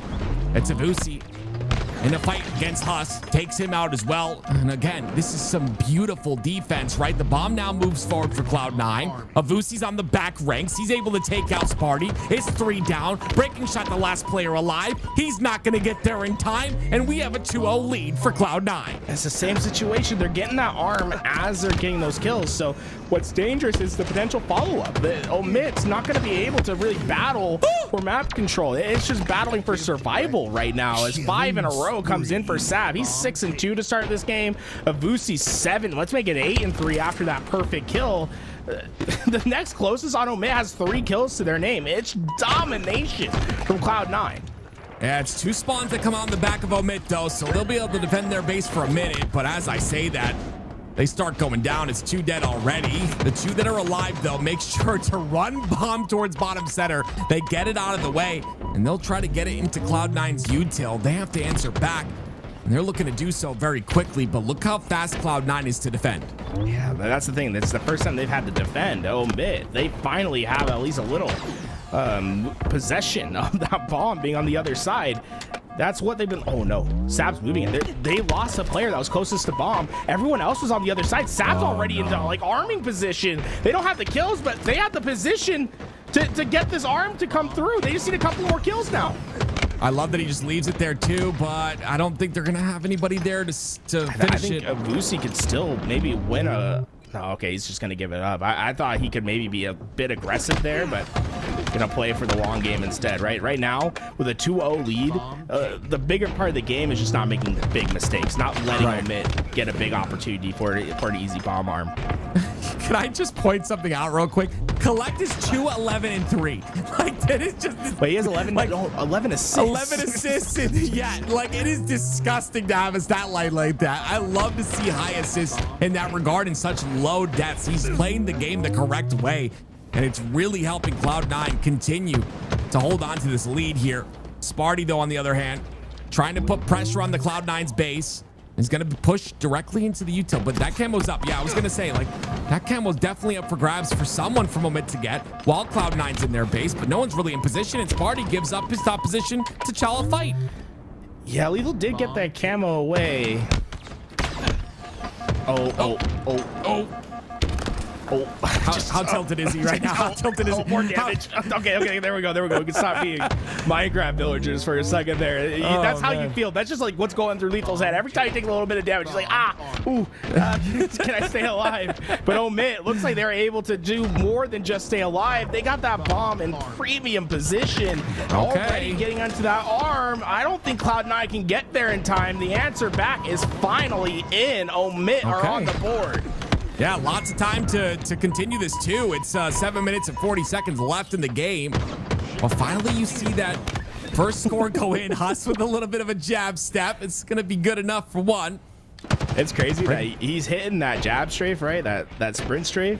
But the big thing about the sprint strafe is making the opponents miss. It comes at the disadvantage of it being a little bit harder to hit your follow-up shot. He still gets a perfect kill. He's just execute perfectly on that, able to earn himself a much-needed trade. Sab reads that reach out like a book, and Cloud9, because of that, will hop in. But Lethal playing a little bit of defense on his base towards that back pillar, which, by the way, just discouraging to fight someone on that pillar. Look how hard it is to get the kill onto him. Look at Lethal. My goodness. Knows how to work a pole. 3 down for Omit. It's a breaking shot, the last player alive. Okay, 9 assists for Lethal as well. He's been everywhere on the map for Omit. Much needed presence for him. Camo is going to be coming up in just a few seconds here. With that, Omit, they definitely need a little bit more firepower to help them get this bomb out of their side. Lethal grabs that camo as well. This is just been a turning point here for Omit. This is exactly what they're looking for. That kill onto Sab, that's going to be 2 down now, but Lethal a little bit hesitant to take space, right? The spawn and the timings of these spawns not in his favor just yet, so having to inch forward on the map is going to be a bit tough. And this camo, about 10 seconds left in it, not a lot to work with. He's got to try and get some value, but I'm going to be honest, Cloud9 are making that tough. I actually really do like Lethal just playing this far forward, though, because everyone's going down from Cloud9. If you can find a couple of those kills, you can really slow them down and keep that bomb forward. That's the idea for Omit right now. You're probably not going to get your bomb arm anytime soon, but you can keep that pressure forward. You can keep Cloud9 trying to have to get control of their base and slow them down pretty significantly. Well, Sab stops. There's a player at the top center that stopped that bomb arm from happening, and Sab's going to defuse it. He'll bring it towards the top of P. And now it's, again, another push towards Omit's base. And this is a big turning point in the game, right? 2 down for Omit. Automatically, it's going to be Sab that jumps right into the base of Omit, takes out Sparty as well. Huss, the last player alive. They have to find him. He's going to be fighting Collect. No bomb arm just yet. This is taking a while for Cloud9 to get this arm. And because of that, Breaking Shot's able to answer back. A nade just came off spawn and ripped apart one of the spawners for Omit. That might slow him down just a little bit, but Cloud9, usually you're not going to have too much success moving that bomb in from the fridge side. just a little bit too hard because you're giving up 2 spawns, right? You're giving up the spawn in the back base and the util, which help both have quick access towards that arming zone. So more when you're moving it in through the P side like that, you're more just trying to buy time for your team to continue on an attack. You're not trying to put in the final blow there. And you saw Cloud9, they were able to get a lot of pressure, but no real arm coming out of there. And with camouflage up once again, I believe it was Omit that should have gotten away with it. Oh, wow. That was big double right there for Cloud9, and they just win another gunfight. That bomb's already halfway there. Yeah, that was just beautiful. And it all started with Boo Boo with that quick drop, right? A lot of players don't use that. Quick dropping off that ledge. It's going to make him win that fight. Now Omid had to play defense once again, and it's been honestly, the past couple sequences have been Omid playing defense, but how long can you do so? That bomb's already in the base. It's up to Huss to stop it, but he can't do so. He ends up going down, and because of that, it's going to be Cloud9 that take game number 3. Sorry, we're going to game 3, baby. It was really dominant from Cloud9 as well. I really enjoyed their process on getting that done. It was very clean. What we saw a lot of was them getting that bomb and arming it while while they're getting those final kills. So they're accelerating that clock. Because so often what you see, especially in like matchmaking or lower level lobbies, is people grab that bomb, they'll set it down, they'll try to get their kills, they'll get 4 down, then they pick it up, and then suddenly you have 4 spawners that are coming up. If you don't block the right spawn, they're going to get access right away. If they spawn on that fridge side, they have a chance to throw 6, 7 nades to try to get rid of that bomb carrier right away. They can hit their jumps. But Cloud9's accelerating that clock. They're preventing the spawners from having any chance on the stop. I got to talk about the assists here. 12 assists out of Boobadooboo, 14 out of Collect. My man started, 2, 11, and 3 or something? Absolutely insane out of Collect. And again, my apologies, ladies and gentlemen. We are going to game 4. And Cloud9, again, this is the best of 7. Having this lead is really just gonna give them a lot more comfortability, especially going into Origin CTF. I feel like, having that pressure off your shoulders a little bit, it's, you don't want to say it's like more room to work with in a series, but essentially, it's not. Playing from the back foot is so much more difficult. I just think about it. If you're able to win Origin flag here, like being up 3-1 in a series versus 2-2, it's huge difference. Like we've seen that in series past. Like Cloud9, they had a chance to go up 3-1 against Complexity, weren't able to do it. 2-2, right? I think if they're going to try to have that same success, you can't let Omit take away these sort of games. Like Origin Flag, to me, this is a must-win situation for Cloud9. You feel as if you come into this tournament that 1 seed. The vibes have been really good with Collect and Avusi coming into this team. Like finish it out strong, right? This is your chance to just boom. Like let's get this 3-1 lead. Let's like be in a really dominant position to close this out. And you see, of course, Omid on the other side. What do you think Lethal's calling? I don't know. Happy? It's like it's a mom phone call for sure, right? You gotta like smile a little bit. A mom phone call. I don't know. I honestly think he's been playing phenomenal too. Lethal in general. Like I feel like I honestly just feel like Omid are. Maybe it's like a game type situation where maybe stronger in some game types and not stronger in others. Because again, you look at game 1, it was dominant, right? That wasn't even in terms of just like close hills in that game. There was no close hills in Recharge, King of the Hill, right? So it could be like a stylistic thing where they're maybe stronger in some game types than others. But on the side of Cloud9, I absolutely love. I feel like Collect's been unlocked, and I know he's been a player who I've looked at for seasons now, and I feel like he's improved season after season, but keeps finding himself off of these rosters that I expect him to stay on. But I feel like on this roster, you said the vibes are right. That could be the factor, right? I feel like he's unlocked as a player, and I feel like we're going to see the best of him this season on this roster. You see, we're fighting for that last spot, folks. Complexity punched in their ticket on that 7th seed going into our pro league. Just one more spot up for grabs, and you can see this is what the schedule looks like. So on Monday, folks, we're going to be kicking off the league. Optic versus FaZe. Be there and ready. You can see we also have TSM going up against Shopify Rebellion, and then we'll have Complexity going up against whoever the winner of this series is to start the league on Wednesday. So get everyone in. And for Envy had to reschedule their Tuesday match, so you can see them. They're going to play on next Wednesday instead. And then, dude, it's just every week there's always at least one matchup that's like, damn, this is going to be really good, right? The following week we have FaZe versus SSG in that week 2. It's like every week there's going to be one just really fantastic matchup that you got to be there for. I feel like that matchup, FaZe versus SSG, is going to be one that's going to be just incredible as this entire season goes on. I wouldn't expect any other roster manias that go crazy for the rest of the season. So I think between those two teams, it's going to be just an incredible series every single time, of course, as well as Optic and Shopify Rebellion. But here we go, ladies and gentlemen. It's these two teams that are fighting for that 8th seed. Very important, as we always talk about, the Pro League going on for a couple of months, and it's going to be $1,000 a series. All these teams looking for their spot, and now it's only one that's left. Omit, Cloud9. Who will take it? Omit, they played phenomenal in that game 1, but honestly, haven't really found their stride since. Can they do it here on Origin CTF? It's all about timing and making sure that you're hitting those angles at the right time. Expect to see a lot of fast plays throughout that car side. That elbow side control going to be really important to gain those flag runs to be successful. A couple players go down already for Omit, and that's going to mean that... Ooh, nice shot. I was going to say it's going to mean that Cloud9 have that snipe side control, but breaking shot with the side kick makes it happen, and now on top of Catwalk with the snipe. It's going to be all hell breaking loose from here. And this is what I really like, right? Omit, there's one player on the snipe side that has sniper. Everyone else is flooding through that rocket side. Now they have a free run through the elbow, and breaking shot easy snipes off the spawns. Like that's exactly what you want from a side. And yeah, you don't need to pile up everyone on the snipe side. One player can do the job that's necessary. Everyone else is just winning their gunfights, and that flag, it's home. Yeah, we saw this run so successful in Halo 5 on CTF, and it works out here as well on Halo Infinite. The first cap goes in for Omit, and they've got rockets to work with as well. That one rocket will be successful. I love that angle out of Huss.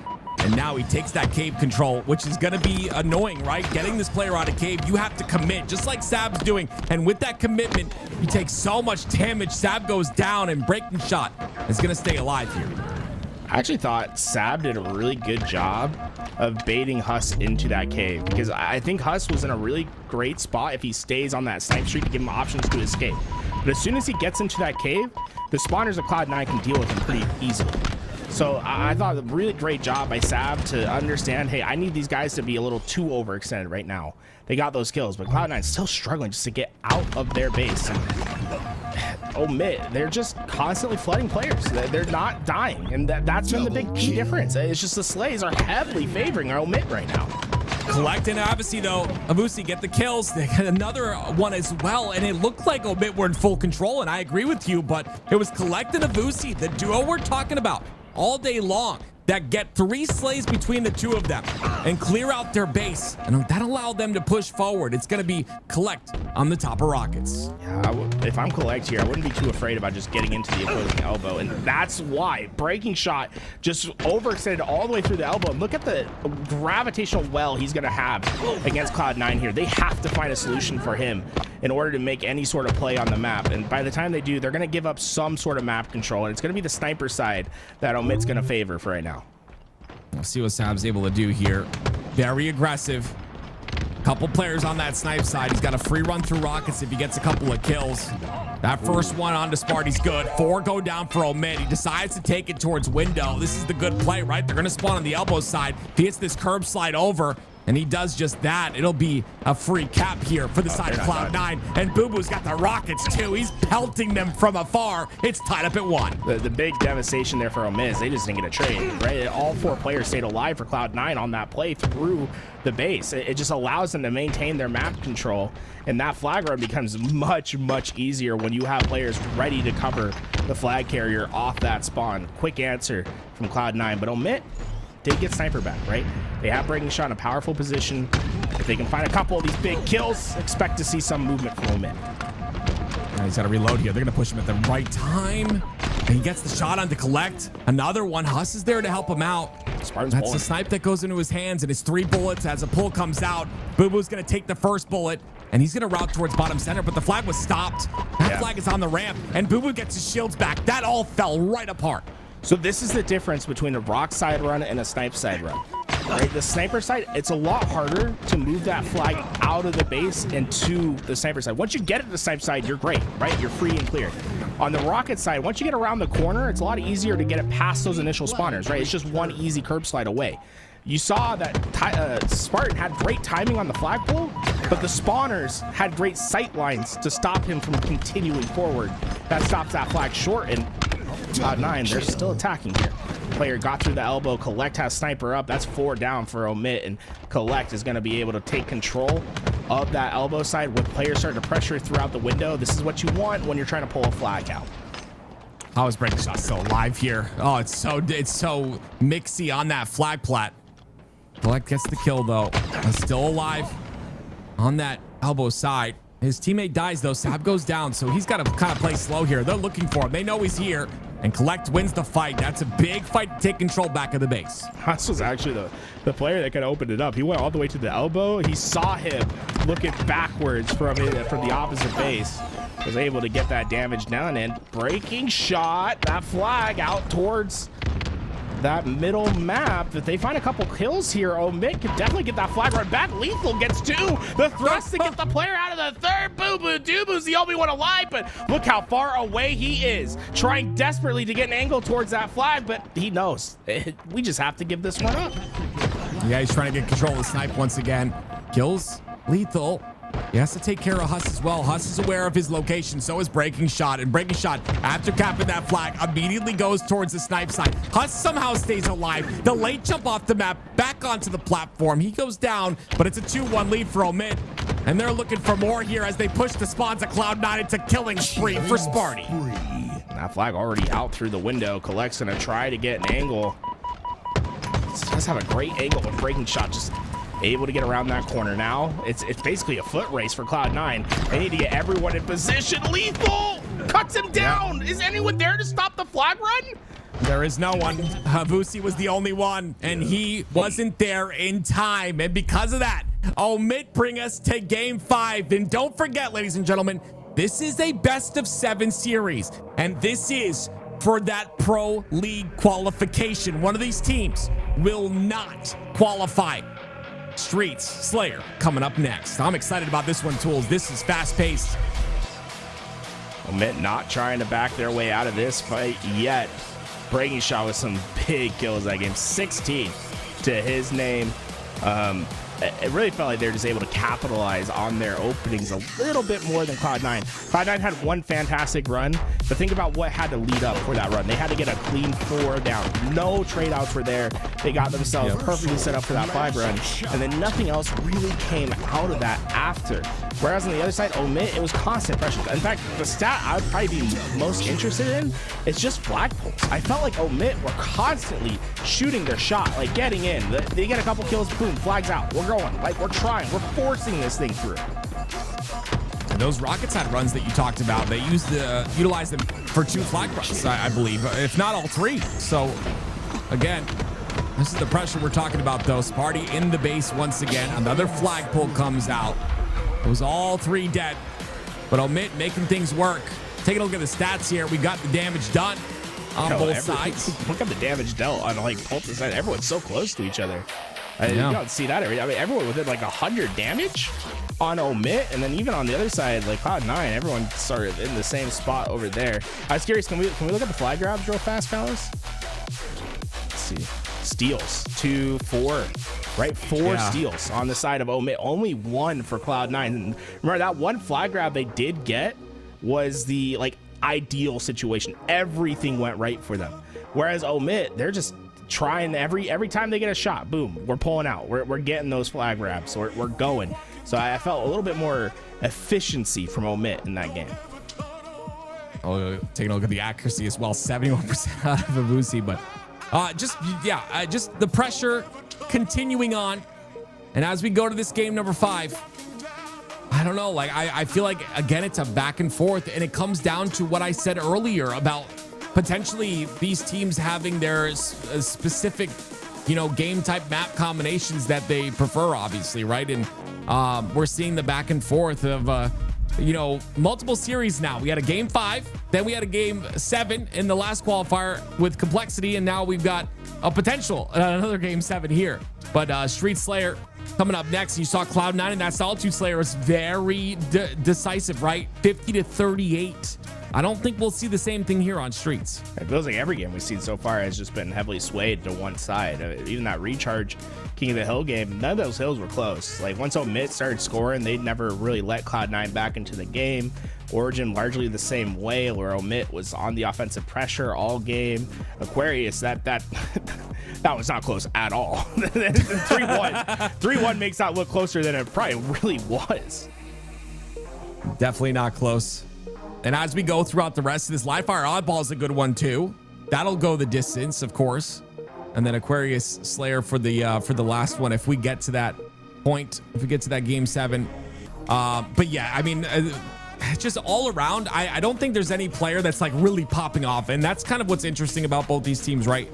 Generally, you'll see like a player having like that shining moment, just, a crazy KD, really like outshining the rest of his teammates, etc. in the KD situation. But honestly, it hasn't been the case in this series whatsoever. Everyone, you even saw the damage there. The damage we just pointed out is very even across the board for everybody. See everyone. Yeah, it was crazy how even the damage was, but how far away the game was in favor of Omit, right? It just shows that like not all damage on the map is created equal. There's a lot more that goes into it than just kills. It's a lot of it's positioning, timing, being able to be in the right spot. And that's where I thought Spartan was really effective. Like, the amount of times that we saw Spartan just getting into that base, pulling as players were going down. That was like fantastic from him. It felt like Omit wasted no opportunity. When they got the kills, they were in. Well, ladies and gentlemen, as you saw, the players are in, and we are entering in to Slayer Streets for Game 5. This is a best of 7. Make sure you tell your friends. This series is all tied up, and one of these teams will qualify for the LVT Pro League in partnership with Shopify Rebellion. Will it be Omit, or will it be Cloud9? I think, am I trying to do the calculus in my head? I just don't know. Like, it's been back-to-back heavyweight blows in the games that the games have been played so far. It's been one-sided affairs, but both sides getting in equal licks. It feels like if you get control of the map, they rarely let it go. It's a question of who can get that control first. Well, here we go. We're hopping on with Cloud9 to start, but every single member of Cloud9 has fallen thus far. And another one falls, 3 down for the side of Cloud9, and a 3-1 lead for Omit to start. We're going to try to work alongside Lethal to take down the player that's closest to them. That's a big kill to stop Omit from continuing on this trend forward. Collect almost made Breaking Shot miss bad there, but Breaking Shot able to get a crucial kill to at least stop some of that pressure that's going to come forward. But at the end of the day, it's Cloud9 that got camouflage. It's just beautiful, the fact that they both jab strafed the opposite direction. It just made that fight so much more difficult for the both of them. But we're all tied up, like you said.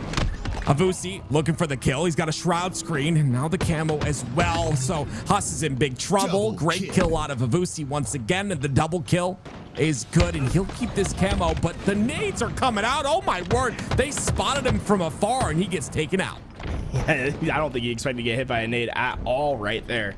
That shroud screen maybe had a chance to keep him alive. It was just a little bit closer to him. Instead, it's back and forth as these players try to break through to B, but Sab will be the last Spartan standing, and that means that Stalker rifle is going to be down inside of B, and I don't think anyone's going to be there quick enough to grab it. That camo coming up in 25 seconds as well. And generally, the Seaside Control is going to have the advantage to grabbing that camo.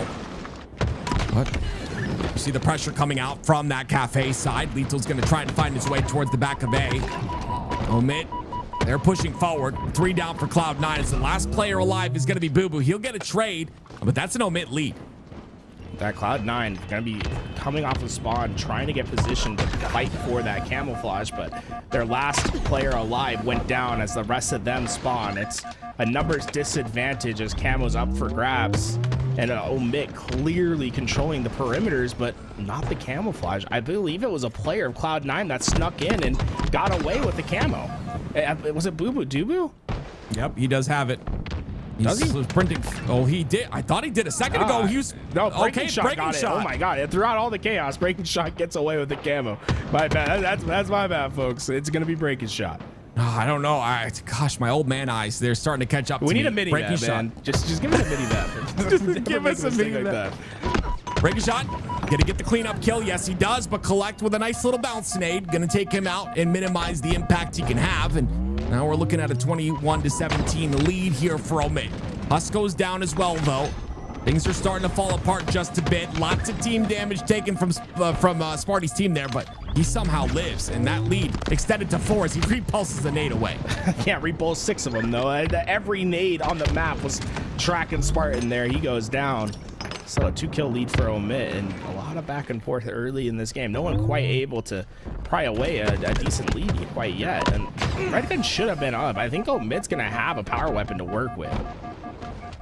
I don't know how Avusi stayed alive as long as he did there. Collect backs off to make sure not to go down. But Collect and Avusi both go down from that engagement on the B Street. And now Sab trying to pick up the pieces. A couple players in front of him. Breaking Shot's going to get a double there. That's going to be clean for him.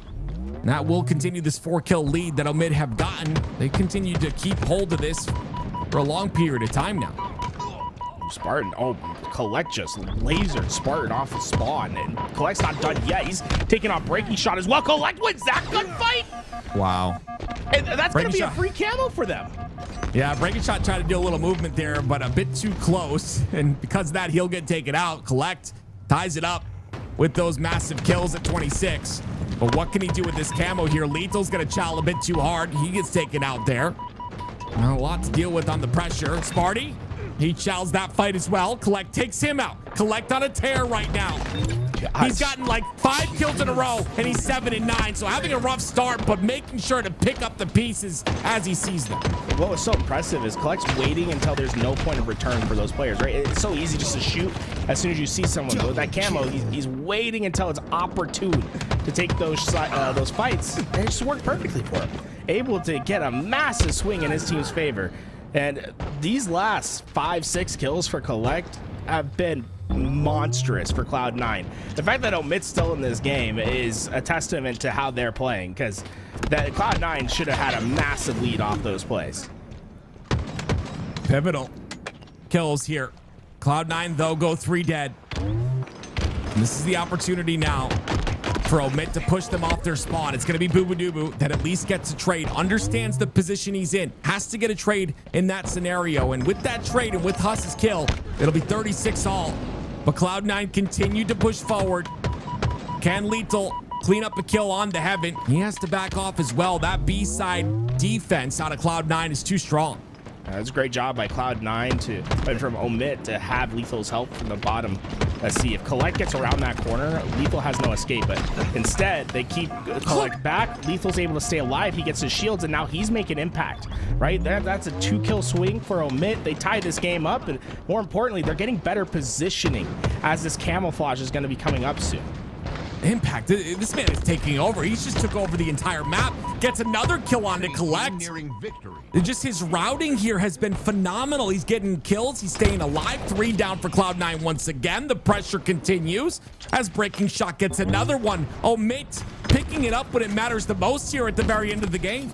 Spartan knows there's a player back. It feels like he should know, but Collect just stayed alive, and Collect has 3 players in front of him. He had no idea. He gets damage on the 2, Cloud9. Right when things look disastrous, Collect stood still and made a massive play. They lost track of the Cloud9 spawners, and that's gonna hurt. Yeah, that's insane. That play just changed everything. It's now Cloud9 that are still in a position to win this game. And Avusi's going to make that position clear. But the camo player, I believe it is in Lethal, has that stalker rifle. That was a late camo if that's the case. Lethal, 5 minutes left. all 4 players of Cloud9 trapped in the backside. Now, Lethal does have Stalker Rifle to work with. Omit has a dominant position, but nothing safe with these players of Cloud9 playing this close to each other. Yeah, they're so trapped inside a C here. Omit's gonna try to defend. Here comes the push up to the stairs, Collect down to 1 shot. Yeah, he gets taken out. There's a guy in red as well. Hustle aware of him, but the trade comes out once again, and now the red gun's still in Lethal's hands. He gets a lot of damage, but not the finish. Sab gets around the corner, but here comes the rest of Omit ready to push. Another close Slayer game in our hands. 49 to 47. Omit are 1 kill away. Can Breaking Shot get it? No. But the overextension comes in. Somehow, Cloud9 stay alive. Somehow. Sab's still alive. He's still taking the challenge. Lethal wanted the 1-shot player, but they're nowhere to be spotted. Cloud9 somehow completely changed the situation. Now it's Omit that's trapped in the back of C. They have to find a way through B. They're going to throw a nade to Collect. He's down to no shields. They have to push him here. He's down to no shields still. He's still down to no shields, and Haas takes it. It will be Omit that lead the series 3-2. Great job by Omit to commit to their gunfight. All of them go down that driveway. They say, we're going to win or lose the game right here. Able to find Collect, and the help just wasn't close enough for Cloud9, and now Omit is just 1 game away. 1 game away from qualifying for the LVT Halo Pro League in partnership with Shopify Rebellion. This was just incredible. You saw the trade there, 48 to 47. That impact, though, of Collect staying alive, right? Yeah, that was big. It felt like they knew he was there, but they just never got 100% confirmation he stays alive. And then Sab here, I'm gonna talk about a massive play with Spartan going down, Sab able to get around this corner, but then it comes down to this. I'm surprised that Cloud9 didn't send everyone to the same lane. You see Avicii starting to work out, or Abusi starting to work out towards the other side. Collect is surprisingly lonely here at B, and once he commits there, I think he felt like more help was going to come, but Omit did a really great job of recognizing where Cloud9's help was. It was over at Heaven and at Tires. They pushed their players through to Red Room to try to isolate the gunfight on Collect, knowing that they just needed 1 more. And Collect could never quite get back to his team. I think Collect maybe could have been a bit quicker at getting away from that gunfight and trying to get towards his team, but it's a tough situation for him. He feels like he has help there. I don't envy a man being in that spot.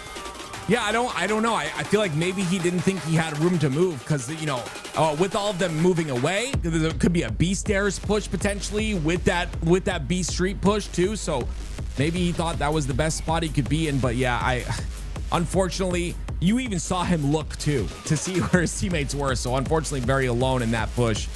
But again, a great job by Omit to commit. Like you talked about it at the very end of that game. They committed to that fight, and if they didn't, I mean, it could have been a different story. Regardless, no standout player. No player really popping off here. It's just been a team effort, which you love to see. And that's why these games are so close. In this entire game, it felt like we never saw more than a 2-3 kill lead from either side. There were big swings in the moments, but it was always like a team getting those like a 4+4 to go up to. Yeah, it wasn't like we saw a big 6-7 kill lead at any point. It was really a big back and forth battle.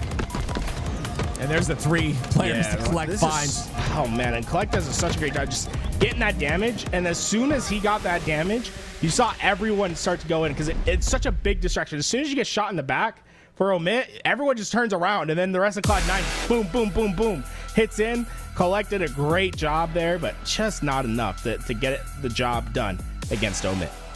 Okay, here we go, ladies and gentlemen.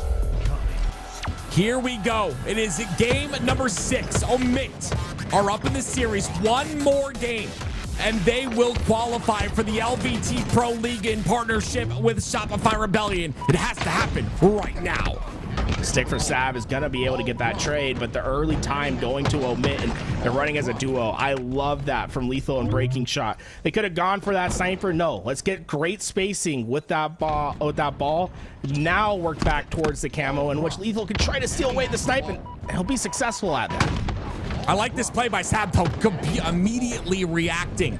making sure to get towards that brute door, making sure to stop that snipe from being in the hands of Lethal. And I'm not sure who ended up getting that camo, but Omit go 3 down. It was Sparty, the last player alive, and it's going to be Avusi with the camo in his hands. Avusi able to find the kill on the Spartan. This camo just going to slow itself down, not trying to do too much here. Just guarantee the kills that you get. Oh, just that's a case where you're one shot, but you want to get a little bit more info, and that info costs his life. Sniper's out as well. Camo's out. Both power items on the map are gone, and Collect will continue to milk time here. I love this. Gets the repulse. The repulse is going to miss, but at least gets the beat down for the kill. Ball is not played, but he doesn't really need to play. He just needs to take care of these two on the back of mud, and one goes down. And because of that, he will advance on the second, but the spawns come out on the B. This should be a play ball, I would assume here, unless the spawns are closed for Collect. Now, Collect wanted to play that ball a long time ago, and they're trying to make the most of the situation, but he's going to bait that. He's going to try to repulse whoever grabs it. Yep, there we go. And he gets it off the map. Yeah. So that's about making the most of a tough situation. Oh, he's going to get 3. Oh my, Collects perfectly baits the ball, gets 3 kills essentially for his team, and lets the position of Spartan be known. But Spartan, he was known. He was the last player alive. They tried to force the ball nonetheless, and Spartan immediately punishes them for it. I mean, what a play by Collect. What an answer back by Sparty as well. This has been a back and forth between these two rosters. None of them want to give up that LVT Pro League spot. We're almost tied up as well. It's within 2 points in an oddball game. Ladies and gentlemen, strap in, because I'm telling you right now, this is going to round 3. There's no way. Great shots by Avusi, but too much pressure on the tower side. He'll get taken out. Does open up things for Sparty, though. No, it doesn't. Wow, the nades. That should be a camo still for Omit. Omit's gonna be breaking shot. I got away with it.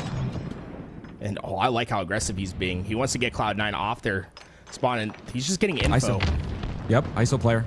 The back of B. Oh, he didn't check the hole. I'm surprised he didn't just move his reticle over and check. He would have completely caught Sab, but not punished yet. Killing spree for breaking shot, and Collect trying to finish this off. Yeah. Oh, that's on the recharge. The recharge of the shields, but I mean, yeah, Ooh is right. That was a great trade, but Smarty's got the sight. Be careful, Boo Boo. He takes him out. Huss with the jab step as well, and Boo Boo wins that one. It's a beautiful set of trades on both sides. That's it, right? Set of trades. That ball is still out in the open, and as Collect went to grab it, they got pushed past him. 1 bullet left in the sniper. Great ball positioning for Boo Boo Doo to have instant play access. So even if Omit wins these gunfights, it's not going to result in any easy time, as that ball just immediately goes off the map. Ball incoming. They'll set up for the new play ball. Breaking shot set up help Sparty. That's a big pinch here. It's 2 down for Cloud9 already. Yeah, it's tough because that player is going down as Cloud9 spawning. So now they have no access towards that ball. Cloud9 are going to have to basically give up 10, 15 seconds before they can really contest the ball. And even then, they're still going 3 down. This is going to be a massive swing for Omit, getting those kills the way that they did. Staggering kills is so big for a team, especially in oddball, right? Where it's really just about keeping distance and timing away from the other team. Avusi makes a big play right there, though, with QT. Pressuring the nest side. They get the trade. They force the play ball. They force the play Sparty as well. Oh, my gosh. So breaking shots 15 and 4. We're talking about a player taking over right now, and he's doing so. But Tools, the score is still very close. Yeah, Cloud9, I mean, it's been a team effort along their side, and oh my, he's quadruple boss now, by the way. Breaking shot gets skill 16. Let's head on over as we'll see what he's been able to do, but you got to feel for it. 16 and 4, his team is still just tied 50 apiece. That was a team nade. They're not giving up out of this game. That was a team nade. That's unfortunate. Breaking shot goes down. The momentum may be stopped a little. But as you said, Cloud9 are not giving up anything in this game whatsoever. Not even the camo as breaking shot comes off a spawn, and that's what you don't want as a player that's on fire, to die 2 times in a row back to back. That camo is going to be taken out, though, and it will be Cloud9 that gets control and the tower side setup. They lost camo, but they definitely didn't lose control of the map. Omit going to be very fast on this push towards the dummy side, but you need to be careful about going first down, and that's where that experience of Lethal comes in, right? Just guaranteeing a massive kill. That's going to prevent Cloud9 from getting much more time out of that. Only a 20-point swing for Cloud9. Omit back to the neutral game. Yeah, Breaking Shot's still on fire here, still keeping pace. 18 and 6, shut down by Collect though. And those are the shutdowns you need when a player's popping off that way. Huss tries to get his own kill. If Abusi dies here, it's 3 down for Cloud9, and it is. Boobadooboo, the last player alive on the C side. Sniper coming up, and those should be some plasmas that take that sniper off of its spawn. Boobadooboo, last player alive, but he's in a perfect spot to slow Omit down. Sniper will go to Spartan, but that doesn't mean anything when you have so many players of Cloud9 still alive to try to help challenge these fights. Collect looking for anyone to shoot in that moment. The snipers change hands so often, and Breaking Shot comes back, doesn't want the snipe whatsoever. Instead plays his life with a repulse, gets another kill. That's 20 and 9 out of Breaking Shot. They're running out of time though, right? Only 45 seconds of neutral time to work with. They need to get in a clean grab, but Cloud9 just is refusing. And a large part of that has been Cloud9 having seaside spawns. They just keep spawning closer to the ball than Omid is. What can Omid do here? Collect is hiding. Collect is hiding! He gets one! Sparty's down to no shields as well. And what a way to guarantee, right? You play your life, you play the corner. He's looking for the no shield player. He's not gonna find him just yet. Because desperation, Omid doesn't have time to waste. They have to grab ball. There's only 10 seconds of neutral time. Yeah, they can't.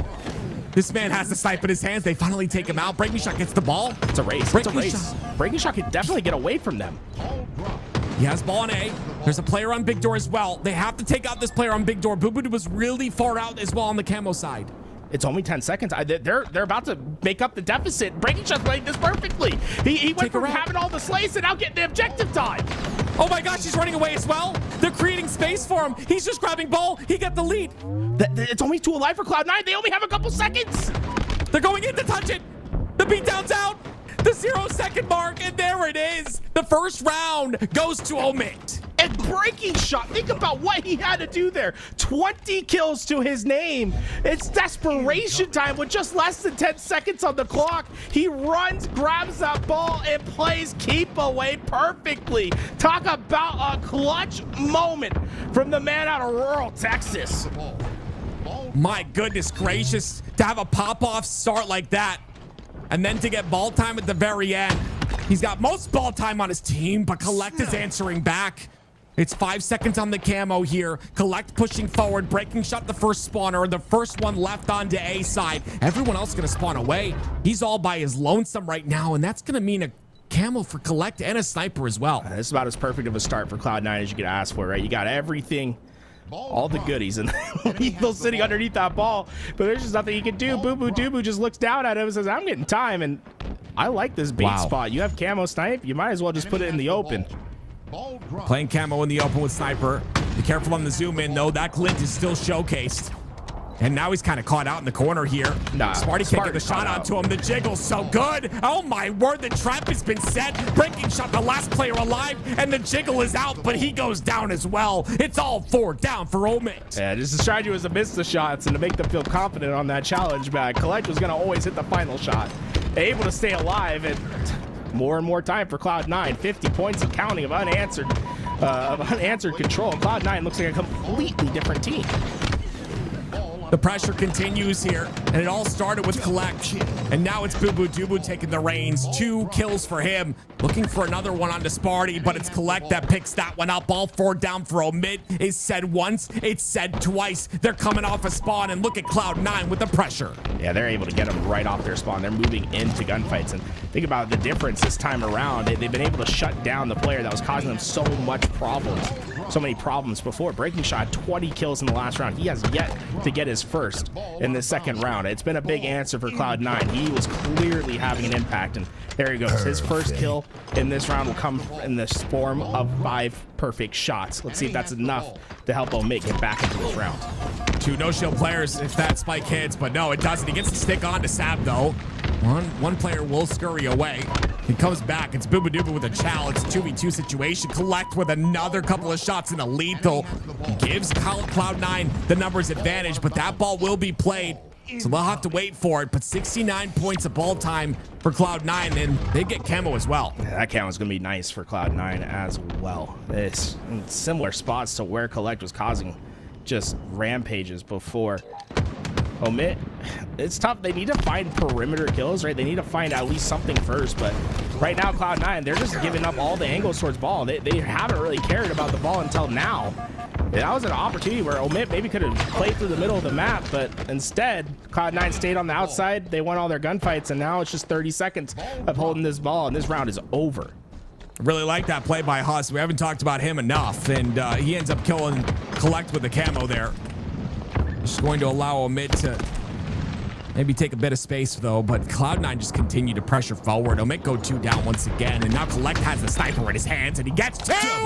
That's a headshot of the lethal! Oh my word, that was a weapon switch into a no-scope on a Collect. And they just need 25 seconds now. Lethal, you found it the first time. Oh, his head almost went gone again. Collect, though, just needs to hold off one final push of Omit, and he has been a monster for this team. Enemy has the ball. Somebody's angry. He wants this win, and this will bring us to that coveted Game 7. If Cloud9 were to do this, they still have another round, but Omit's not giving up just yet. They hold on to the ball once again. It's 3 down for them, though. Lethal, the last player alive, gonna try to get away, but there's no shot you do. Collect with a killing spree, still 2 bullets to work with. And now you just focus on the next round. That is just a huge momentum swap. Oh, that is that was gonna hit. Dude, imagine if it split them both. He gets a double kill to end it. No, we're just having a little fantasy over here. Let's take a look at this thing. Oh my, We have to look at that is insane. That is insane. Oh baby, this is Halo, ladies and gentlemen. This is why we love this game. Well, here we go. It was haymakers exchanged in the first round and the second round, right? Breaking Shot was doing it all for Omit in round 1. He had 20 kills. Collect just did the same in round 2. Who's gonna be the one that gets the knockout blow? That's a great point. 26 and 16 out of Collect. Us trying to go take some space and maybe get that camo, but it's a lot of pressure from the small window. Breaking Shot brings the camo towards the cuts, but it's going to be Lethal that overextends to try and pick it up, and still camo ends up down. There is a player on the top of tower. Sab has to take care of him, and it's Sparty, and he does. So that camo, unknown at the moment. It was definitely picked up, but not sure by who. Regardless, Sab has control. Either way, that was silky smooth from Sab. I felt like he was playing Mirror's Edge or something right there. Just, just clean movement. And there it is. Enough. You're one shot with camo. You're just hoping they don't see you. Huss was not getting fooled at all there, but early ball time for Cloud9 nonetheless, and they still have 3 bullets of sniper in the hands of Sab. There it is. Let's see what Sab can do. Maybe he's the pop-off player. He's 29 and 19, by the way. Very quiet. We haven't watched much of him because everyone's popping off in this series. Well, Cloud9, like you said a second ago, take immediate control. Sab, 2 players to deal with. Not going to be able to clean up the kill. That's a double kill for Hussy Bussy, and that's going to be the ball off the map. 4 down for Cloud9. I did notice Boo Dubu has 117 seconds of ball time. Wow. And, their key player on hitting those ball rotations. Smarty gonna miss a couple shots there. He gets taken out.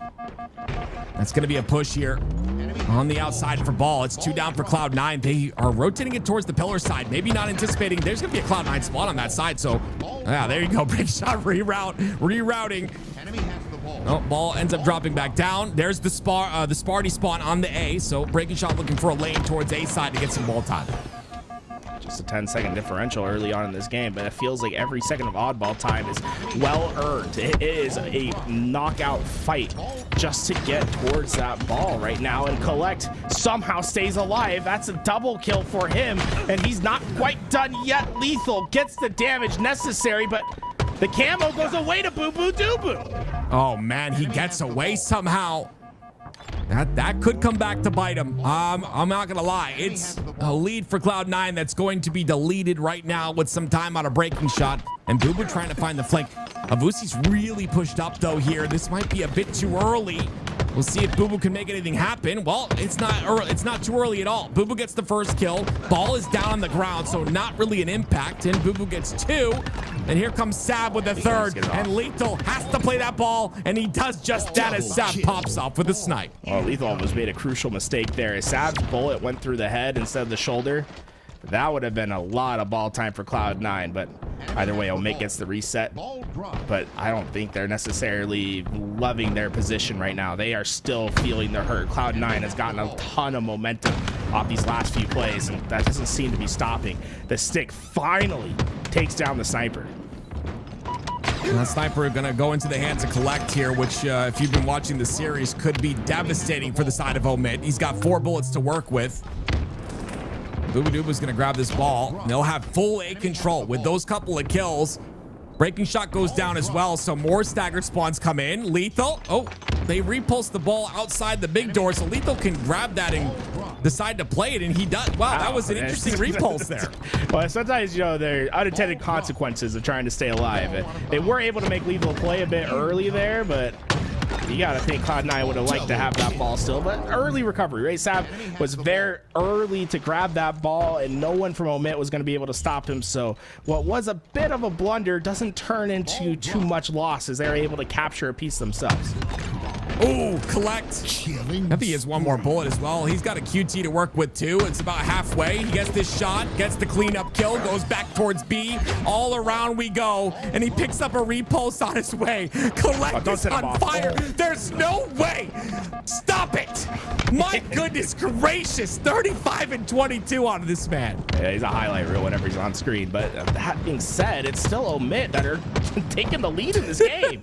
Cloud9, they have been just providing highlight reel plays, but it's not giving them the lead in this game quite yet. Camouflage is going to come up in a couple seconds here. Cloud9 has the better positioning, but breaking shot, massive kill from him. And if he can stay alive, he can help his team get away with that camo. But I believe, yeah, it is a player from Omit that did get away. It's Lethal that caught the camouflage. And he gets the kill on a Boo-Boo as well. So this is even more things added up for him. I like the damage onto Avusi. Maybe trying to prevent this B-side rotation. They want to keep ball contained inside of A. I would expect a rotation towards bottom center. That's exactly what we get here. Bring it towards that play ball spot, but no, it gets brought back because 3 go down for Cloud9. And now Boo-Boo, as the last player alive, gonna fight for his life, but he goes down as well. Wow, what a nade. That's a big one to get on Boo-Boo right there. That's gonna really splinter Cloud9's numbers. And look how Cloud9, every fight that they've taken, been a one-on-one fight. There's just no help in their gunfights, and that's going to be a big chunk of time that's going to come to Omit because there's no help. There's no extra damage to help finish off these kills. Yeah, it's crazy. Like, we've seen some insane plays by multiple players, but it's been Omit have really taken advantage of this. Boo-Boo with a triple, though. They understand. Look at Sav. He hit that. He got right away. He was able to get that ball back into tower. They have perfect setup. And that triple's is the catalyst of why that happened. And it's Cloud9's series on the line here. They have to win this or they lose that Pro League spot. And guess what, Tools? They know it. It's Sav not missing a shot. Almost gets the head of breaking shot. But Huss takes him out. A bit overheated. Cloud9 go 3 down. They go 3 down. That ball was picked up right away off that ball. Maybe a bit too early on that ball play. It allowed Omit to get there, and Omit's just 10 seconds away to getting their spot secured. Lethal's the one with the ball time. Collect is the one that's forward. He's got a couple to deal with, and it's going to be Huss and Sparty that stop him. 2 points down, from balls main. Down. Where's the ball? Where's the ball? Boo-Boo got Boo-Boo. He played it off the map. Huss has to get a kill onto Avusi. He does. The killing spree is good. Omit looked to close it out, and it's Huss's kill that makes it happen. And Omit are going to be the last team to qualify for the LVT Pro League. Omit, they had to do it the hard way, but got the job done. 3 in a row after going down 2-1 in the series. Will save themselves from having to play a Slayer and have earned themselves the final spot in the LVT Halo Pro League in partnership with Shopify Rebellion. What a series, back and forth. What a day. We had a game 5. We had a game 7. And this series, a game 7 almost happening. Oh, there's some trash talk in the chat. You love to see it. I understand. I get it. You know, there's a lot on the line here. But unfortunately, it will be Cloud9 that do not get through and Omit. I mean, how clutch can you be? Yeah, shout out to the owner of Omit Raf on the chat right now. 10 gifted subs to the channel. Thank you so much. Woo! And congratulations to your team. for making it to Pro League. That's a fantastic series that we just watched. And think about what they had to do. I mean, when you look at the bracket, these guys really had to go through it all. They had to earn their spot here today. They beat the number 1 seed coming into this 4-team tournament, and they lost a brutal game 5, got down into the lower side, only had one chance, right? Cloud9 had 2 chances to get qualified. Omit had 1 chance. That's crazy. And they were able to do it. That's crazy. That is crazy. Goodness me. You gotta hand it to all the players, man. Like I said, there were standout players at every moment and at every turn as well, and that's what you have to have in a moment like this, in a very important qualification match. You gotta have your team around. You're going to war here. This is war at this point, right? And everyone came to play. So shout out to all of Omit that make it through, and we'll be seeing a lot more of them as this Pro League goes on, Tools. Yeah, I mean, hey, Omit, that was resilience. I felt like we saw a different version of them when they needed to come out big. They came out big, and we saw everyone have their chance at making big plays throughout that game. I feel like a player that's just not talked a lot about, that should get a little bit more respect on his name, clearly made his impact known that series, was Breaking Shot, man. It feels good to be in Breaking Shot's shoes right now, because he needed to come out big in a best of 7 to show what he's worth, and I felt like he did that today. And Omit, everyone stepped up, but they've earned themselves a spot in the LVT Halo Pro League. So I'm getting word as well that Omit won with less ball time as well in that game. So that's even kind of crazy when you factor in the rounds. That round 2, Cloud9 was not letting anyone get any ball time that round 2. It's crazy. Hey, here's a look at the schedule, guys. As you know, you can go to lvthalo.com and you can get these schedules, and you can make sure to put them in your calendar. I've done so. I'm hoping to cast every single one of them, because these are going to be some interesting series. But on Monday, this Monday coming up, you've got, of course, the Halo Pro League, and it's going to be Optic versus FaZe. You're not going to want to miss that. Of course, all the rest of them are there for the month of July. My goodness, so much Halo to watch. We've got the Forge Hub this Sunday as well. We've got the HCS Open next weekend. Goodness me, Halo. Give me more. Yeah, you can see, so the number 7 spot, that's going to be occupied by Complexity, and then the number 8 spot going to be occupied by Omit. And remember, folks, every single game that they play online is going to have $1,000 up for grabs. So it's a best of 7, winner take all, $1,000 matches throughout all these games that they have to play throughout the season. You don't want to see these guys when they're playing for money on the line. You know that it's elevated. The way that these guys are going to play, it's going to be fantastic to watch all season long. Oh yeah, there's nothing better than having money on the line. So again, shout out to Shopify Rebellion for allowing that to happen. For giving that extra incentive. These pro players, I'm sure, are very appreciative of that. So a shout out to them as well, and of course a shout out to Zowie as well. 400 hertz monitors being played on at the event, ladies and gentlemen. And you saw that event; it was on the calendar as well. So what a day it's been. You see right there on your screen the 8 teams that have qualified for the LVT Pro League in partnership with Shopify Rebellion Tools. Do you have any closing thoughts or words for the audience? I just want to say really a thank you to those that made this possible. Obviously, Shopify Rebellion putting up a massive prize purse, and think about what they're doing, guys. $50,000 for the LAN later this year, and then $1,000 on every match. Is another 28. And then on top of that, the 6 teams that qualify for the LAN, they're flying them out. They're getting their hotels booked. Like, it is from process A to process Z. It's all taken care of from Shopify Rebellion. So big shout out to them. And then Zowie coming in and helping out with the LAN as well. They're going to supply us some fantastic monitors. And I'm not kidding, guys. If you haven't had the chance to play 400 hertz Halo, you're missing out. It's one of the best experiences I've ever had playing the game. One way you can really help us out here is just !Zowie. Go click on that link. Go check out what they have. It really does help, like, that sort of interaction, to let them know, like, hey, you guys are excited about Pro League. You're excited about Zowie coming in and helping.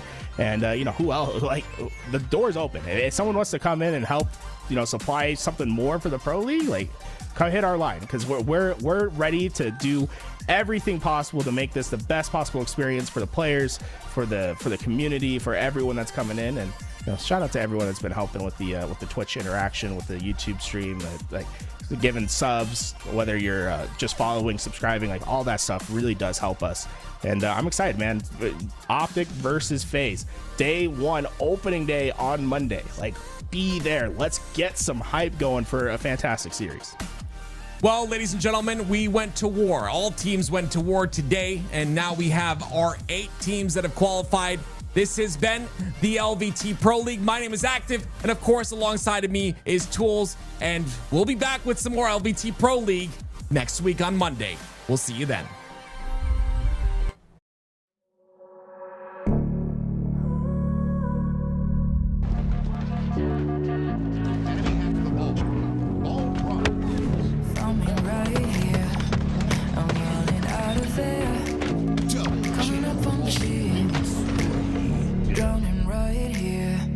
But you're the one who cared, showing up like you did.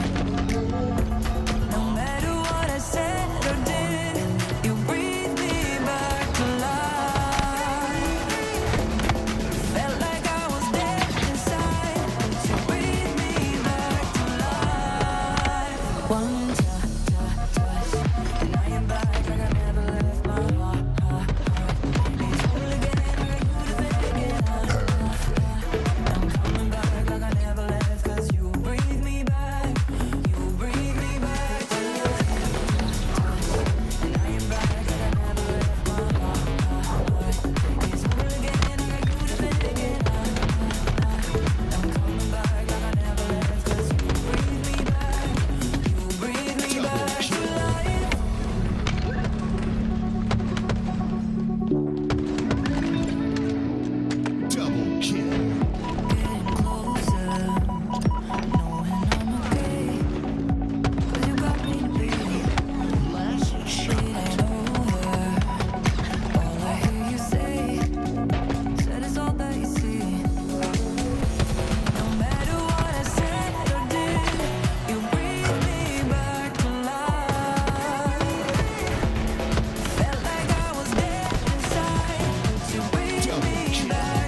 And I am back like I never left my heart. It's whole again, I got you to think again. Triple kill. Coming back like I never left, 'cause you breathe me back. You breathe me back to life.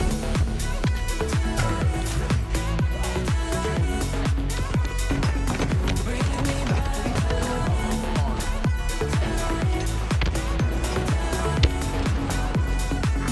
Breathe me back to life.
used to think of me too.